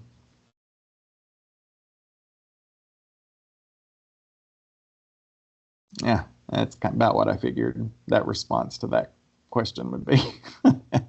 All right, Jody. Jody's going to be my tried and true. She's going to come through. Oh, this was very much, let's go with on me. We had an audit finding that the financials were not consistently up to date. And so therefore it weren't available for the director. And I had just come on, so it fell on my shoulders. And I'm one person, I can only do so much work. I was staying till 2 o'clock in the morning. Mm-hmm. And we just had to write an explanation of we're getting it under control and make some pretty words up that looked good. And I still have my job, so yay. Yay. You lived through it. Congratulations. Because I will tell you that there are a lot of people that would not have made it through that. What you just described. There's a lot of people that would have, they would have bit the bullet and said, I'm out, or, it's easy to lay blame and fire staff. So the fact that you're still there, I think, attests to probably your work ethic and your ability to work under pressure to figure out how to make things the way that they should be and protect the program's integrity. Because I bet ultimately you were spending everything the right way, right? Yeah. Were you meeting the needs and doing exactly what you said you'd do with the money? Yeah, they just had been without a financial manager for a year and a half. Yeah. So that kind of goes back to that, you can tell the story all day long, but they don't care. They want to see that there's action happening as a result. I had to prove within the next so many quarters that we were catching up. Gotcha. And it sounds like you have done a phenomenal job at pulling that back together, and that you are to be commended for that. So thank you a lot for being willing to share that. Our key goal is to fix compliance issues, focus on the long-term improvement and prevention. So it's not always best to say we made a mistake. Are you getting this? It's not always best to say we made a mistake. Sometimes it's better to say we had something that was called to our attention, and this is what we're going to do to make sure that it doesn't happen again in the future. Okay, think very clearly about how you're going to word that, because like Jody was so willing to offer, she said we had to come up with some pretty big words, and that's what they're looking for. And so how long, Jody, did that last? What period of time did that span? We'll go with probably a good year. Yeah. I Before they won't say found it's still ongoing. before you got the ladder and said it's okay to climb off my back now. Yeah, basically. Yeah. So there you go. There's a success story. I'm happy to hear that she survived it and made it through it. But I can assure you that was probably a hellacious year. So that's why we're going over it so much, because I just don't want to see people that fall into that same scenario. And you may walk into it and don't even realize you're there until you're there, and you go, oh my gosh, this is a hole that we have fallen into, and I didn't know it was here, they didn't know it was here, but here we are. So there's hope, but it's important to document. All right, so let's say that we have a risk or a finding that happens, and we have participant documentation that we can't find. All right, so let's say that tomorrow they walk in and say, we're going to start our audit in 2 hours. And because a staff member just said the other day that they found a file where there was information missing, what would you do?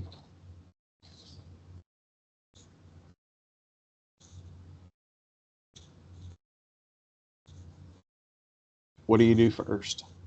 You got 2 hours. Malia says, create it quickly.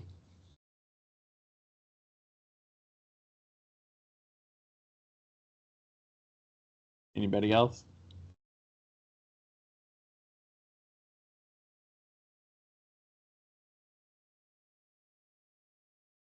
So I'll tell you my perspective. All right. If I found myself in that role, okay, and I knew that there were going to be discrepancies, and I had 2 hours, I don't think I would work on trying to create documentation per se, because the reality is if it's missing from there, it's probably missing from several other places. And there's no way in 2 hours I would be able to find it all. I think I would spend my time already working on what my response to that was going to be. You got it, Beth. I'm going to spend that time crafting my response. I already know it's a problem. I know we're going to get hit with it, because if they found it in one, I mean, if I know it's an issue in a file, I'm not going to, I mean, I can tell you there's going to be other files that don't have it either. And like Jody said, make up some big pretty words. You spend that time going, well, there was a mistake that happened. We can sit around here and blame one another, but the reality is they're coming after all of us. They're coming after the program. All right. So at that point, you're better to say, how are we going to fix this? What are we going to do to make sure that this doesn't happen again? So in order to avoid being in that scenario, that's why we have self-monitoring. Okay. That's why we have external audits. That is why we bring in technical assistance specialists and contractors or consultants who can look at it and say, I've done a self-monitoring visit with this program. Here's some things that I see as key issues that they're going to flag. Okay. I've been out to do self-monitoring visits with housing authorities. I've been out to do it with water authorities. I've been out to do them with education departments, where we're looking at comparing standards to what's actually being done in certain programs. And I will tell you, it is much easy being an evaluator than it is being the person getting ready for the evaluation. Because when I have the checklist of what to look for,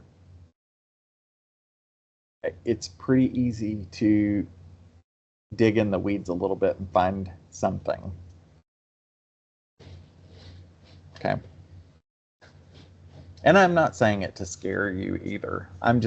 I really want to create a big awareness as someone who may be fairly new in housing that this is the result. We've got to make sure that our I's get dotted and our T's get crossed. So if you see something that you think could be a potential risk to the organization or to the program, you need to let somebody know. If you're not a director, if you're not a decision maker, and you notice that there is documentation missing or this or that or the other, it's important to let the proper person know so that they can say, oh boy, we've got some issues here. We need to really get serious about this and dig through our files and make sure that we have all the documentation we need. And if we don't, we need to figure out how to get it pretty fast. Because if they show up on our doorstep tomorrow, there we are. Excellent. You guys are just awesome. Have I told you that yet today? You are awesome. Okay, some sample responses would be, again, internal reviews, staff training. All right, the Native Learning Center offers, oh my gosh, I don't even know. Is Brooke or Halliston out there? I know they've had to step away here and there for a minute. Halliston's there. Halliston, yep. I mean, talk about how many trainings you guys do as far as about how many webinars and how many, do you have any idea? Yeah, we do, like, on average, we do 2 webinars a week, and we have multiple trainings each month. Some of the trainings take place here, but most of them take place on site. Through technical assistance?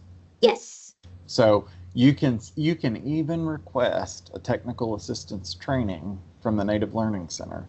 For example, if you have a large staff and you're like, I need all of my entry-level housing people to go through this, workshop that I just went through with Jack, you can put requests into the Native Learning Center.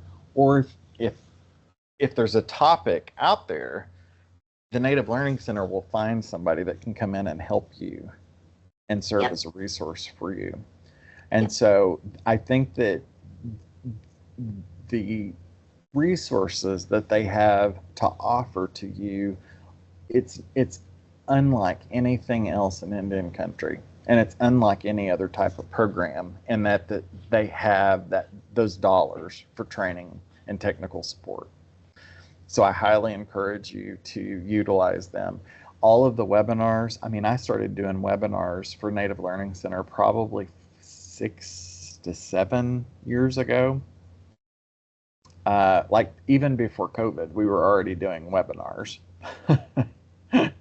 So, yeah, and like Allison said, technical assistance is free. Everything they do is free. Okay, their funding is specifically designed to help get technical assistance and training support to housing authorities across the country. So I just really encourage you to take advantage of that. They have archived all of their trainings, okay? And I believe you can find them on their website still, right? Halston? Yeah. So if there's a specific training on YouTube. Okay, on YouTube. So if there's a specific training topic that you need, you can probably search through some of the trainings that they've already done and go back and listen to some of the training to get some pointers on that. All right, so just excellent, excellent resources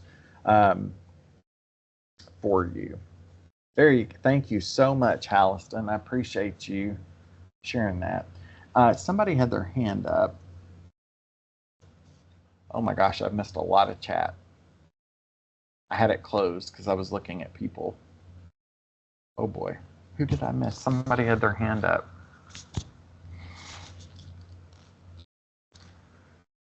Who had your hand up a minute ago? Somebody have a question or comment or want to give some feedback? Oh, okay. Well, that's it. I think I did it accidentally. All right. So let's move on.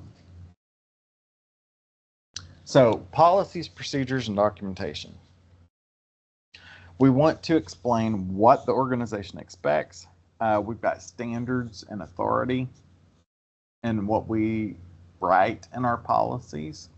And we want to maintain that fairness and consistency. So again, as you write policy, it's factual.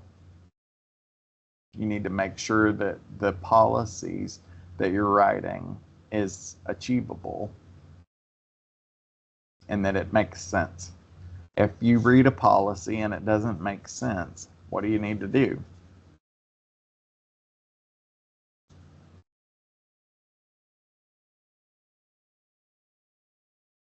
You probably need to have a conversation with other people in your office and say, we need to review this because it doesn't make any sense. And if there's really no reason for it, you need to get it removed. All right?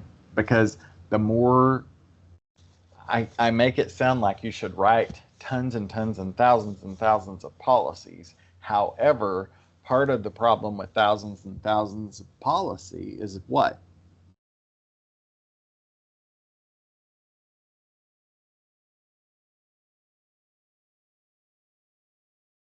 If I have 1,000 policies, that just creates more hoops for me to have to jump through.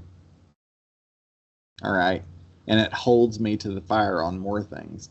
So it's sort of this intersection between what we need to have to stay in compliance, but the line is close to give us the flexibility we need to run the program. Does that make sense?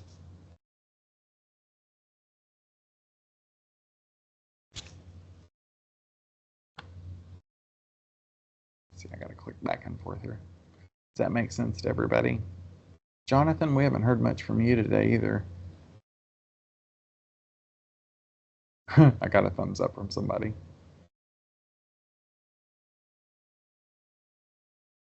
Okay. Just want to make sure that we're all good. Okay. So an effective admissions and continued occupation policy.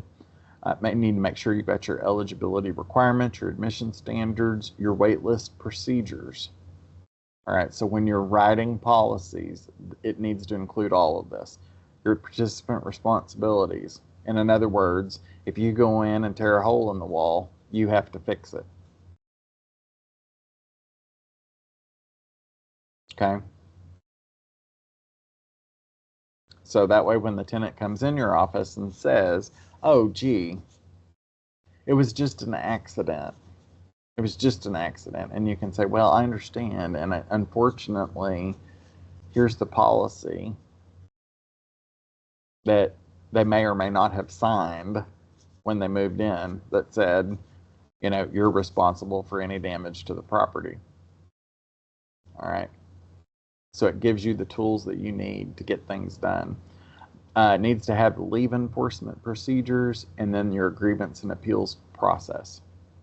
When you're writing them, use very direct language. They need to be simple and easy to follow. Anybody know what that KISS method is? KISS, K-I-S-S. I gotta switch back to the chat here. Halliston. Is it, yeah, keep it simple, stupid, yeah. Keep it simple, stupid, okay? You want to make sure it's clear, but you want to make sure that it is so easy to understand that my Uncle Ray, who just got out of prison, and is just kind of reintegrating with society, that Uncle Ray that he can understand, even though he only went to 8th grade and didn't get a high school diploma or GED. All right. My suggestion to anybody is when they're writing policies and procedures, write them at the 8th grade reading level. 8th grade or below. Okay. So if you have Chat GPT, it's not hard to use AI to just go out there and say, here's this policy, write it like an 8th grader would understand it. All right. Or become friends with an 7th or 8th grade teacher and run your policies by them and go, would your kids understand this? They need to be that simple. Okay. Avoid vague wording. All right. Define your staff responsibilities clearly. Make sure that there's consistency with tribal and federal requirements. Review policy and regulations for updates. And so as things change, as your funding changes, as different federal cycles happen, you're going to notice changes in wording, changes in verbiage, and you need to make sure that your policy and procedures stay up to date with that language. All right. So your policies are something that's going to have to, somebody's going to have to be keeping a pretty close eye on them pretty often. Otherwise, you will get a visit from someone and all of a sudden you're not following your own policy because the policy is old. But it's still a finding, right?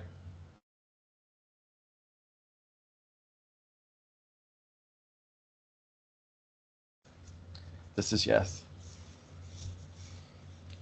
No. Yeah. Yeah. Okay.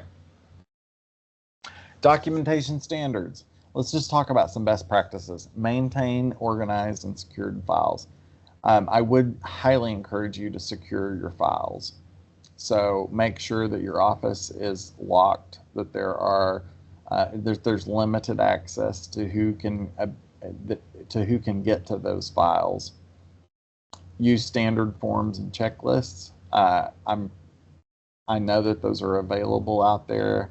I believe you can even go to HUD and to some of the websites associated with most of those programs, and you can find checklists that you can use and implement within your own program.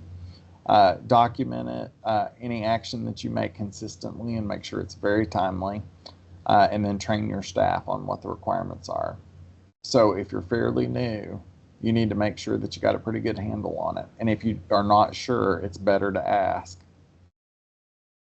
Okay, don't just assume anything. Okay. All right. So to prepare for a monitoring review, and I'm getting tired of talking again, getting raspy. Well, people are just dropping like flies. Let's see who else is out there. Carrie, I haven't heard much from you. Are you with us? I mean, I have heard some from you, I think, today. Carrie, Kendra, Michelle. Anybody like to volunteer to just talk, to read this slide? Oh, Frank says, thank you, Frank. Preparing for monitoring reviews. Can you hear me? I sure can.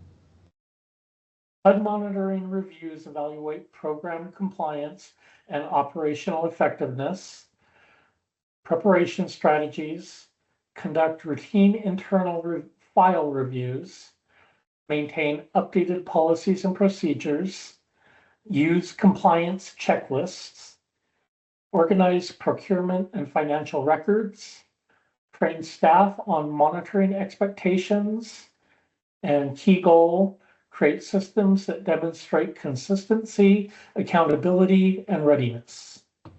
All right. Awesome. Would you go ahead? Would you mind doing this one as well? Self-monitoring and internal compliance reviews. Self-monitoring is the process of regularly reviewing housing program operations, files, policies, and procedures to identify compliance issues before external monitoring occurs. Why self-monitoring is important. It identifies problems early, reduces audit and compliance risks, improves operational consistency, strengthens documentation practices, supports accountability and transparency, helps prepare for HUD monitoring reviews. Thank you so much. I appreciate that, Frank. So as we walk through this, it's all circling around those self-monitoring and your internal compliance review. As Frank mentioned, there's lots of examples in there on things that you can do to get prepared to make sure that you're ready in the event that you are identified as somebody who needs to have a review or to have some type of a monitoring visit occur. So your self-monitoring is pretty critical to making sure that you're ready. Again, Native Learning Center, huge resource for help in that area. If you need help with self-monitoring or training, it's definitely something that they can step up and help with. Goes on to talk about exactly what are the different things that we're going to look for. We're going to look for your file reviews, that is your participant file reviews. We want to look at that financial reconciliation, which is probably what Jody spoke to earlier. Has to do with the financial reconciliation to make sure that the books are exactly where they should be at any given point. You should know exactly when that drawdown happens and exactly how that, each dollar is spent. It should be up to date all the time. Your policy and procedure evaluations. So that is somebody's checking those policies and the procedures and making sure that you're abiding by those. All right. Inspection and maintenance tracking reviews as well. So your best practice is ongoing, built into daily operations, not only completed before audits. That's your goal. That's where you're trying to get to, is that if it's built in to how you do normal business every day, you don't have to panic when there's an audit because you know that the process and procedure is already in place. All right. Hang with me. We're on the downhill. Corrective action planning. What does that look like? Well, we want to, again, get to the root cause. We want to know what our action steps are going to be.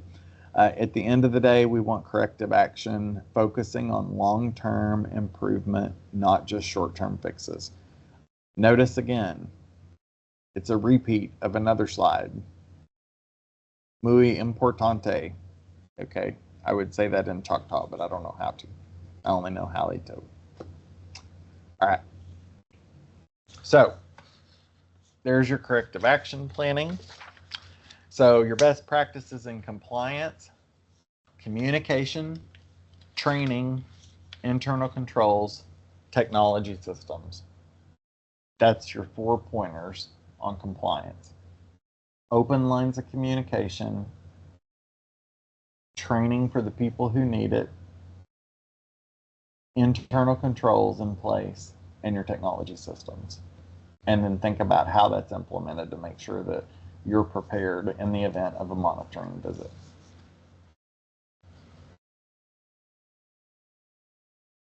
So as we begin to hone in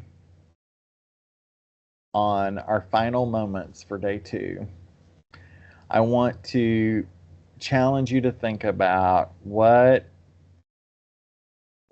do you feel like are the biggest compliance issues in your office right now? And are those issues immediate risks? And in other words, we know that money got spent wrong on something. Would you consider that a high priority? Absolutely. If you already know that it got spent wrong, you don't want to wait for that audit to find out for somebody to call you out for it happening. Okay, so that becomes very high priority, and it's a very high risk issue. All right. Any recommendations from those of you who have been through, who have lived through audits? What would be your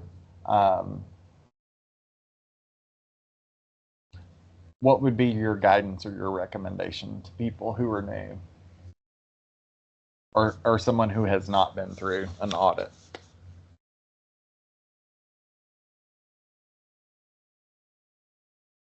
Or monitoring visit?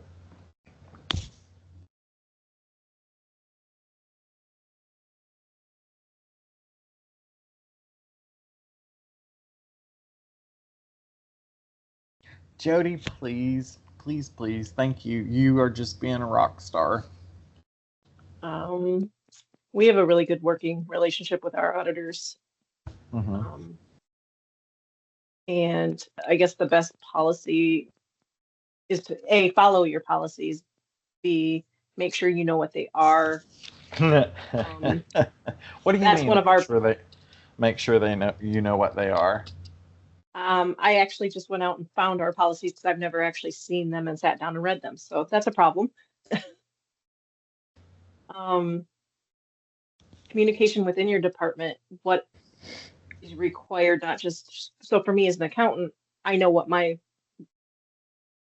priorities are for an audit, but not always the occupancy side of it. They don't always know what's going on, what they need to do. They don't see everything. So even some internal, so maybe even some internal training is needed at times. Yep, I would agree with Malia. Okay. She said the biggest compliance challenge is turnover. Okay. Yeah, and in those cases, it's important to, that's one thing we tried to do when we designed this training, was to provide a foundation for if you are fairly new into housing, or you, need just a brief refresher. I mean, this course was designed specifically to help sort of onboard, if you will. And so we're really anxious to get feedback about what you think, how you think this went for 3 days, and what needs to be added, what could be taken away. Those are all things that we're trying to do to build a program out there that will work to help people get them more familiar with what you need them to know in the office. Okay. I appreciate that, Malia. She says, this course has actually affirmed all I've learned in the past year in my new role as housing director.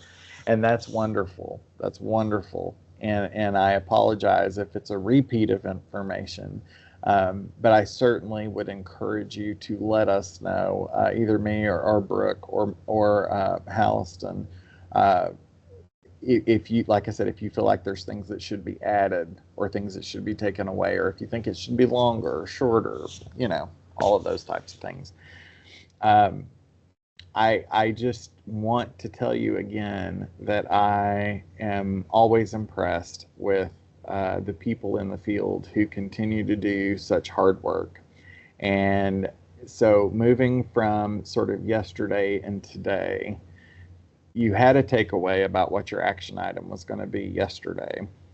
So today I want you to think about, and if you don't mind, put it in the chat, what is a compliance risk that you know or suspect that you have, and what are you going to do to try to fix it after this training?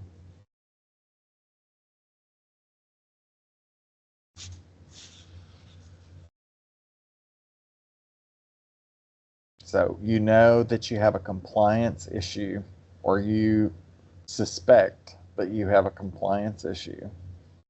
And what steps are you going to take to tackle that in the coming days? Okay. Jody says conflict of interest, find the internal form and have it ready and waiting. Absolutely. Make sure that your board signs that, your employees sign that it is clear, absolutely clear. So if it ever becomes a situation, that form is your saving grace in saying that this is why this is not valid, and we cannot do this because you have signed this conflict of interest. Okay. Malia, my policies have been in draft mode because leadership has neglected to certify them. I've been nagging them for a year and they just won't complete the task. I think, yeah, I get that. I get that. And I think if anything, you can say, well, I came out of this training and they told me that's what that needs to get taken care of. This training gives you some ammunition too to go back and say, we need to get these things done. Because our program is at risk if we don't have it in place. Beth says outdated policies due to high turnover in management and role in housing committee. And so I think, Brooke and Halliston, are you guys hearing that turnover a lot? Is that something that's surfacing from all the trainings? Yeah, they're shaking their head yes. Okay, that turnover is an issue. And so I think that when you consider, this is a little nugget for you. Like I said yesterday, this one's for free. It's not in the slides, okay? When making your case to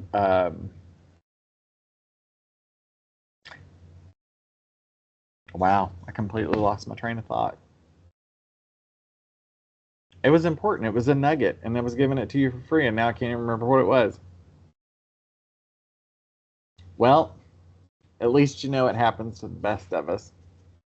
I'm sure I'll think about it as soon as I hang up, or as soon as we disconnect from the call. I'll go, that's what I was going to tell them. Yeah, staff. It had to do with staffing. Policies. High turnover. Oh, yeah. It's back. So think about how much it costs for you to onboard or train somebody in a new role. Think about how many days, about how many hours does it take to get somebody that is brand new when they start?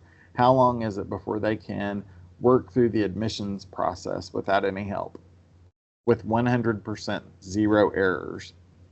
So in other words, you start somebody, how long does it take before you can go back and audit what they've done and see that there's no errors? And then if they up and quit, you've lost all that time. And you think about the salary that they made and figure out how much that cost to get them to that point. And they weren't even where they needed to be. That's how you figure what your turnover rate is looking like and the cost. Okay. So the return on your investment is terrible when you're hiring somebody who is not going to stay. What does that cost? What is it costing you in dollars? Not only in their dollars as far as their salary, but also in your dollars because you're having to help train them. So it's pulling you away to give time. It's very, very, very expensive to onboard people. I love that, Malia. She must be listening to a little rant. All right. Love it. Love it, love it, love it. By the way, they're doing a 30th anniversary celebration in October, and it's going to be live, the original cast. FYI, there's you another nugget. Okay, well, I think that my time has finally come to a close. I so appreciate you being here again, and tomorrow we're going to try to get to some more issues to sort of tackle through and work through together to think about what are some interesting ways that we think outside the box to get things done that we need done. All right. So thank you so much. And Brooke, it's all yours. Hey, thank you. That was day 2, y'all. We got one more. We hope to see you back tomorrow. I put the link for the feedback survey. It is the same one as yesterday. So if you didn't get a chance to do it yesterday, please do so today. And even if you did do it yesterday, you can always fill it out again for day 2. That way we can get as much valuable feedback as possible. Remember that it is anonymous, so you don't have to worry about your name or your email being attached. Just helps us know what's working well, what we can improve upon, and we can build towards the future. We will share that feedback with Jack, so it helps everybody involved. Our final day is tomorrow. It is going to be the same link as we used today and yesterday. And we hope to see you back. I didn't see any new folks on here who were needing to register. A few of you that I had talked to yesterday who hadn't registered yet. I saw that your name was on the list now, so thank you so much. So you'll just use the same link. I encourage you to check out our recordings. Check out our other upcoming events. I'm just going to erase through it. And then otherwise, that's all we have for you today, all. Day 3, be there, be square. Final day, it's going to be a lot of fun. We hope to see you in. It's going to be fun. Tomorrow's going to be fun. All right. Yeah. Thank Jack you made also. Compliance as fun as he can, but you know. It's just one of those It's compliance. just hard to get through. No, you did fantastic. But yeah, we really appreciate y'all taking the time and spending the afternoon or morning, whatever time it is for you with us, and hope to see you back again tomorrow. Yay! Hi, everybody. Welcome to day 3, our final day of Foundations of Tribal Housing. Thanks so much for tuning in. Looks like we are already recording. Good, good. I'm Brooke Warrington. I'm one of the training and development specialists here at the Native Learning Center. If you would, please go ahead and change your display name to your first and last name, and go ahead and turn your cameras on if you haven't already.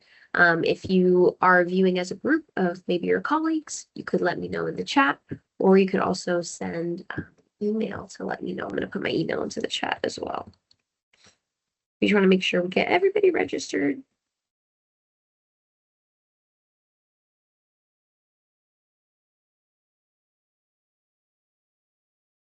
All right. Just a quick disclaimer, this virtual training provides a summary of fundamental concepts, requirements, and/or procedures within the allotted session format. The material discussed does not illustrate all possible scenarios that could be applicable. And a quick copyright infringement law. Just a friendly reminder that the materials are protected by copyright, trademark, trade secret, and other intellectual property laws. The presentation slides are available for download on our website. I have been putting that link into the chat the past few days, but just in case, let me put that one in there as well. It was in that know before you join that was sent to you, and it is now also in the chat. There we go. And your mics and cams are not disabled. Sorry about that. I meant to change that. So if you could please go ahead and turn on your cameras. We want to see those beautiful smiling faces. And if you don't yet have the chat open, you can open it up by going to your top toolbar and clicking on that chat bubble.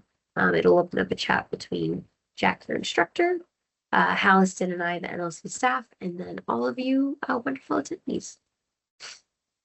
Anything you want to say or ask, you can just click on type a message, say what you want to say, and then hit enter, or you can click on the little airplane and that'll send it in. If you think you missed something along the way, you can always click on the hand raise. That's up at the top, same toolbar. It's a little hand icon. And then if you want to use a quick reaction, just to maybe show some love, show some laughter throughout the training, you can click on the react icon, has a little smiley face above it. And then there's a thumbs up, heart, applause, laughter, or a surprise face, whatever you want to show throughout the training. Near the end, after we do our break today, we will do a quick together mode to take the picture for the training, just to celebrate the 3 days that we've spent together. So just kind of have a heads up about that. And then if you don't yet have your camera on, you can go up to where it shows a camera on the toolbar and click on that. If you have a line through yours, that means your camera is off. And if you click on that, you can turn it on. All right, and if you haven't already, go ahead and introduce yourselves in the chat. You can let us know your name, where you're tuning in from, your work or the professional role you have in Indian country, or your tribal affiliation. All right, y'all. With that, I'm going to hand it on over to Jack for day 3 of Foundations of Tribal Housing. Good morning or afternoon, wherever you are. All right. The good news is we're one day closer to Friday, right? Okay. It is the last day of training, but tomorrow is the day. Okay. So I'm glad to be here to join you as you sort of hopefully begin to wind the week down. And just appreciate the time that you have spent with us this week. So before I forget, Kendra, I have an answer coming for you from yesterday. So I'm just waiting on the final, like, yes, this is the appropriate response. And then I'll have that over to you. All right. So we ran it through several people just to make sure that we gave you the best language and guidance that we could. Okay.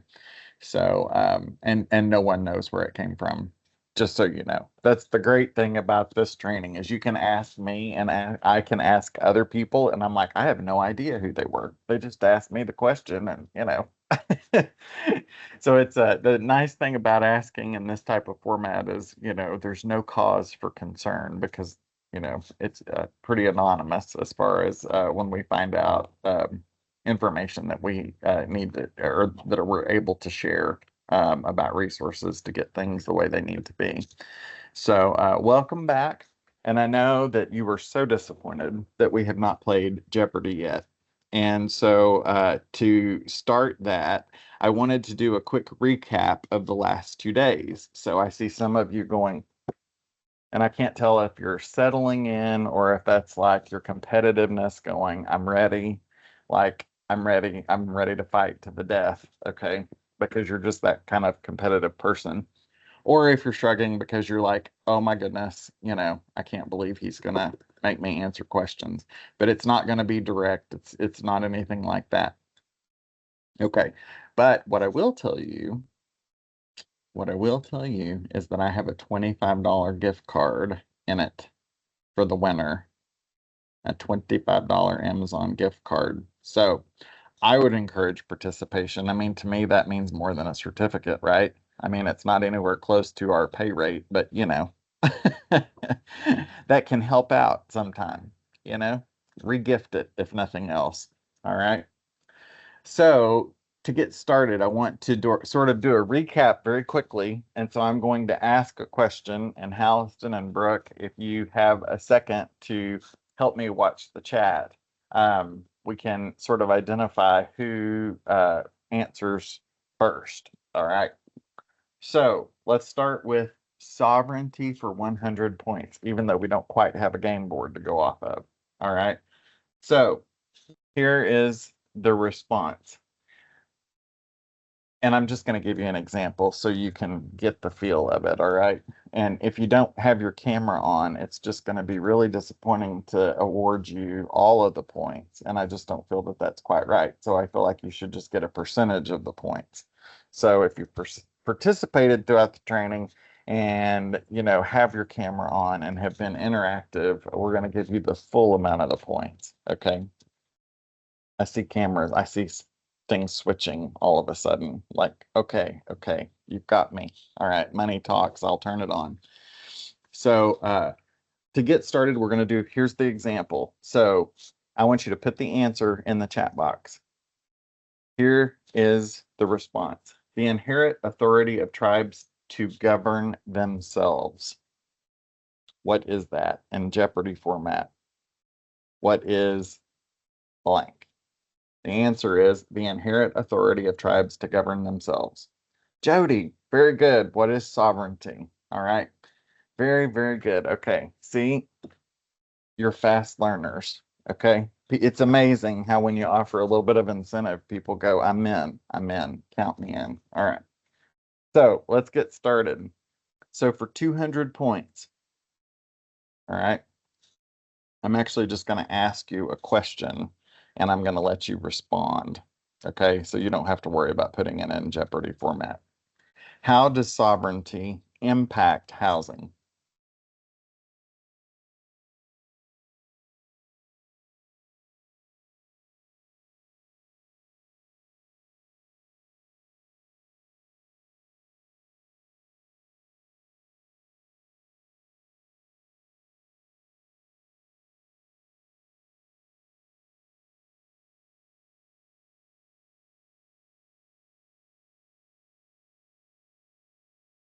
All right. I see that Melanie and Jody, it is the right to govern, Darcy, but I'm looking for a little bit more descriptive. There's a couple of words I was specifically looking for, and one was policy, which Jody hit that on the head. And then Melanie, how programs will be laid out and delivered. It's pretty much the same difference when you talk about policy and structure. So what we'll do, that was worth 200. So I'm going to give each of you 100. Okay. Did I mention that judges' decisions are final and there's no grievance process? Okay. So that said, Halliston, are you able to help with this, or Brooke?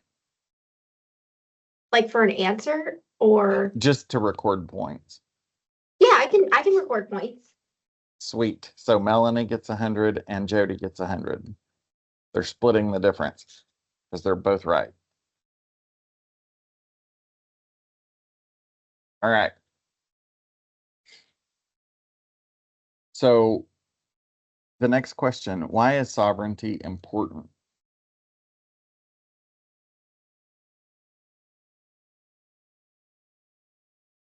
Let's see. I'm whispering to you.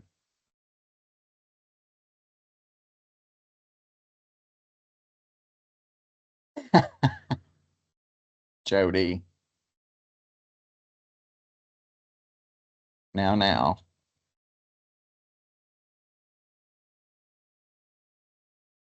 Okay, Malia got that. Okay, so self-governance. What we're looking for is it supports self-determination and culturally responsive housing. Okay, and this is where I'm going to do one of those little slide ins. I want to share with you an excerpt from a book, and it is called Working in Indian Country. And the subtitle is Building Successful Relationships with American Indian Tribes.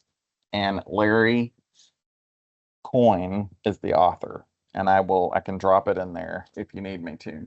But I'm going to reference this book a few times today. And the book is written to better help folks who are not Native American understand better ways to work with Indian country. And this is what the excerpt says. One should understand that every tribal entity is very unique. They have their own priorities, they have their own culture, they have their own traditions.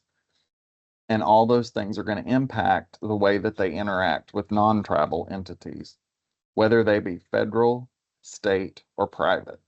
Again, that understanding and respect has given tribes, that understanding and respect that has been given to tribes allows them to explain what their particular positions are in regards to certain issues that are important. Whether or not people have become frustrated, they are, meaning tribes, are still a sovereign nation and they have to be given that respect. Okay, so just a little side note for you. There's the cliff notes. In case you don't want to read the whole book, because it's pretty long, and I'll be honest, it is too boring to read all the way through. But it does have some good points. All right. So let's go ahead and for sovereignty for 400 points. This is a two-part sort of answer. Who establishes tribal law and policy? Who got the points for that last question? That would have been Malia. Thank you very much. You bet. And that was how many points? 200? 300. 300. Got it. Thank you. Okay, let's see who. Okay. Yes, I will provide the book title, Tribal Council Housing Authority. Malia again for 400.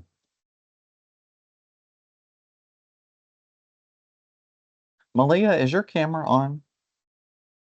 There you are. Okay. I don't, I have pictures, but it doesn't have who it is. So, okay. Hi, you've just been really quiet, haven't you? Okay. But she's been here all 3 days. All right. There's your competitor down there in the corner. All right. She comes out with strength and fierce warrior spirit. All right. Sovereignty for 500. What does sovereignty allow tribes to manage?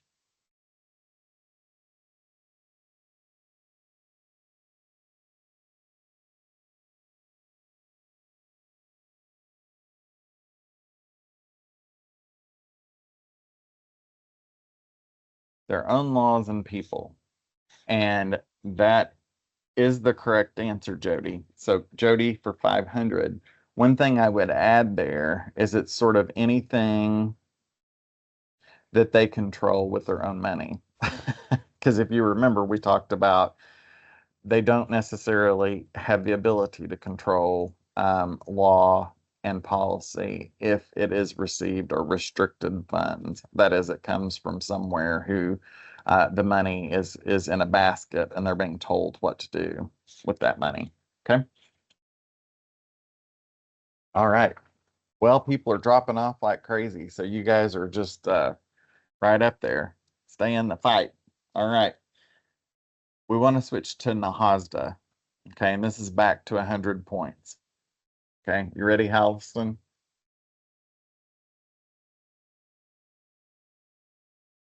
She says yes. Okay. Yes, I'm sorry. I was putting on lip gloss. I apologize. No, you're good. You're good. So what year was NAHASDA passed? You thought it was going to be so easy, didn't you? Oh, close. Close. Oh, Jonathan comes surging out. 1996. So that's 100 points for Jonathan.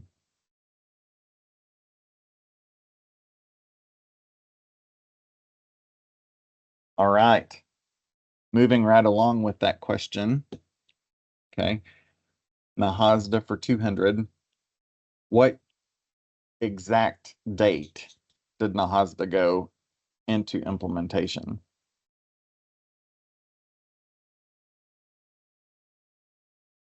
So it was passed in 96, but what date did it take effect?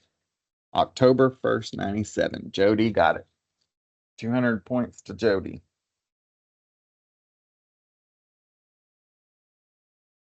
Okay. This one is just a little bit trickier.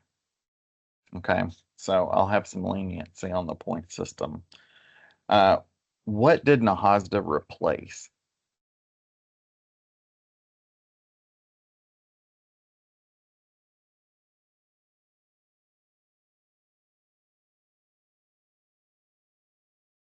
It's sort of simple.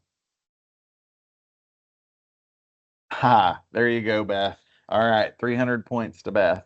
Older federal public housing models. All right, so it was that point where tribal leadership stepped up and said, this is not working on our own reservations. This is not working in our own areas, and we need a separate model that looks different than everybody else. Okay, very good. How many points was that again? 300. Got it. 300 to Beth. Awesome. Okay, there's a specific funding program that's part of NAHASDA. What is it called?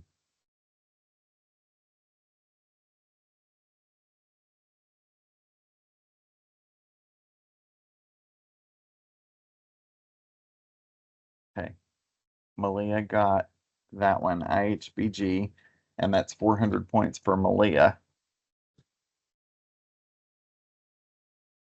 Ah, we need the music back. All right. All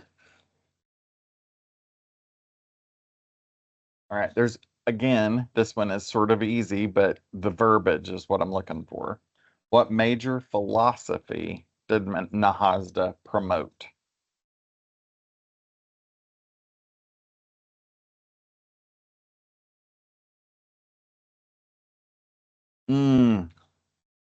Darcy, self-determination. You were so close, Jolene. It was the determination is the verbiage that we were looking for. Okay, so that's 500 for Darcy.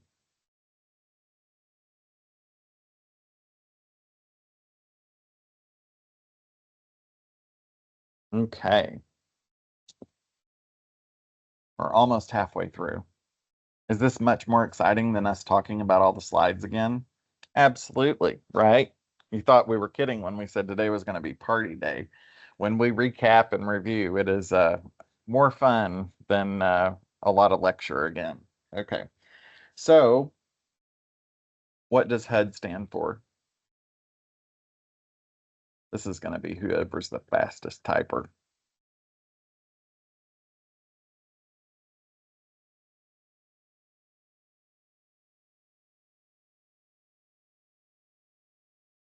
Okay, it looks like Darcy got that one. 100 points, housing and urban development. If you want to be more specific, you could say the U.S. Department of Housing and Urban Development. When you get your letter from them, you know, it's kind of like getting a letter from the IRS. It's like it could be really good or it could be really bad type of a thing. But not necessarily a letter that you look forward to receiving unless you know that you're waiting to find out if the grant was approved. Okay. All right. Glad everybody can chuckle and have good humor. All right. So what does IHBG support?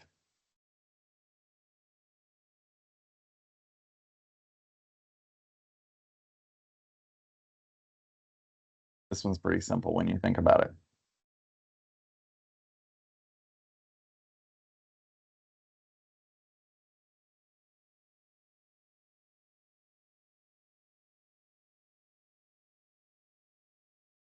Okay, this one is going to be hard because it is housing, yes, but what we're looking for is it's an even broader umbrella.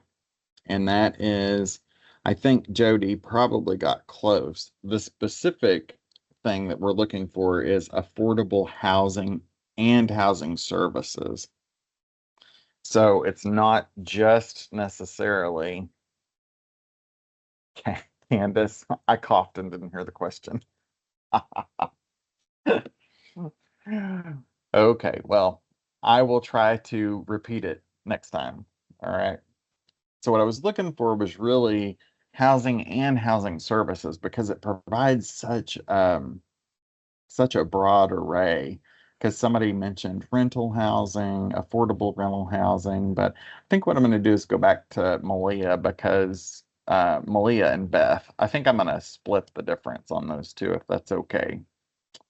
I'm asking if it's okay because the judge's decision's final, right? And there's no grievance. So let's give Malia 150 points. No, 100 points. And Beth, 100 points. See, I think my system is much more fair than the real Jeopardy, right? Not one nod. Well, now we've got, okay. Yeah. All right. APR does not stand for annual percentage rate in this scenario. What does it stand for?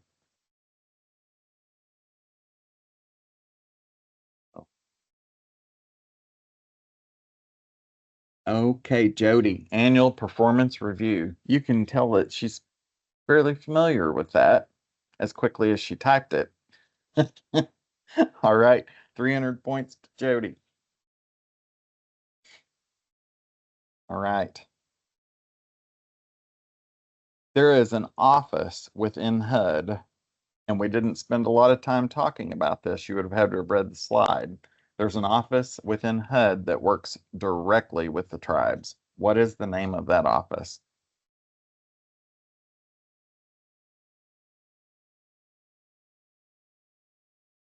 Okay, Malia gets ONAP. ONAP. I'll give 100 bonus points for the first person that can type in what it stands for.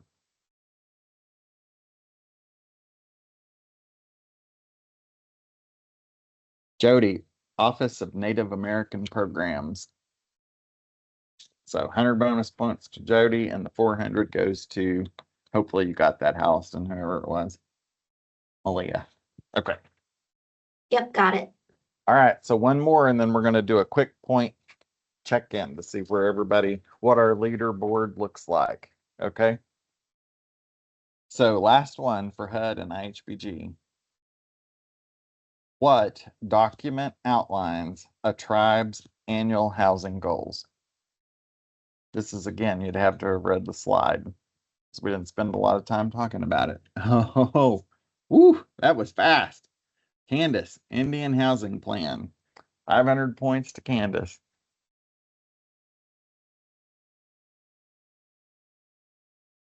All right, Halliston. Let's do a quick subtotal and see where we are. Okay, let me tally up some of these numbers.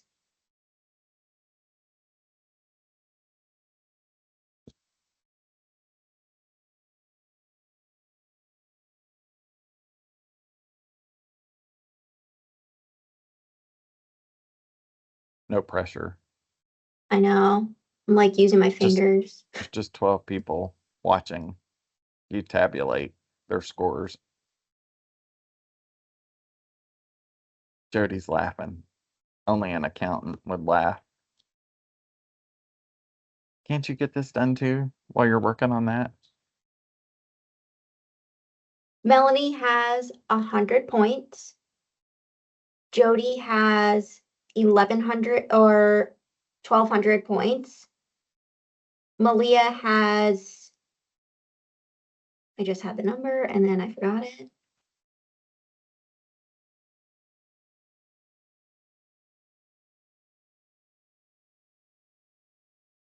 $1,600 points. Jonathan has 100. Beth has 400. Darcy has 600, and Candace has 500. All right. So there's the leaderboard. There's where we stand. Okay, you ready for the next category? We're going to talk about governance. All right. Governance.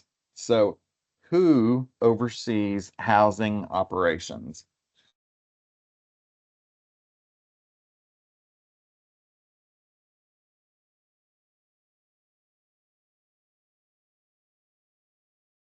Hmm.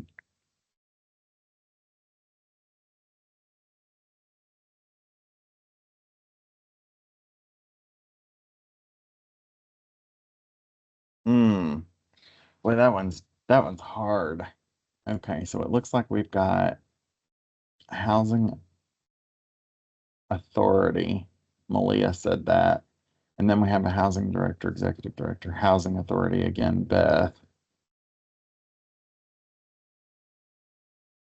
Hmm. Hmm. And I was looking for housing authorities or TDHEs. So let's go back and give Malia 100 points. And then let's give Darcy 100 points for actually using TDHE. Welcome. This is what, the auditor looks like when they come out to your facility, right? You can say, this is it all day long, and they still look at you and go, well, this is what we think. All right. Thanks for being good sports. You guys are pretty awesome. Okay. Governance for 200. Who establishes tribal strategic priorities? Tribal strategic priorities.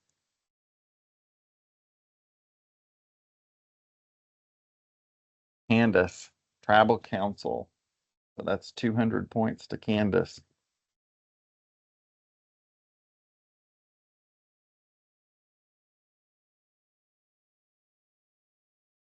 Okay.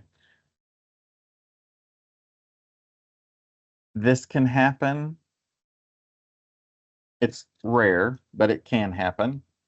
Can tribal councils, and this is kind of true or false, but we'll go with yes and no. Can tribal councils and housing boards sometimes be the same? Darcy. Oh.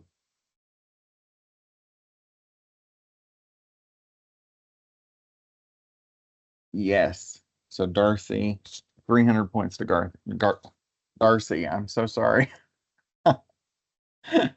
I was reading Jolene's response and I sort of put your names together. My apologies. And Jolene, that she says that they use Board of Commissioners and not tribal council. So, okay. And again, Jolene says not in their case.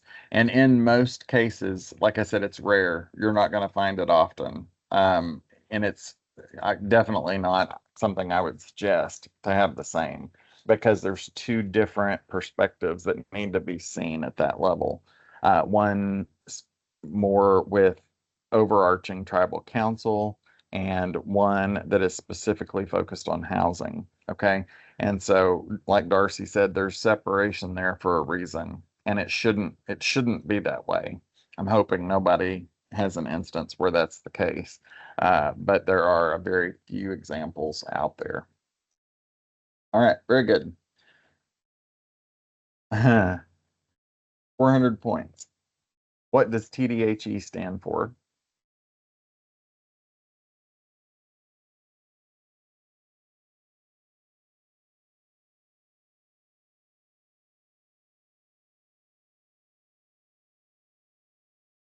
Candace, Tribal Designated Housing Entity. It's actually tribally. So we'll split it between Candace and Darcy. All right, so 200 to Candace, 200 to Darcy.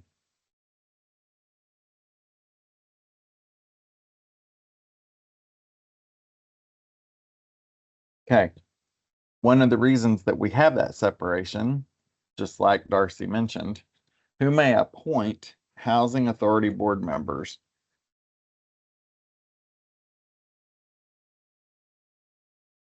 Darcy, Tribal Council. So 500 points to Darcy.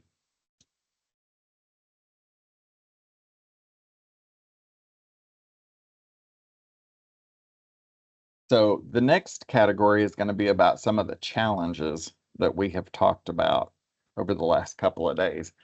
Name one of those major tribal housing challenges.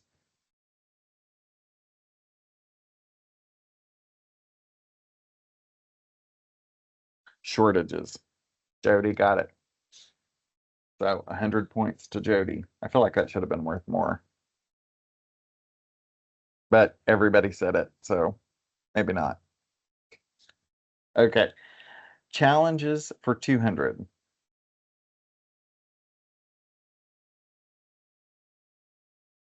And this one's a little tricky.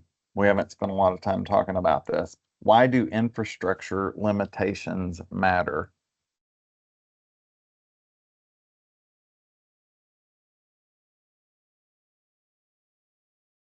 I'll say it again in case somebody sneezed. Candace, why do infrastructure limitations matter?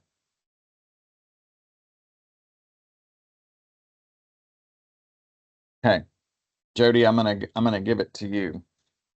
All right, 200 points to Jody. They increase development difficulty and cost. Very good. Melanie, yes, absolutely. Financial impacts and ramifications because of it.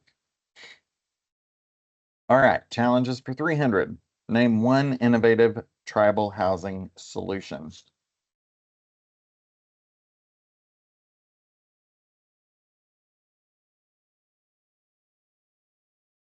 Jody, energy efficient homes, 300 points. Jody, 300. Okay, we're down to our last two questions. Okay.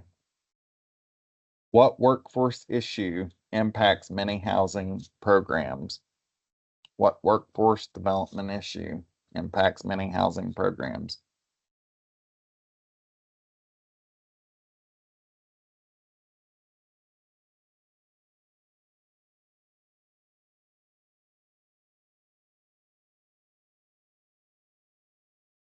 Okay. That one was 400 points. And so I think what I'm going to do is I'm going to divide that. Oh no, let's say cost, shortage, cost, maintenance, and limited workforce capacity. I'm going to give that one to Jody. 400 points to Jody, because what we're going for here is that it's difficult to recruit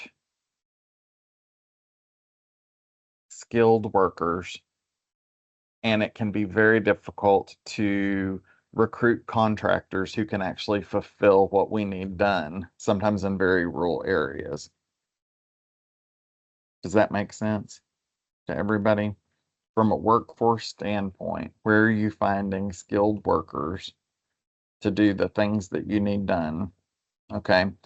If you're building energy efficient homes, you have to have somebody that knows how to maintain those, right? Okay. And that may be difficult, especially in rural America, when you look at some of the reservations that we've got. Okay. Darcy says that was meant by maintenance. So Darcy's wanting some points out of this too. Yeah. Yeah. Okay. Let's give Darcy 100 points. See, I'm like Oprah. Everybody gets some points. Everybody. Okay. All right. What social issue can overcrowding impact? 500 points. What social issue can overcrowding impact? Jody, health and quality of life. 500 points. Okay, very good. So I will look to Halliston to see where we stand. And while she is doing that, she can just sort of barge in when she. Yep, I've already got it tabulated. Oh. Show off. Jody's going to start recruiting you to come work for her. Please You don't. can crunch numbers that fast. Nope, please don't. I'm Okay. okay. I'm happy where I'm at. I don't need to be doing accounting. All right. So who do we have as the winner? I'll do this first. In third place, Malia with 1,700 points. In second place, Darcy with 1,800 points. And first place winner with 2,700 points is Jody. All right. Congratulations. Jody, if you don't mind, just sending Brooke your email address that you want the gift card to go to. Then we'll get it sent over for you. So if you don't want it to go to work, if you want it to go to a personal account, like you can't accept gifts, especially since you like work in compliance and conflict of interest, you can, I can send that to whatever address that you would like me to send it to. Okay. Very good. Very good. All right. I hope you guys enjoyed that. I felt like it's a good way to do a review, not only for those of you who have been entrenched in the curriculum, but also for those of you who may have been in housing for a little bit longer periods of time. It sort of recognizes the things that you already know and you're able to show. And I think the fact that when you tally those scores up and look, that there was not a question that didn't get answered, that absolutely goes a long way with feeling like you guys are handling situations and scenarios out there in a very professional and well put together manner. Okay. Okay. You guys are cracking me up. Cracking me up. Okay. So congratulations, Jody. We are going, so that was sort of the Jeopardy part. I'm sorry I made you wait till day 3, but I feel like that it was the best place to put it. So let's get rolling and get power on through the rest of what we have, because we've still got some things to cover, and then we still have to play Clue, where we're going to get some scenarios, and you guys are going to figure them out. Oh boy. Brooke, it is not letting me take control. Here, I'll go ahead and reshare real quick. Okay.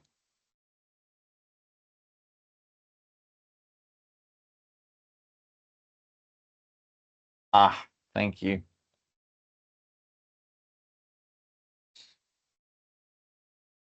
Oh, I think it gave me the control already.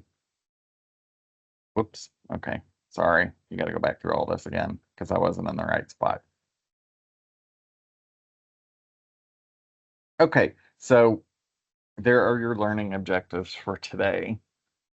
But I feel like you've learned something already. Give me a quick raise of your hand if you feel like you walked away with something, even if it was just justification for what you thought you knew already. Quick hand raise. Whoop, whoop. Okay. All right, so let's jump into today. So we want to talk about what a SWOT analysis is. How many of you are familiar with what a SWOT analysis is? Anybody? Got some nods and some. Okay, so we're going to go through it. A SWOT is simply a sort of a quadrant, if you will. If you take a piece of paper and you draw a line down the center and you draw a line across the middle, sort of making a cross. In the top left-hand corner, you write strengths. Sorry, the top left-hand corner. The top right-hand corner, you're going to write weaknesses. Lower left-hand corner, you're going to write opportunities. Lower right-hand corner, threats.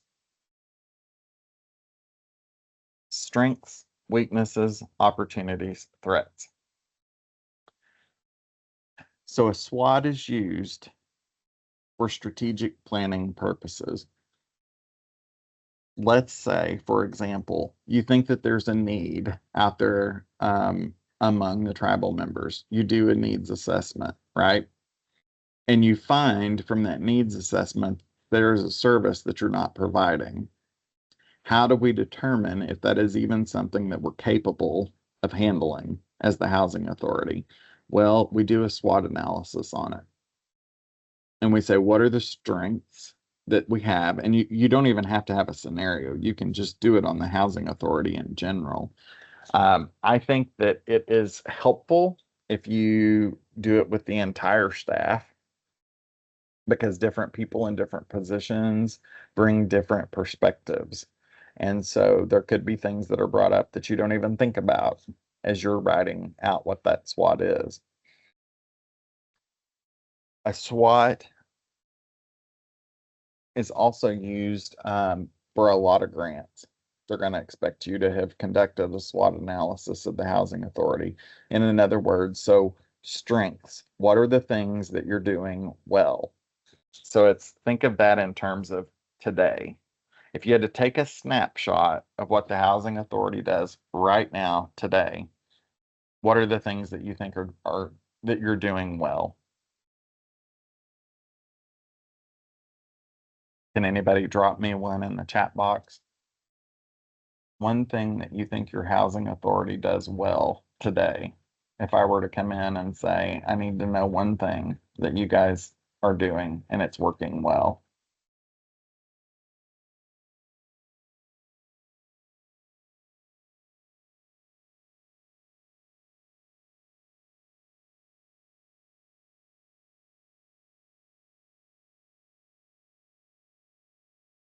Paying bills, that's good. I do know instances where some tribes have not paid their bills before, and banks, even in the local community, would not cash their paychecks, their payroll checks, because the tribe had a notorious history for not having enough money in the general fund to pay. So paying bills is an excellent thing to be good at. Okay, here we go. Show up successfully, meet needs. Okay, those are great. Wonderful examples. And it's that simple when you do it. What are the things that we're doing well right now? Now, in terms of a weakness, what is one weakness that you can think of today? So in other words, if I were to come in and say, what's an area that I'm going to find a mistake if I look right now, what would it be?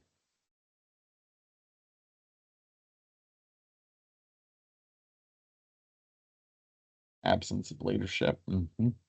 Modernization and rehab. Absolutely. Understaffed. Absolutely. Absolutely.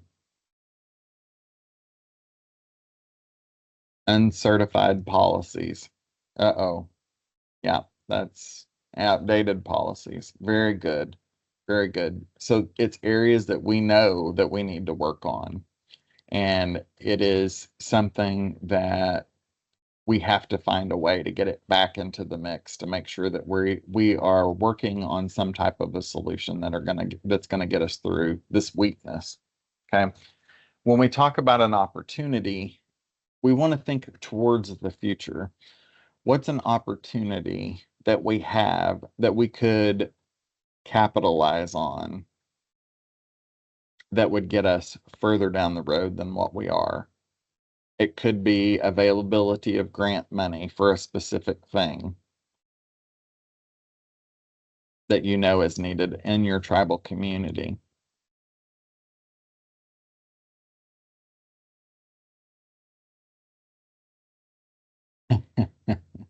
Oh, thank you, Candace.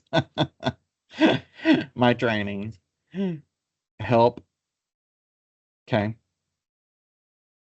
Could be resources. It could be anything out there that you know that you need to build into your workflow to say this is something that's going to really put us down the road if we invest some time and energy in it.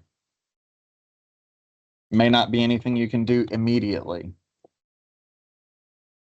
Okay. Brooke, it looks like Darcy's having some trouble, technical trouble, if you don't mind helping her on that. Grant money for capacity building, more dollars, absolutely. And the chances are it's probably out there. It's finding the time to go after it and look for it, right? So those are all opportunities. Now let's talk about threats. So a threat is going to be something that you sort of see on the horizon. It could be one of all of the many challenges that we talked about impacting tribal housing programs. So we've talked about here are things that are coming down the pike. We know that it's going to impact us. We don't know how yet, but we know that we're going to have to do some scrambling. Threats could be new legislation. Threats could be an influx of the population on your reservation. It could be rising costs. Absolutely, Darcy, especially material cost for development. Those are all things that are going to be a threat to you.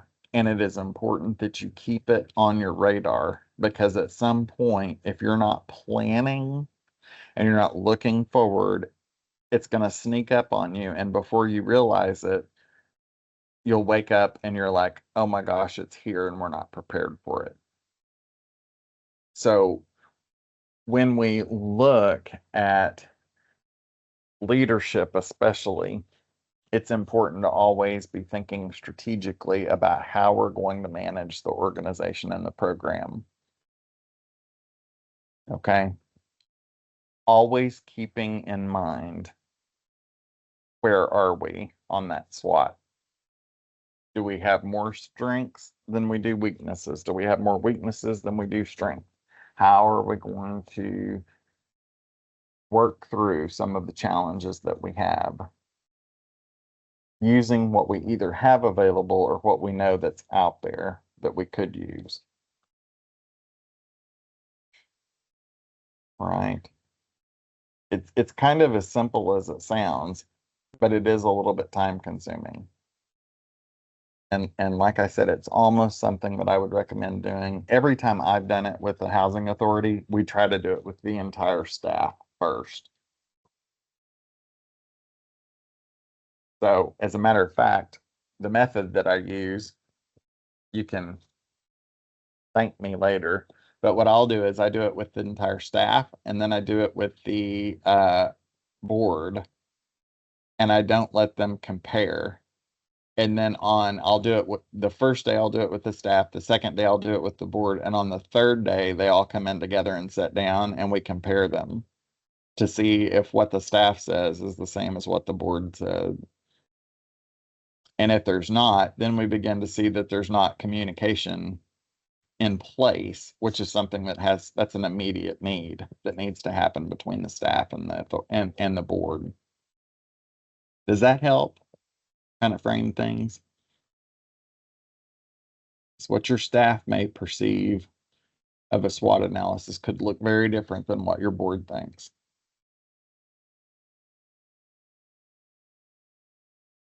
Anybody have any experience with that? Or have you done a SWOT analysis with your staff and or board? Melanie, you are 100% right. On the ground looks very different than probably what your board's saying. And the only way to do that is to try to get them in the same room to start having some of those harder conversations about, you're not understanding. Okay, the policies are outdated. We're trying to work with what we have here, but we need you to work with us. Okay, so you can do some strategic planning and some really good team building out of that, where your board members really begin to get a feel for what your staff members experience on a day-to-day basis. Not inviting them to take over by any means, but helping them gain perspective and respect for the staff and realize that what they have to do is a very difficult and tedious job. And they have lots of bosses. As we like to say in Indian country, we got a lot of chiefs, but not enough Indians. Okay. We got the government telling us what to do. We've got council telling us what to do. We've got the chief telling us what to do. We've got our executive director telling us what to do. We've got the tribal members telling us what they think we should be doing. And at the end of the day, it can be very helpful to get everybody on the same page. Darcy, that is a wonderful example of a best practice. If you'll look in the chat, she says that she's asked them to accompany on inspections so they can see their side of things as well. Okay, that is an excellent example of a best practice. Thank you so much for sharing that. Okay.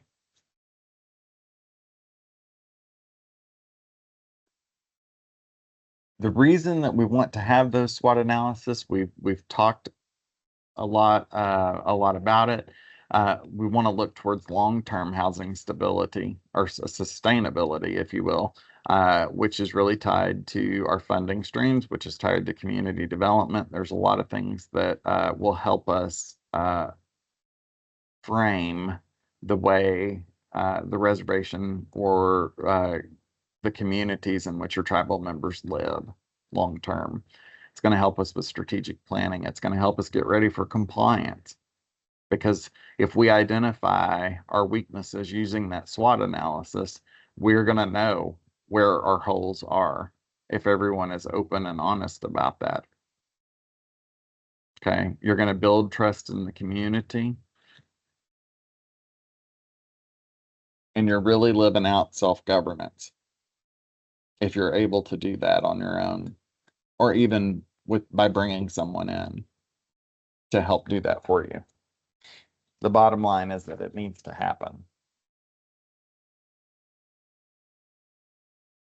So again, I gave you a slide. I wanted you to see some examples of what strengths are. That is absolutely not a comprehensive list, nor is that exactly how I would necessarily word some of the things that would go on your SWOT analysis. So I don't want you to pull that and use that like it is the Bible, because it is not the tribal housing Bible. Okay. As we've talked about over and over again, every tribe is different. Every tribe is different. And so what you have to do is take the model and use it in a way that's going to best fit you and the needs of your staff, the needs of your board, the needs of the tribe, and the needs of the community. Okay. Another slide to give you some examples of weaknesses. Is there anything on that list that you can relate to?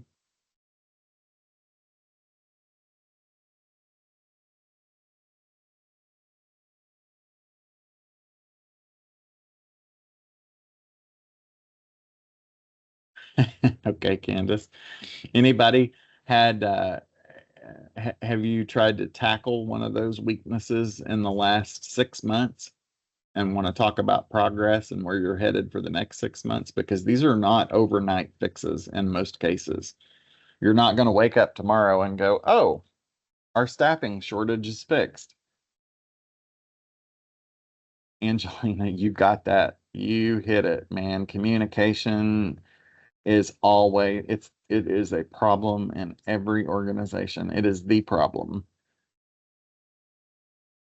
Melanie, I always compared it to, tribes move at sort of a glacial pace, kind of like Miranda Priestley in The Devil Wears Prada, like move at a glacial pace. And that is the expectation is about what you can expect from getting the tribe to move.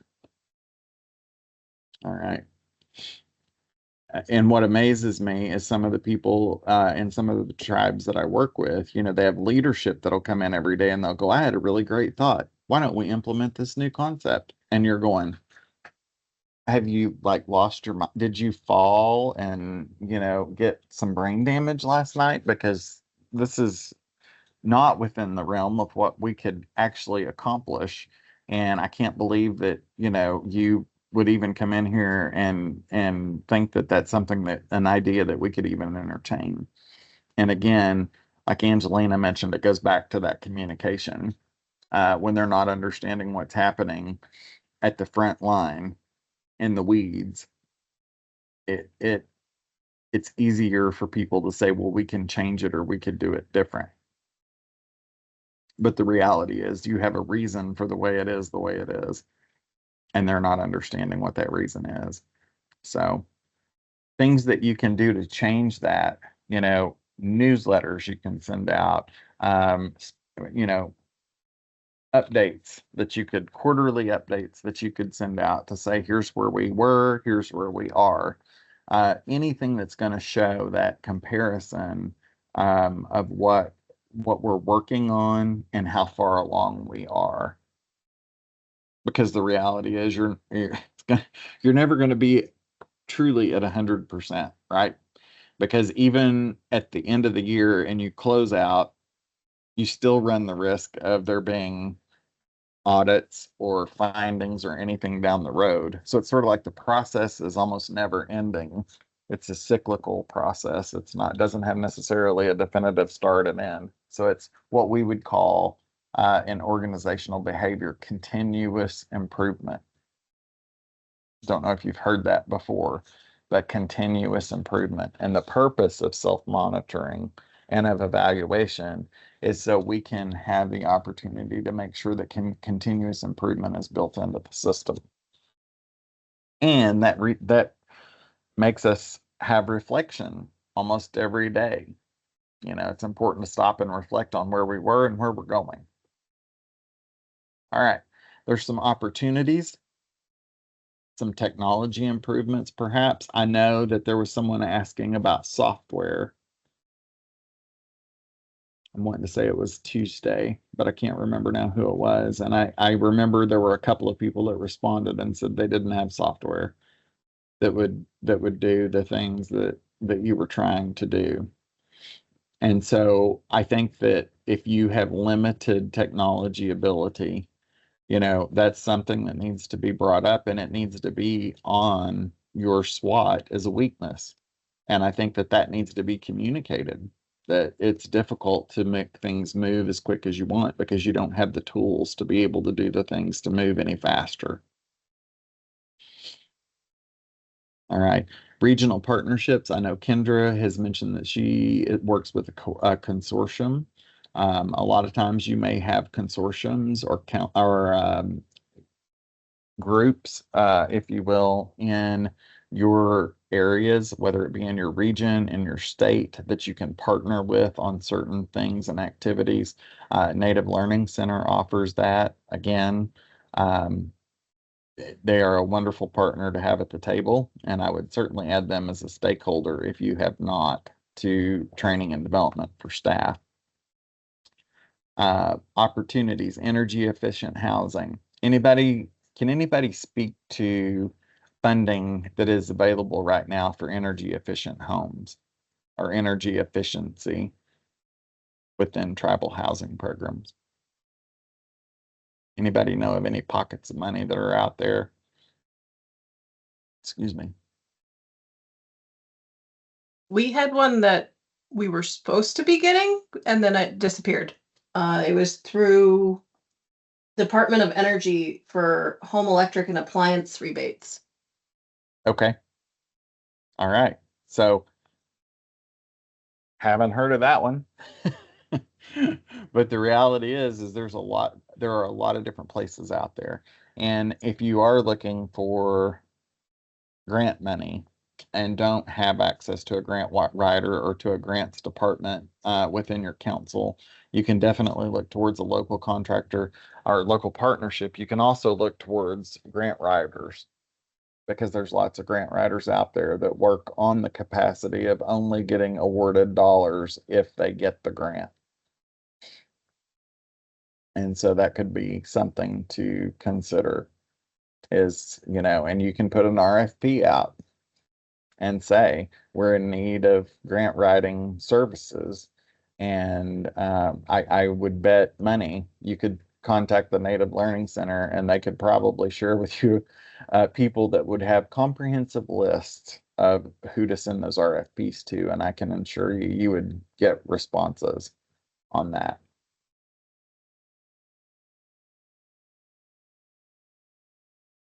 Okay. Darcy says there were some, but need to change the wording not to have energy in it. Okay. And that happens. You know, you've always got to be cognizant of what the terminology is out there in the grant world, because it's going to change. And then if you're submitting a grant that talks about energy and that's not what the expectation is on the verbiage, then it's going to get you in trouble with trying to get access to some of those dollars. All right, threats to sustainability. I swear I'm not having a stroke. I'm just having trouble with words today. I have had a stroke, if any indication, but I'm not now. Okay.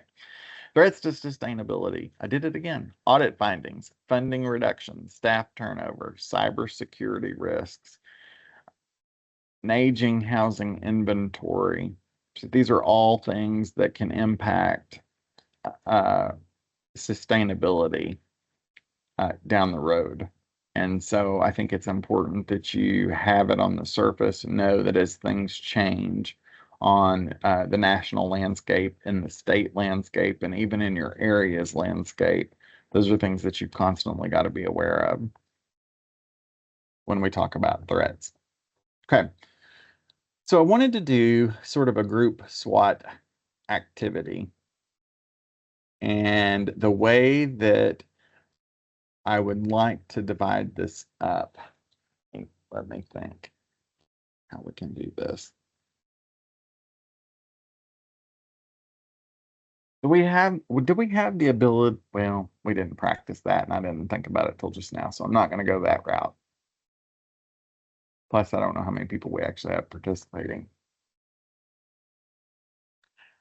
We're just going to move on. I had planned to do a group activity here where I was going to put you in some possible breakout rooms where you could talk about building a SWOT analysis. Let me ask this. Does anybody have a SWOT analysis already that has been completed or conducted in your program or for your program? No, no, no. Oh boy. And maybe we don't need to skip it.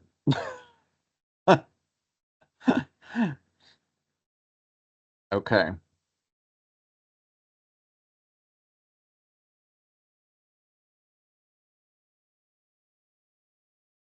All right.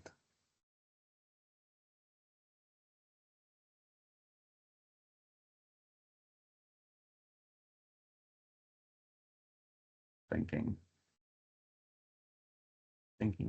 how we're going to do this.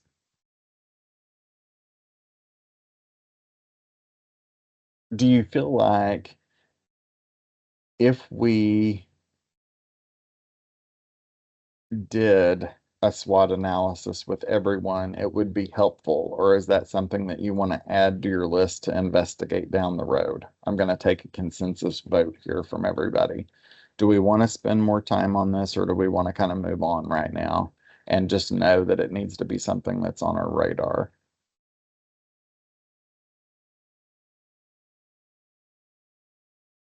And Malia, you absolutely can do the SWOT for yourself and for your program. And I think that would be very helpful for you. Okay, Melanie. Got it. It's not going to help much without leadership in place. Move on. Perfect. See, that's what we call participative leadership. Okay. You made the executive decision for me. All right. I am nothing if not flexible. You bet. All right. So let's steam right on through. So I wanted to bring you, after you had completed the SWOT, I wanted you to realize that you can also use it as a decision-making tool in your personal life or even in your professional life. So think about if you have a scenario and you're like, I'm not sure if I should do this or not. You can use SWOT in the same way, okay? Except when you think about strengths, you're going to think about pros. What's going to happen if we do this? What good things will come about if I choose to do this? From the weakness standpoint, what will happen that's a negative impact or has a negative connotation if we do decide to do it this way? Okay, your opportunity, it's going to be what are the long range pros if we make the decision to do this, and the threat is going to be what's the long-term con to doing this? What are the things that we know that's going to have a negative impact if we make the decision to do this? Does that make sense? Because you can use that even in deciding if you should apply for a grant. It's a little bit deeper than just a pro and a con. It's what are the immediate things that are going to help? What are the immediate things that are going to negatively come about if we choose to do this? And then your opportunity and threat are going to be the long-term results. Darcy says yes. Anybody else that makes sense to you? I want you to feel like this is a tool you can put in your back pocket. And even if you're not in a leadership role, this is a tool that you can use as a decision-making component to your job. You can even use it in your personal life, okay? So I have a dog. If I choose to change my dog's food, okay, what is the strength to that? Well, my dog is having trouble digesting the food that they already have. So the pro could be that I'm going to buy a more expensive dog food that has a better chance of handling the digestive issues. Okay. What's my immediate threat if I change dog food tomorrow? Oh, come on. You guys know this. You know what he's going to be doing all day tomorrow. Oh, he's going to be sick. He's going to have diarrhea. It's going to be everywhere, all over the house, the yard. I mean, I'm going to be cleaning up for 2 days, right? Not to mention the food costs more. Okay. All right. Long-term effects. Well, it could help my dog live longer. Okay. If I get him switched on the medication, a long-term con could be it might do more harm than good. Okay, depending on the food that I put him on. So do you see how I took SWAT and I used it very simply in like a minute to 2 minute process to say, okay, I've sort of weighed it out and I feel like that my best option is probably to go ahead and to just not do it today because I have a training that I have going on and the dog is locked up in the other room. So if I switch his dog food, I know that he is going to be sick. The room is going to look like, a morgue, in the basement of a hospital that has been abandoned for about, 100 years. And so my what the SWAT helps with is I go, okay, yes, I need to make the change, but right now is not the time to do it. Does anybody think that they could take that and use it and maybe even daily decision making? Awesome. Good, good, good, good. And it's not something you need to build a comprehensive spreadsheet and spend a lot of time on. It's an easy way in your brain to separate and go, help me prioritize this task. If I do it right now, this is okay. So I'm so glad that you're going to be able to use that. It will really help you. Okay. And I will tell you the reason that I try to give tools like this in classes um, is because I am not, and I'm going to share some weaknesses here with you. I am terrible at time management. Absolutely terrible. Okay, people, and I teach it. I teach an entire class called Managing Chaos. Okay. And the reason that I'm so good at teaching it, you know what they say, those who can't do teach, right? Well, Melanie, I appreciate that. I also do another class that's called Managing Tribal Chaos, and that has to do with politics. Two totally separate notes. But what you will find is that with managing chaos, it helps. I have to work twice as hard as some people. All right. Some folks, Brooke and Halliston and the staff at the NLC, let me tell you, they could start with a Gantt chart and back up 6 months and have deadlines for me every week. But the reality is that's just not how I work, you know? Brooke knows that her better shot is to go, why don't you have these materials to me about 2 weeks ahead of time? And then she realizes that I probably won't have them to her until about a week ahead of time. And they're still going to be kind of frantically putting things together. But in the long run, they know that they've worked with me so long that it'll always come together in the end. Okay. So sometimes we need to have these decision-making tools. We need to have some of these personal tools that it may work for you and you may go, that's stupid. That's going to take more time for me to reframe everything than it would be for me to just make the decision. So it's going to work for some people. may not work for everybody. All right. Use it, enjoy. That one's for free. Okay.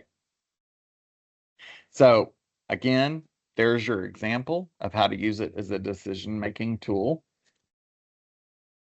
Okay. If it helps, you can even print you some little worksheets. And when you come up with the decision, just pull out the paper, jot it down, make your decision, throw it in the trash. Okay. If it will help, enjoy it. All right. Now, from taking our SWOT and turning it into strategic action, that's sometimes where we drop the ball. It's easy to make the SWOT, but it's also easy to forget about it. And in 6 months go, we went to a training about that. Do you remember that, Barbara? We went to that training and he talked all about it and we drew out a SWOT and we had good plans, but I don't think we ever did anything with it. And we're still kind of right where we were. Okay. And that's the challenge, is how do we get from here to there? Like the book that I talked about the other day. What got you here won't get you there. Okay. We've got to, and I love how Jody said, put in some false deadlines, because it at least makes us keep hitting snooze on the Outlook reminder every day until we're so mad that we just do it so we don't have to push it anymore. Okay. So force yourself to be accountable, put deadlines in place, and figure out how you're going to have some kind of a tool to manage the outcomes and measure it. Okay. A lot of organizations use what's called SMART goals, and it stands for specific, measurable, attainable, realistic, and timely. Almost forgot. It's like the whole point of the acronyms to help you remember, right? Almost forgot what it was. Specific, measurable, attainable, realistic, and timely. That's how you measure your goals. All right. So I'm going to do this by such and such date. And the way I'm going to know that it gets done is if we see the staff happier. Okay. I'm going to implement a new, incentive program for staff to come to work on time. Okay. Because everybody's coming to work late. And so I'm going to give it 6 months. I'm going to tell them about this new plan. I'm going to tell them that the person that has 0 tardies or absences in the next 6 months will get a half-day Friday off. Okay. Then in 6 months, you see if your attendance rates have improved. Okay. So that's how you're going to set a goal that's going to be able, at the end of the goal, you need to be able to say, did we do it or not? Not, I'm going to back up, not a half-ass answer. Okay. Like, well, we sort of did it. Then the answer would be what?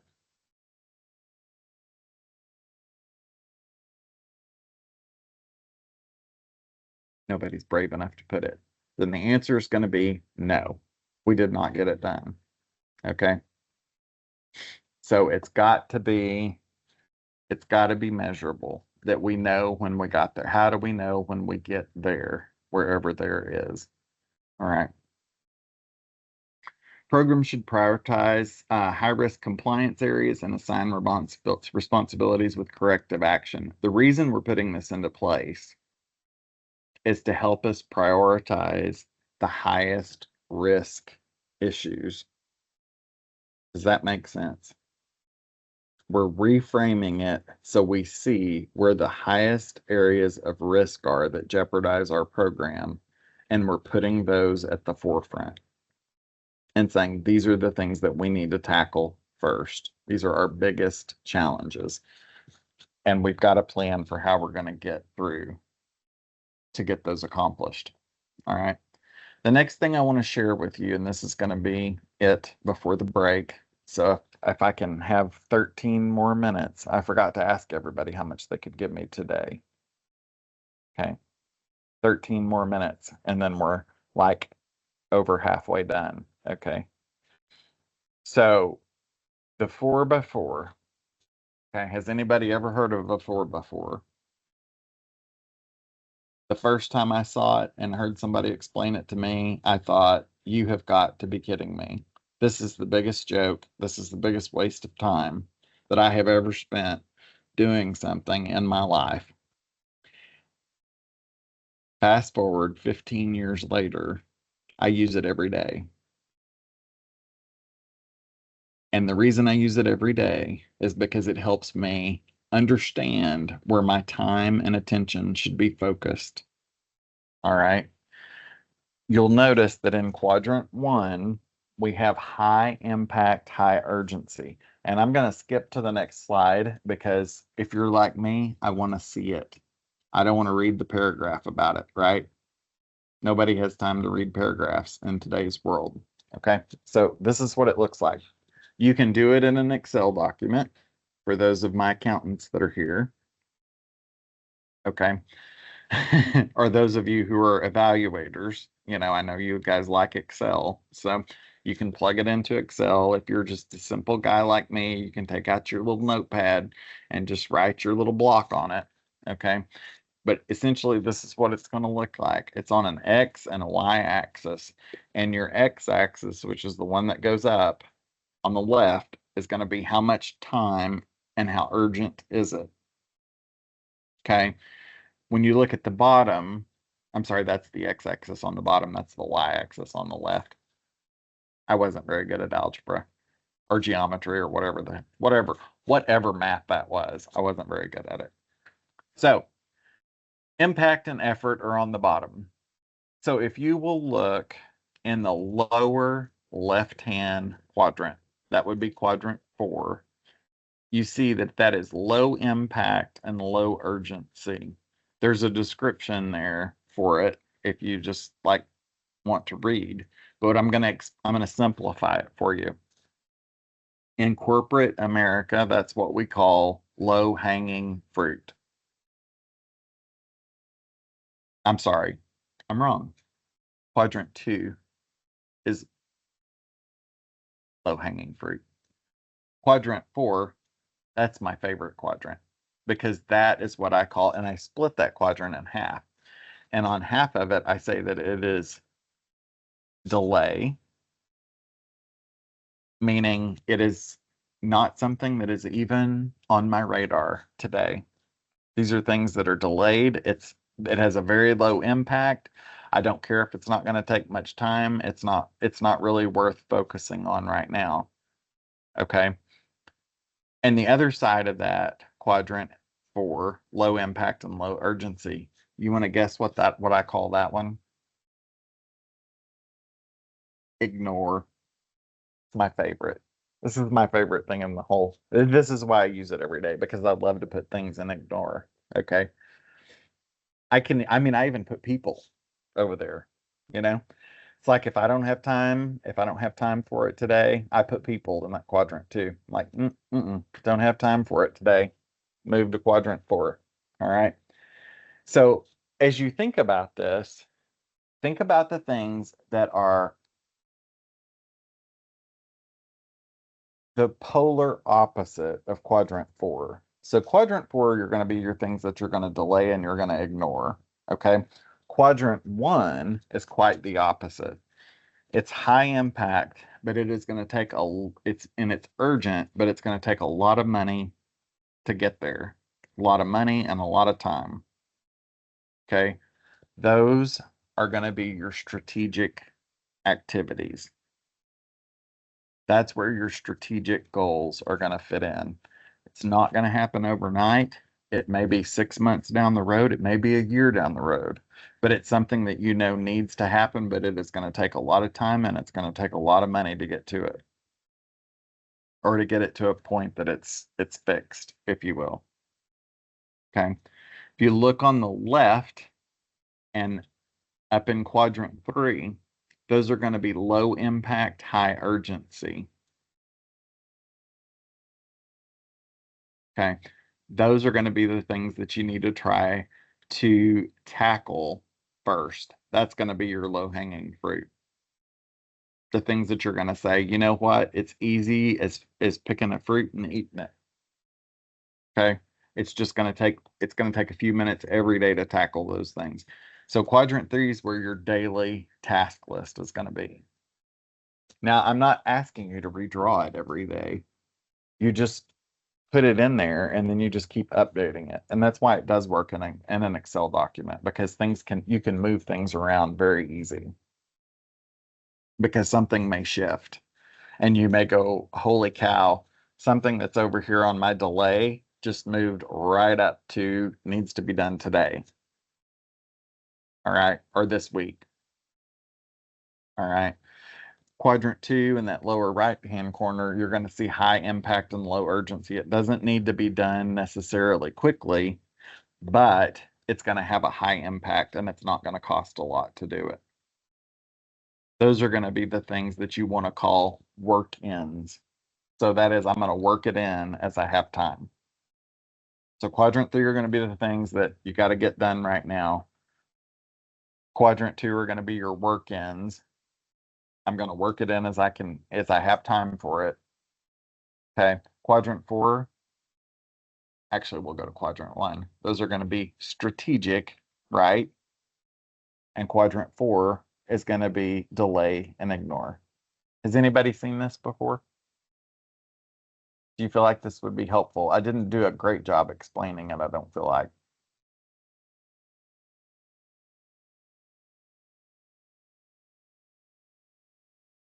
Now that I'm looking at it, I'm like, I think I didn't quite get that right the way it should have been on the screen.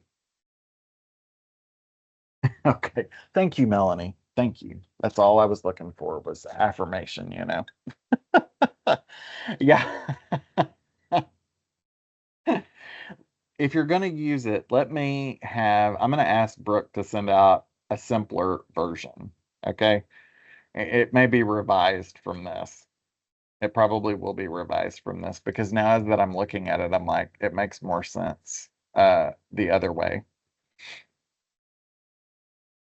Okay. Thank you, Darcy. That's all I needed was just that affirmation that something clicked. Something clicked. It may not be the right tool, but you know, I know everybody's going to walk away and be like, the guy that did our training this week told us to just stick you in the delay and the ignore pile because I don't have time to mess with you today. But you're not saying it out loud.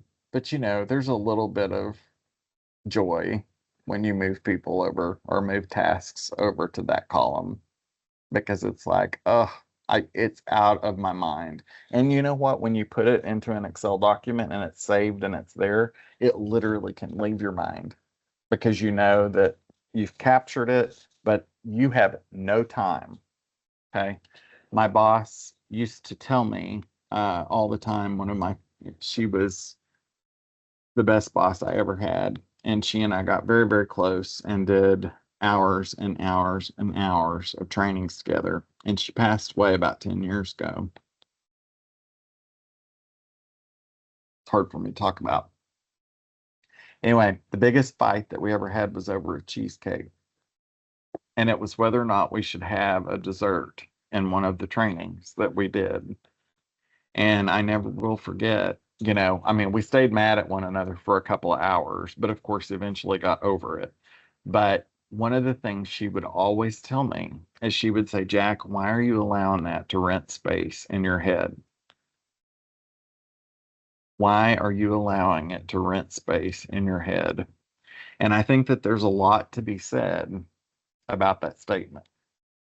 If it's not something that we have control over, and it's not something that we have any impact, we can't in any way influence it, and we can't in any way control it, then why are we worrying about it? And I think that what we've got to figure out how to do is the things that we're allowing to stay in our head are going to be the things that are the most important. And the things that you can delay and ignore, because even though it sounds, or you may be passionate about it, you don't have the capacity and the energy to tackle it right when you want to. Okay? It absolutely is, Jody. It is very hard, and I can still hear her.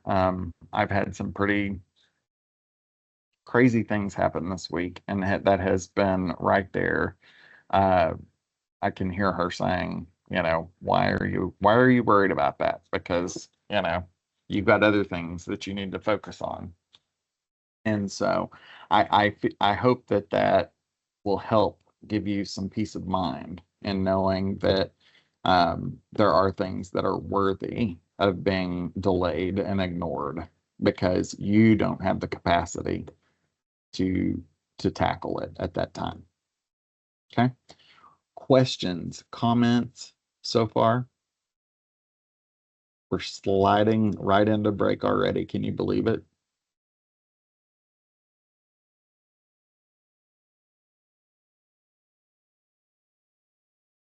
Sliding right in. Okay. Let's take about a 15-minute break. We'll come back about a little bit longer than 15, 16 minutes, but who's counting? You guys have been awesome this week, so you deserve an extra minute. Okay. So we'll come back about 15 till, and I will see you then. Enjoy your break. Okay, I think it's time for us to get going again.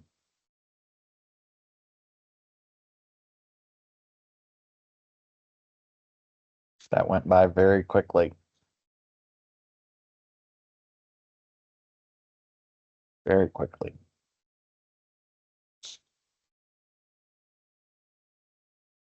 And I don't know if Kendra is back, but I have a very lengthy response, and I just need your email address so I can email it to you.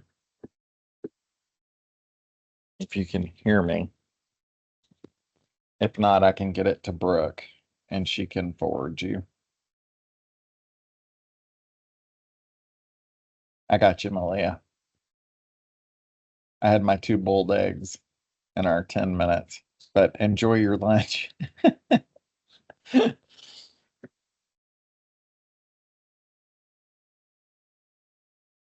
Oh, you're welcome, Barbara. And I am going to try to find that Excel document and get it to Brooke to send out.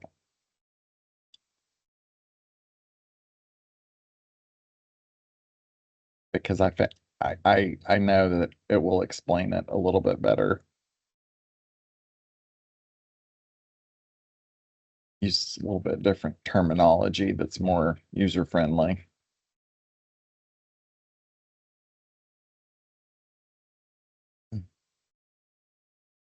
Okay, good deal. Good deal. All right, I wanted to bring us back. We talk a lot about technical terms, technical components to our programs and understanding compliance and rules and regs and so on and so forth. What we did not get to spend a lot of time on in this training is to think about the way we handle situations. So it's almost like our interpersonal skills and our interpersonal communication that we use to everybody else. And that is coworkers, colleagues, supervisors, tribal members. And so I wanted to share some helpful tips and communication ideas that you might consider moving forward in your role, and sort of as you've hopefully gained some additional perspective as a result of sitting through the training. But there's a few things that I think could help you in terms of think about it, and you may think, I'm guilty of that from time to time. And so if you are, maybe just jot a note or mentally make a flag to think, I need to be a little bit more cautious in my communication and how I approach people. So the things that we're going to start with winning too much. Okay. The need to win at all cost in all situations, when it matters, when it doesn't, and when it's totally beside the point.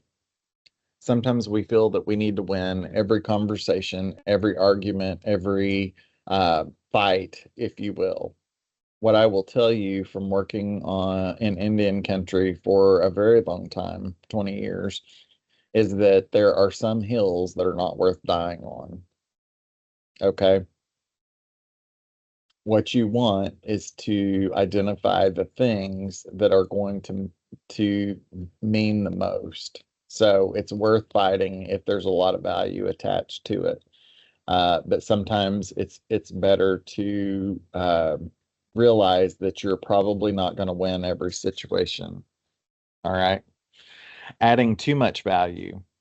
The overwhelming desire that we have to add our 2 cents to every discussion. All right.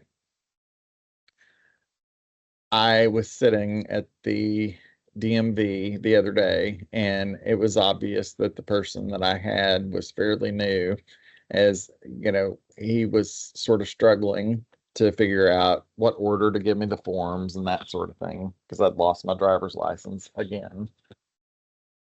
Well, the gal that was in the cubicle next to him, every time she would hear him say something, she always had something else to add at the end of that. And I wanted to just look over there and say, ma'am, if you would let him, he is doing the best he can. And it's obvious that he's new, but he's explaining it. It may take an extra 30 seconds longer than what you would have just said. But it was very frustrating for me to watch. Because you could clearly tell that every time that she chimed into the conversation, his attitude sort of dropped another notch. And so I think be cautious that you're not doing that out there with colleagues and tribal members, especially in around a group of people. All right, because it can be very demeaning. Be careful on passing judgment. The need to rate others and impose standards on them. So I will tell you that I was in church the other day, and the priest, she was talking about buckets. And she said, when I was growing up, she said, people used to always ask my parents what church we went to. And she said that determined which bucket they put us in. And I thought, boy, is that not true today? People look at you and judge our economic status, our socioeconomic standing, and put us into buckets and pass judgment based on where they think that we fit in society. And so I would just caution you to be aware of that. Making destructive comments. Some of us, including myself, have the needless, we like to use sarcasm and cut remarks that we think are very sharp and witty. But the reality is, from an outsider, what we consider to be sharp and witty may be seen as sort of more of a shortcoming on our end. Starting with no, but, or however. The overuse of negative qualifiers, which ultimately everyone hears you say, I'm right and you're wrong. So if you're overusing no, but, or however, think of a different way to approach how you start those conversations, because it immediately sends a message that you believe that you're right and everyone else is wrong. The next one is one of my favorites, telling the world how smart we are.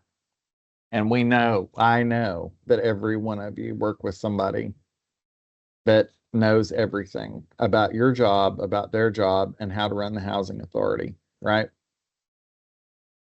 Even if they are not the boss, they think they are. And they are not shy at all to let anybody know that they've been there the longest and they know the most. And so I think we need to be cautious that we don't fall into that same trap of believing that we know everything, because the reality is it's very different out there. And I could sit here and lecture you all day long about what you should and shouldn't do, but the reality is it wouldn't work for everybody. And that's why I don't. That's why I really encourage you to share your stories and challenges and things that impact you and your programs. Another one, speaking when angry, using emotionally or emotional volatility as a management tool. I have to oftentimes say, I need just a few minutes to process this.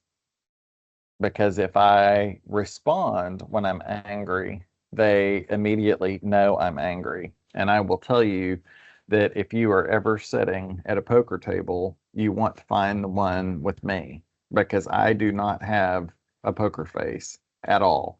Okay. If someone says something to me, you can look at me and immediately know exactly what I'm thinking. And we've got to be cautious that, especially when I get angry, it doesn't tend to go well. So I've learned that I have to say I need some time to process this, and when I'm ready to talk about it, I'll let you know. So negativity, or let me explain why that won't work. Okay, Barbara, that's a great point. We usually can't unsay something. So once it's out there, it is out there. So negativity, or let me explain why this won't work. And one of the trainings that I have, it's called It's Cheaper Than Jail, Dealing with Difficult People. All right. And in that training, I talk a lot about people who are Debbie Downers, and that is, they always have a reason why something won't work. All right. They always have a comeback with, well, this or that or the other. And so I think we need to be cautious that we don't fall into that trap of always sharing negative thoughts, especially when we're not asked. Withholding information, the refusal to share information in order to maintain an advantage over others. Oftentimes you hear people that will just tell you the answer is no, but they won't explain why the answer is no. And I think that's critical, that we, in the roles that we're in and housing authorities, that they know that it's not just me who has made it's not just, I'm not the only one who made that decision to tell you no.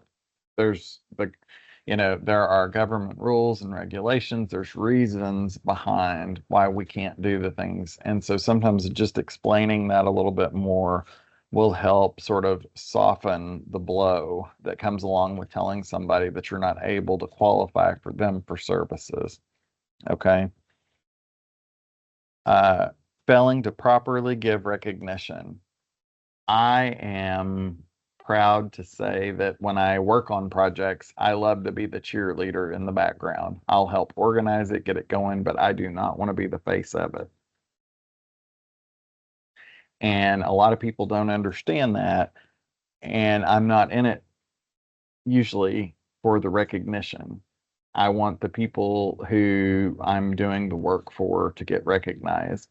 And so I think, when you're always willing to be the one that steps up and says, oh, I want to make sure that so-and-so gets recognized for the good job that they did, that goes a long way for you. And just being willing to recognize the people around you that you see doing good things. Claiming credit that we don't deserve. Sometimes I know that you have worked with someone in the past that probably has taken credit for the things that you've done or for part of your work. And the last thing that you want is to fall into one of the trap of being one of those people who take credit where it's really not due. Okay. Making excuses. We need to try to reposition our behavior as a permanent fixture so people can people excuse us for it. I have found that it's easier to say, I made a mistake. Here's what I think I can do to remedy the situation, or what I have, a tool that I can put in place to make sure that it doesn't fall through the cracks or that doesn't happen again. All right. Clinging to the past.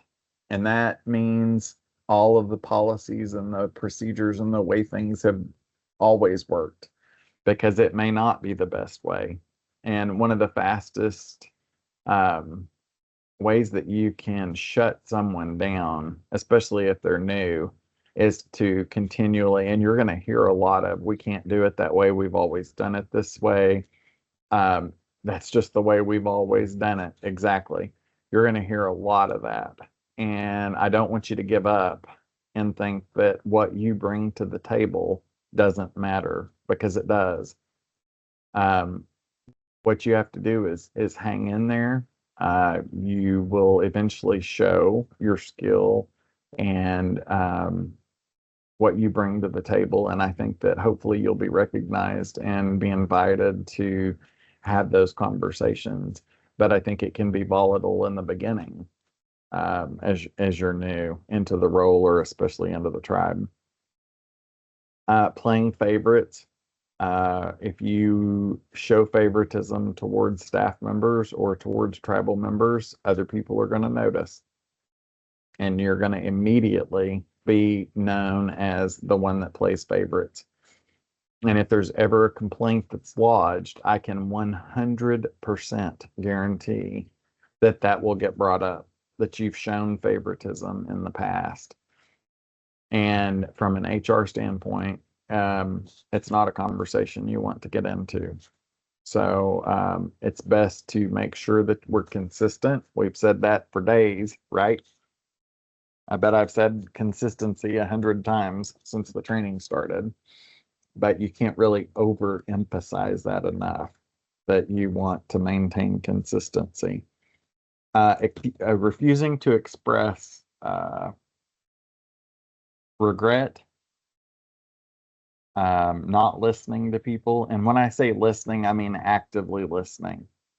So when a tribal member comes in and tells you that they have the problem, remember when we go through our problem solving mode and think we've got to get to what the root cause of this is.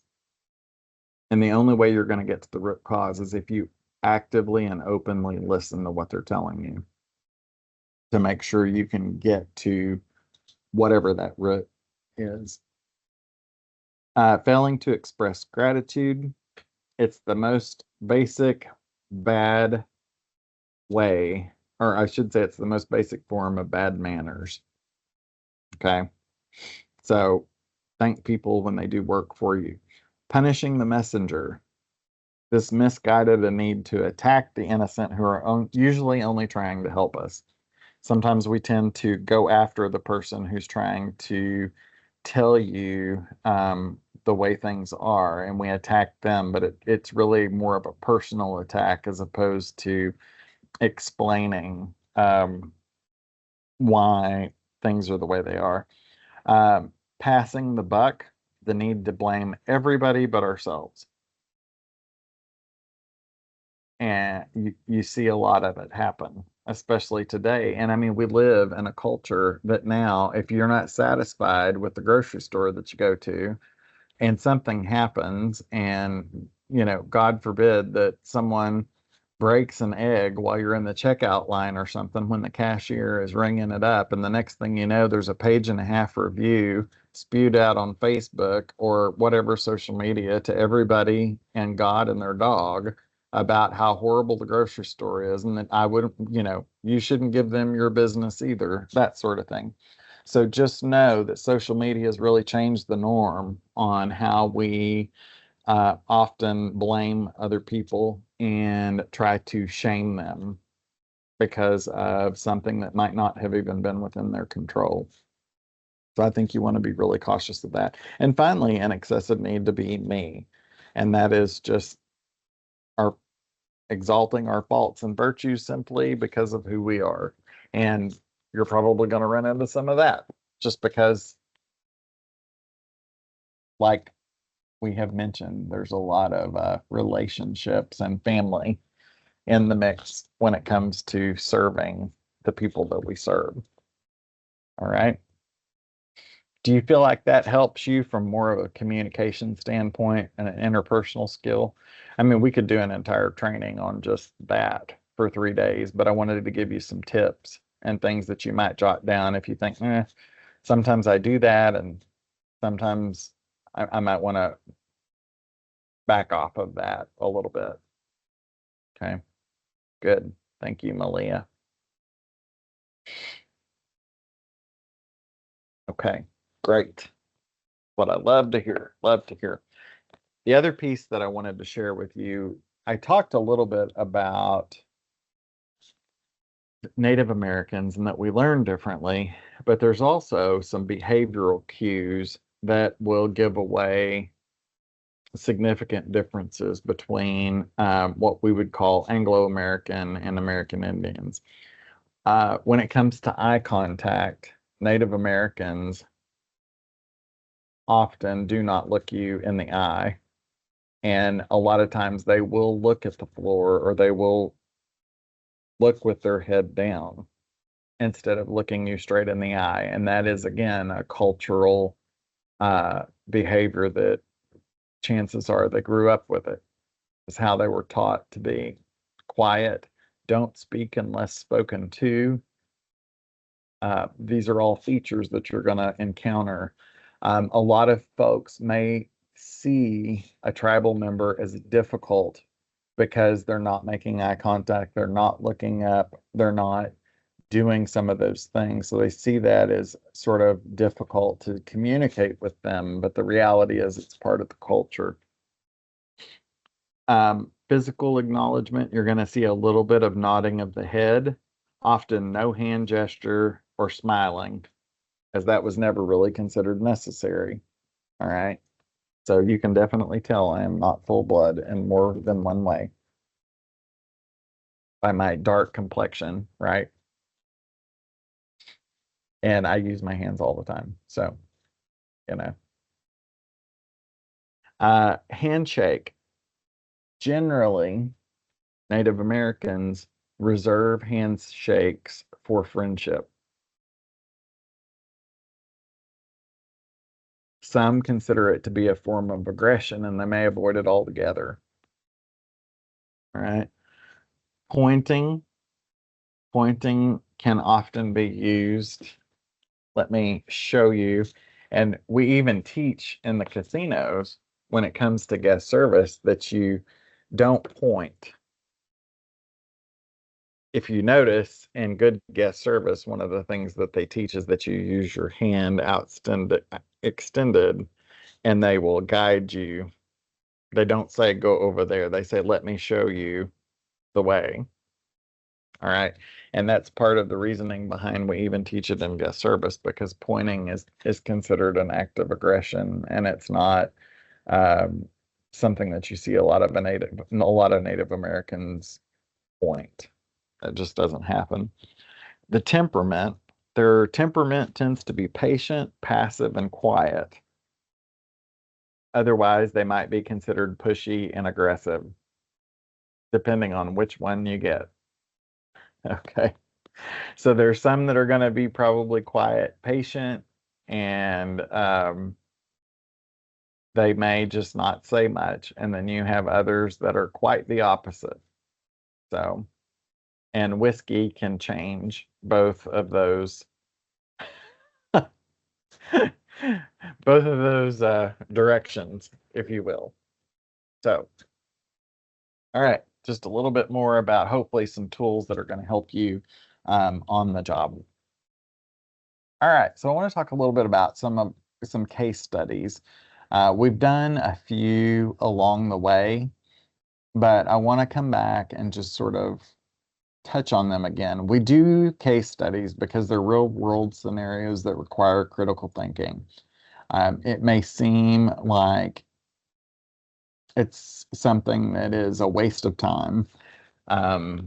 However, it does help you think and frame things in a way that will prepare you for when you're faced with a similar situation and do not have time to mentally prepare for it. You can go, you know, I remember doing that case scenario, and it's a little easier because I've thought through this already once before. Compliance issues often overlap. Okay, again, we talked about there's a lot of gray area when it comes to compliance. It's not all 100% black and white, except when it is. Okay, so there is a lot of black and white, and then there's a lot of gray too. And so that's what we have to navigate we have to navigate those waters every day. Documentation and consistency matter. What we want is to look at some case studies, and we can really use it as a way that it's peer-to-peer collaboration. And that is those of you who are out there collaborating with one another and sharing some of the same stories and scenarios and how you would handle certain situations. Okay, so we want to look at this more like Clue, like it's an interactive compliance game. We want you to solve housing compliance mysteries, and we're going to look at some topics regarding procurement, eligibility, and reporting. All right. We've already talked about this one. We've already sort of done this scenario when it came to dealing with missing income documents. Okay. But just very quickly, does anybody want to come off of mute and sort of share, if they remember, how we would handle the missing income documentation and what corrective actions we would take, and then determine what compliance measures that it affected?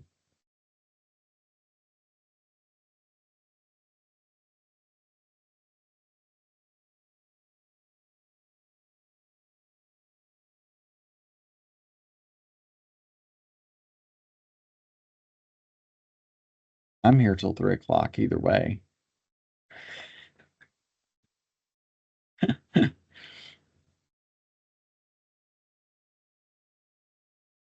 No? Okay. If not, then let's put it in the chat. So let's start. The tenant has a missing. Sure, Malia. I was asking if someone would be willing to come off mute and talk about if you discovered that there was missing income verification in files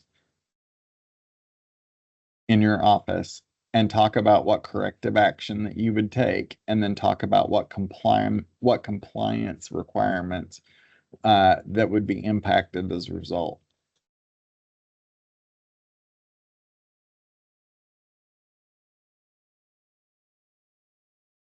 Can I answer out loud, Jack? This is Melanie.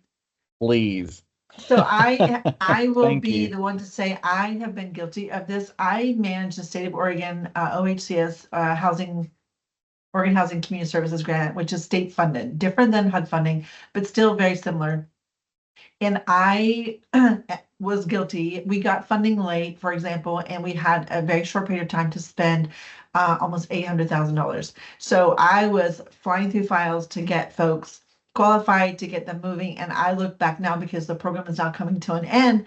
And I'm looking back, making sure I'm like, oh my gosh, I missed an income on this one. Oh my gosh, I missed a social security number on this one, but specifically income. So I went into Mel's mode of, oh my gosh, I need to correct this. So the steps I personally took were I reached back out to the applicant. I created good relationships with most of them. And I said, hey, I missed this. Is there a way you can provide this documentation to me so that I am in compliance with these grant outlines?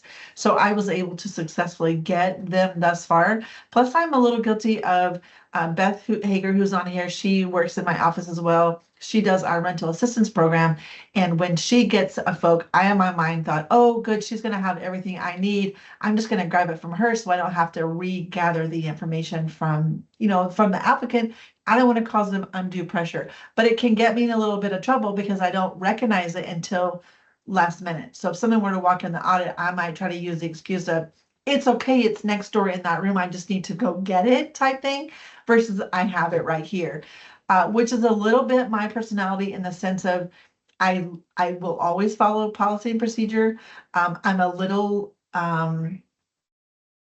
lackadaisical in that I always try to meet the need of the tribal member at that moment first, knowing I can gather the information. But corrective action, obviously, I would be non-compliant with the auditor or even internal review, and it would be definitely impactful because it could risk us not getting further funding for the program. So I am guilty of this. Okay, thank you for being willing to share that. And what's your do you have a plan of how you're going to sort of make sure you can bring it compliant? So I have going backwards, I have reached out to the folks I was missing that. I navigated resources with maybe other departments that I know the individual applicant has worked with to gather that information. And then moving forward, hindsight, I remind myself often, don't put the, cart before the horse. Make sure you have everything first, even though it's hard for me because when I know someone's street homeless or I know that their house just burned down and they have nowhere to go, my initial male gut instinct is take care of them first and I can make all this happen later. But obviously I know that compliance is super important, but that's where I stretch myself outside the box oftentimes. But I do definitely make sure if folks are not within our service area, because we can help them within the entire state. If folks are not tangible or close that I can get the information, obviously I know that I have to make sure that that information is gathered up front so that I don't step outside of compliance. I hope I answered your question. I got kind of. Yeah, definitely. And I think that Malia just said that they've got an internal IHBG application checklist. So, I think that checklists are a good thing to have in place to say, okay, I've pulled everything that I need, or here's what I'm missing. And if I am missing it, it's a big highlight to say, how do I make sure that this stays in my work process to come back and address it in a timely manner. So very good, very good. I appreciate that. Appreciate you being willing to share that.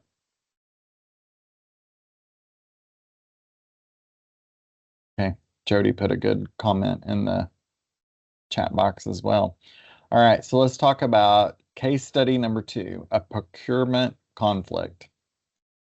So in this case, we got a family member who was awarded a contract without competitive bidding.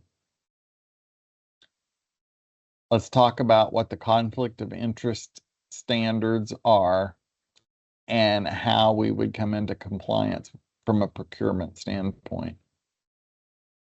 Do you need a few minutes for this? Do you guys want to talk through it?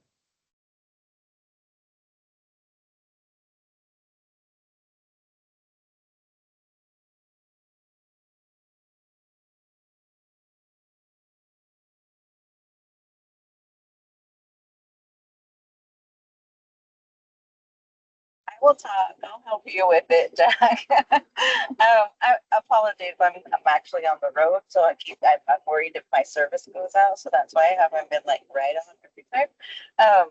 But as far as the procurement policy goes, so the family member was awarded a contract without competitive bidding. So we would look at how that happened to begin with, right? Figure out, what steps were missed, or were there no steps missed, and we were able to understand that they were the only, one that was bidding. And so now we have to make sure that our conflict of interest paperwork is in order and states, that there isn't a conflict of interest in any way if they were the only competitive person, I guess. I mean, obviously it wasn't out to bid, so we don't know if they were the only person. And then try to get back into compliance, like, oh, sorry, we got to pull this away because we didn't do it right in the beginning. Okay, thank you. Very, very good. Yeah, and so it's one of those things that it was an oversight, and so we're kind of going to have to backpedal and do a whoopsie. Okay. Acknowledge what happened. Again, documentation is very, very important at that point and stage. And also coming up with a plan that you can construct of how we are going to make sure that in the future this does not happen again. Okay. All right. Very good. Very good. So let's look at this one, and we haven't touched on this. So I want to say that late reporting. So your quarterly report was submitted late. I want you to talk about what risks and corrective actions that you're going to have to put in place because the quarterly report was not on time? And what tracking solution are you going to have as a result of that? Jody, go right ahead. I've lived this one. So we got audited, found that the reports were late, and had to submit the corrective action plan, which was I had to take responsibility and make sure that they were done on time. That had to go through my CFO, and he had to approve them and, you know, make sure everything was on board for the next, I think, year. We had to prove that we could do this right. And yeah, that was fun. So what did you,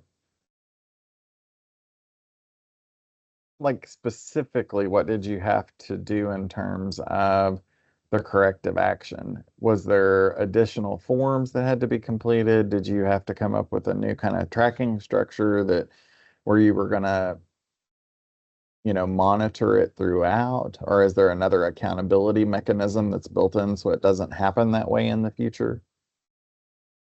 Mainly, the main form we had to fill out was, of course, the response to the audit. But thankfully, we didn't have to do a lot of different options. It just occurred because there was nobody in the position for so long that I was onboarding and didn't know what needed to be done. So once I was trained and knew what needed to be done and when it needed to be done, I now have everything on my calendar. Things are scheduled out for years.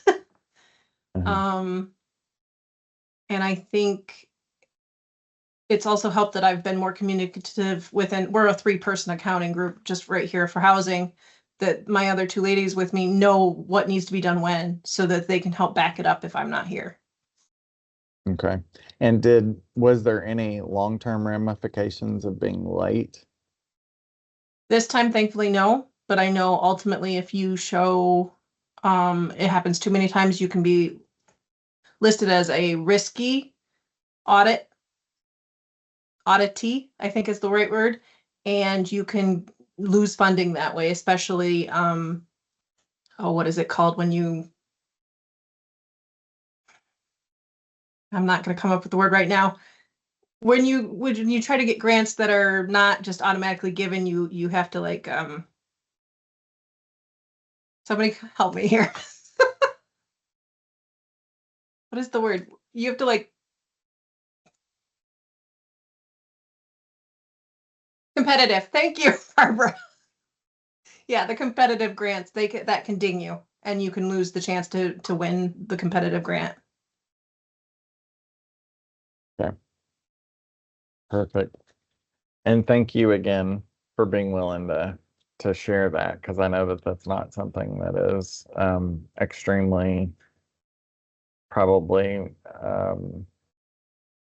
easy to talk about after probably what you went through. So yeah, we are, but unfortunately sometimes they don't see through a human lens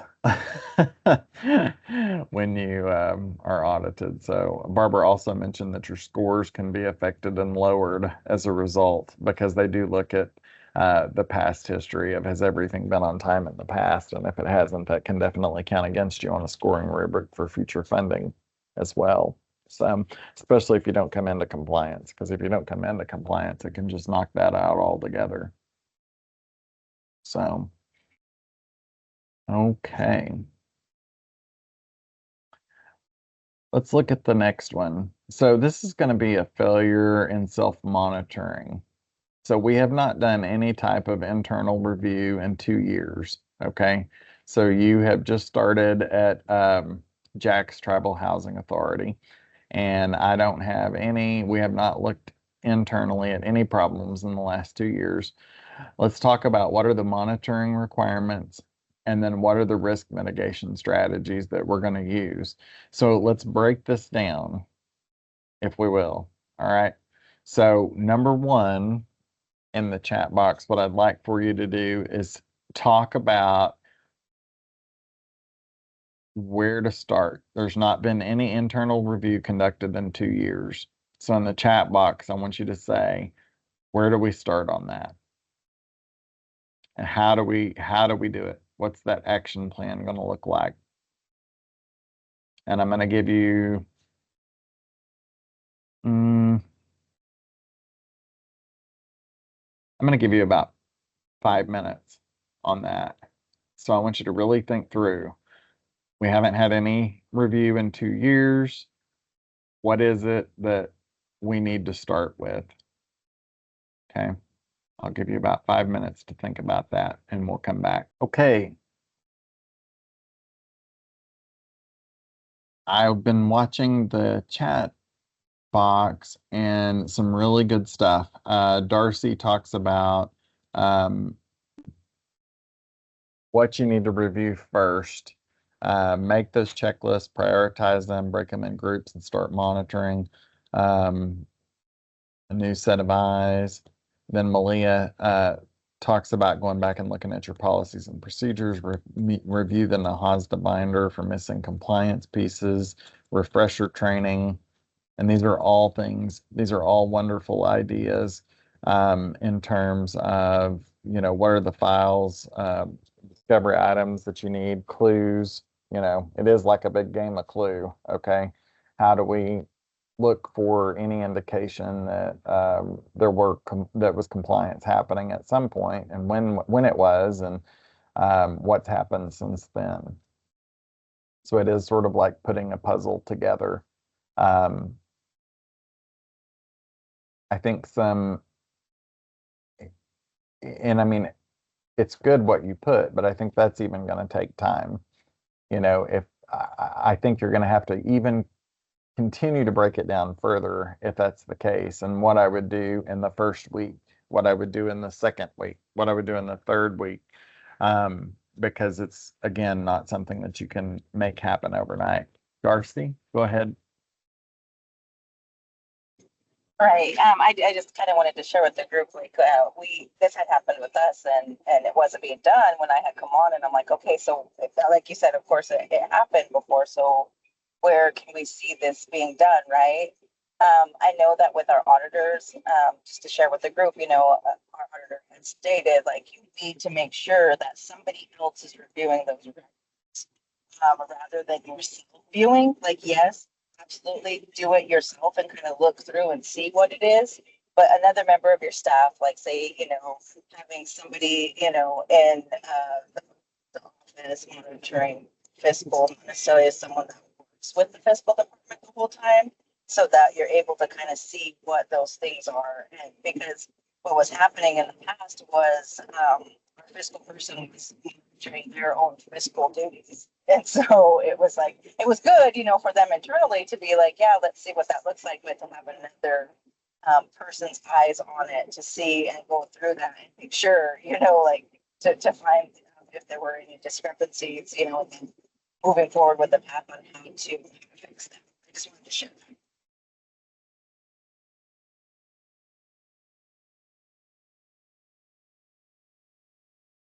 Okay. Thank you. Appreciate you sharing that. We caught most of it, but on my end, it was a little in and out. So, just want to circle back around to say that, as a reminder, self-monitoring helps organizations identify compliance issues before the external review occurs. Okay. So again, it's about rebuilding. How are we going to look at what needs to be done, and immediately start practicing that while you begin to backpedal? Okay, because the self-monitoring needs to happen as soon as possible. All right. Regular monitoring improves accountability, consistency, and operational performance. So it's sort of like a multi-prong approach when you do have the regular monitoring built in there. And then your program should develop monitoring schedules, review checklists, and take corrective action procedures when you see that there are challenges. All right. So let's talk about compliance as a self-assessment for just a minute. Just sort of a checklist for making sure that we are on board in terms of compliance.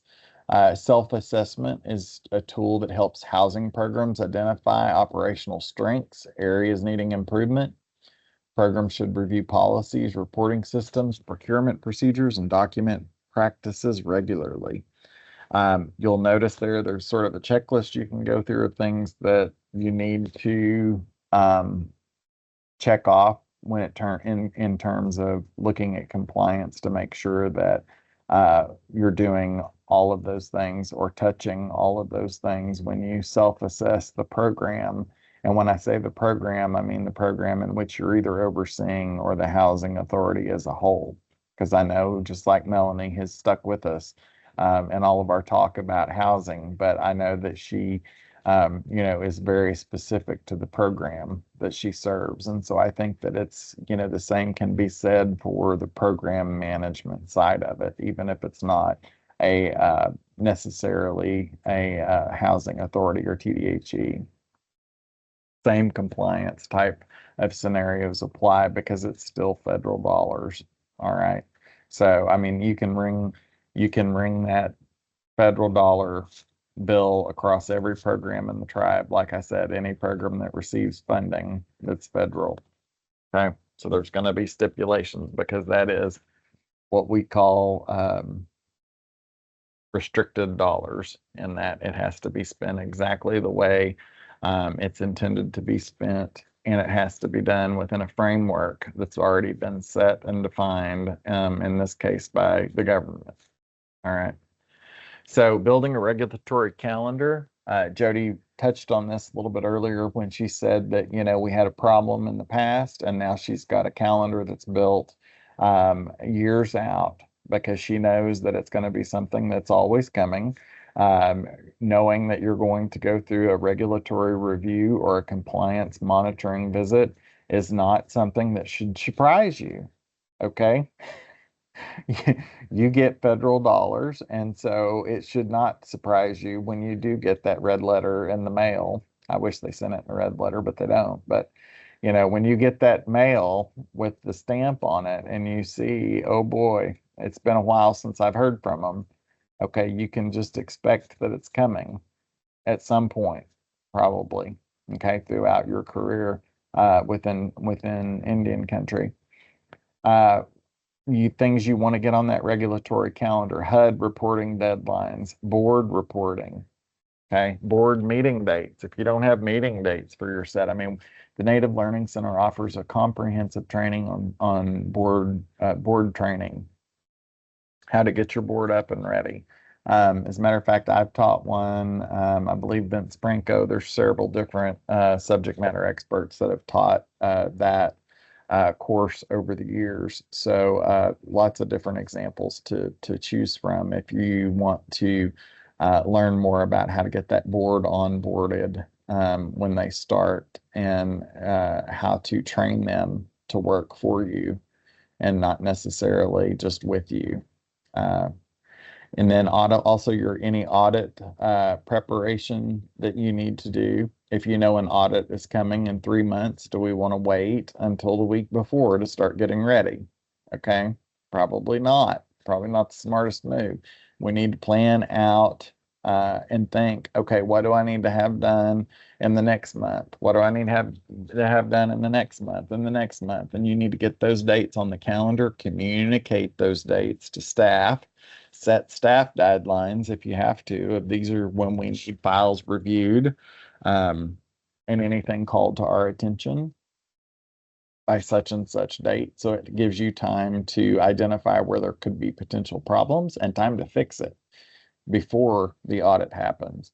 And then also put training schedules on there, any training or technical assistance. If you know that there's a review coming and you know that you're not prepared for it, that's a really good time to sign up for a training or to request technical assistance visit for somebody to come out and help you do some of that self-monitoring to make sure that you're ready in the event that, when it happens, when you do get audited.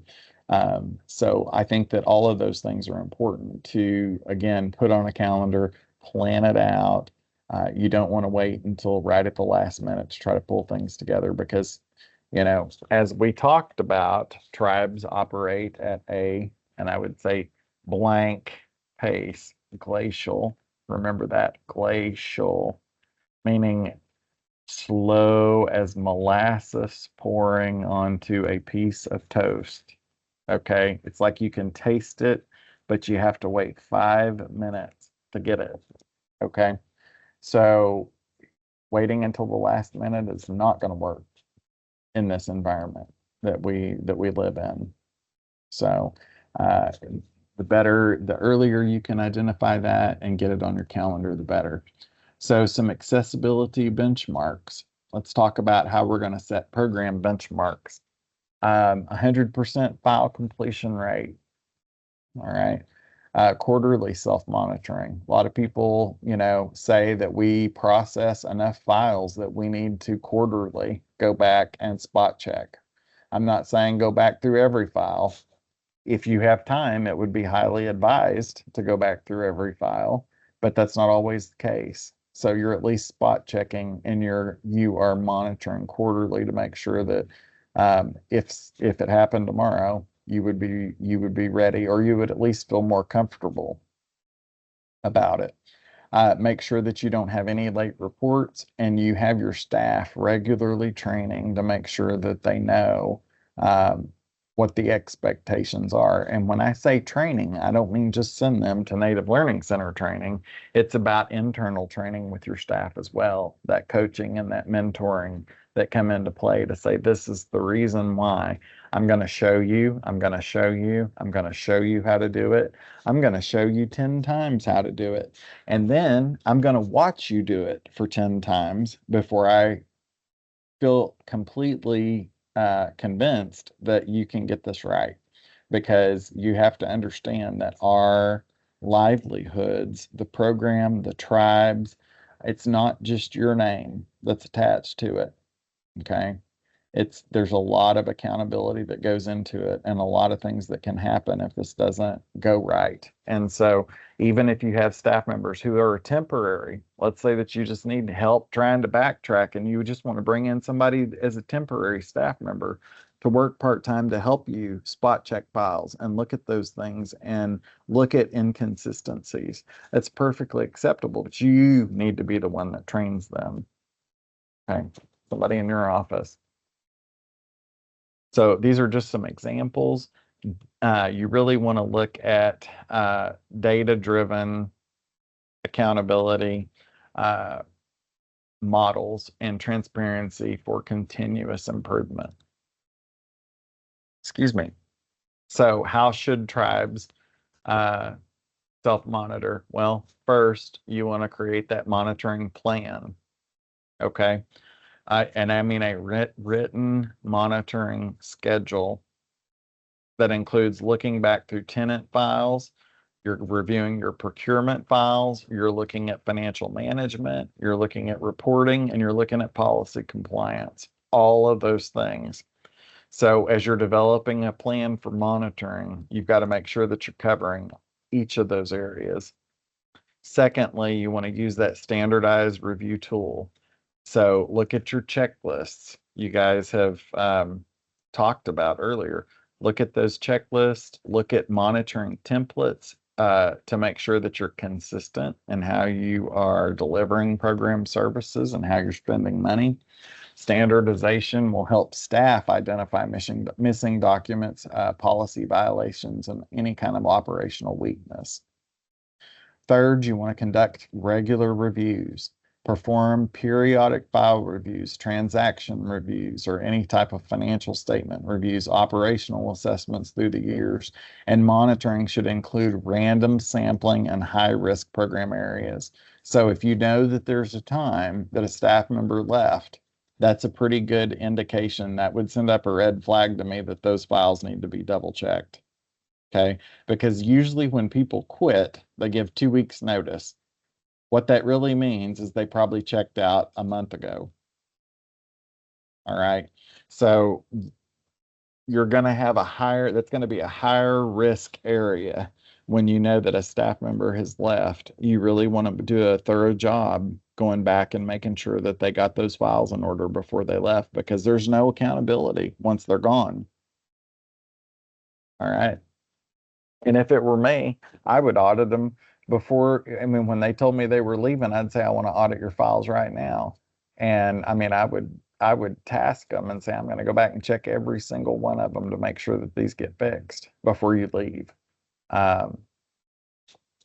So just a suggestion. Document findings. Maintain written communication of all of your monitoring activities, including findings, recommendations, corrective actions, and follow-up reviews. Again, that documentation is going to show that you've had accountability and organizational oversight, and you are able to effectively manage that program. You can effectively manage the program in all of its components, meaning the service piece, the financial piece, the file piece, the records management. It shows that you are able to effectively maintain a quality program. Okay. If there's any type of corrective actions, you want to get those deficiencies addressed immediately. Get those policies updated, retain if you can, and retrain them. Correct your files and improve those internal controls, and then assign timelines and responsibilities for everybody that's going to play a part in that. So if you've got somebody who is a low performer in the office, okay, and they show up and stand around the water cooler for the first 30 minutes, you probably have an HR issue on your hands too, but that probably would not be the person that I would select to help me go back and do any type of self-monitoring. It's going to be the people, it's going to be the cream of the crop, the people that are the best at what they do. And then, figure out a way to recognize or incentivize them for the extra role that they play, or build that right into their job description. Maybe you have a intake specialist and you have a senior intake specialist, and that may be what differentiates that job. Okay. And you can work with your HR and compensation departments on that. Then follow-up and improvements. Continuous monitoring allows us to track project progress, reduce repeat findings, improve compliance performance. Leadership should regularly review your monitoring outcomes and trends. And in addition, like I said earlier, it's all about continuous improvement. Okay. And in other words, continuous. We're always working to make sure that we are maintaining and running the highest quality program that we can. Okay. And we're getting down to the nuts and bolts, okay, as they would say. All right. Continuous improvement is a blank process that helps tribal housing programs strengthen operations, reduce compliance risks, and improve service delivery over time.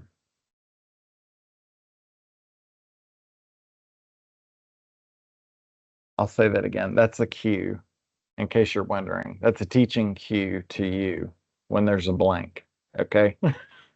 Continuous improvement is an ongoing. Thank you, Beth and Melanie. All right, it is an ongoing process.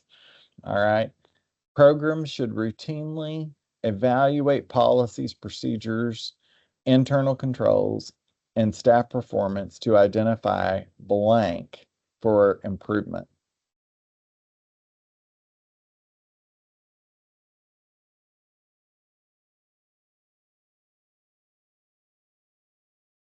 Close. Opportunities. Okay, options, opportunities, okay, for improvement. Corrective action plans should be developed whenever deficiencies or audit findings are identified. These plans should include blank goals, assigned responsibilities, timelines, and follow-up reviews.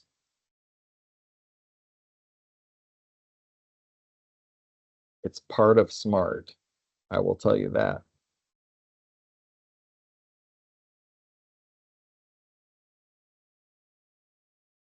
Measurable. You got it, Jody. Measurable. Okay. Leadership teams should encourage a culture of accountability where staff members understand blank and actively participate in problem solving and organizational growth.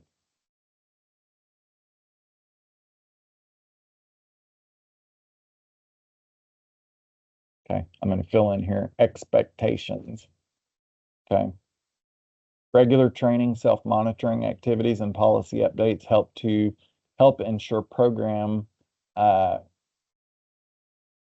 remain compliant with HUD regulations, NAHASDA. Oh, somebody popped it in there just as I said it, Melanie. Good job. Okay, and lastly, continuous improvement also involves reviewing data trends, monitoring performance benchmarks, and using lessons learned to improve future operations and decision making. All right. Again, training and technical support, feel free to reach out if you need it. I would encourage you, as a result of the training, to come up with some immediate action items that you can do, some goals for long-term program sustainability. Think about who can be assigned to those, and then implement some timelines around that. Okay, we're going to kind of skip the final reflection. I put some resources and references there. And then we are running out of time quickly, but I wanted to share just this first part about, and this is about leadership. When we listen to the spirit within, when we are called to lead, as all effective leaders are, we are leaders of change, not the protectors and perpetuators of a cherished, honored past. Leading the organization of the future in turbulent, tenuous times makes new demands on leaders, banning the hierarchy, building new and inclusive structures and systems that release the energies of our people, challenging the gospel of the status quo, and finding the leadership language that mobilizes our people around mission, innovative, and diversity. As leadership in these times means scanning the environment for those few trends that will have the greatest impact on the enterprise, identifying those few straws in the wind, not yet trends that may change our direction. The future calls with insistence, and leaders who are passionate about building the viable and relevant organization of the future lead their people with vision, mission, values, and beliefs that permeate the total organization. So I wish you the very best. I welcome you to tribal housing, or congratulate you for surviving as long as you have. Brooke will need to take over to sort of take us out, because one thing that I would very much ask is that you would be willing to share in the chat and also in the feedback forms to the Native Learning Center, because this is the first time this training is out of the gate. It's brand new. I just wrote the curriculum for it. And so we want to make sure that we are on target. Okay, like I said on the first day, I have big boy pants on. And so it will not hurt my feelings. Okay, we need to make sure that we are doing a job that best suits you and the name and what you do to perform your job in serving tribal members. So, Brooke, I will turn it over to you. Okay. Yay, thank you so much. This has been absolutely fantastic, Jack. What a fun 3 days. I'm sitting here learning a bunch too. I did put that feedback survey into the chat for you. You should be able to click it from the chat, or even click it right here on the screen if you want. So even if you've done some feedback for day 1 and or day 2, hopefully both, we would love it if you did some feedback for day 3 as well. It is anonymous, so no email or name attached to it. Just helps us work to improve even more for the future. And we do share that feedback with Jack, so it helps everybody involved. We encourage you to check out our recorded webinars archive that's on our YouTube channel. You know, YouTube is a free resource for all of us to use. So they go back about 2.5 years. So there's a lot of really great stuff on there. And if you ever need help finding anything, you can always shoot me an email and I can help you out. There we go. I encourage you to check out our other upcoming events. We post about them to our social media. We're on Facebook, Instagram, LinkedIn, Twitter. We have our in-house produced podcast, the Hope a Thing, a Native American podcast. You can listen to that wherever you listen to your podcasts. And with that, that's all we have for you today, folks. We have been recording all 3 sessions, so you'll be receiving the recordings probably in a little over a week. Our wizard of a marketing coordinator, Jasmine, she'll go through and do a little editing and make it all pretty for you. But that'll be coming out. And then Jack, you had wanted me to send out those slides, so I'll be sending that to everybody who's been on the training. And then everybody who showed up for the 3 days, you will be getting your certificates of completion as well. So good stuff all around, y'all.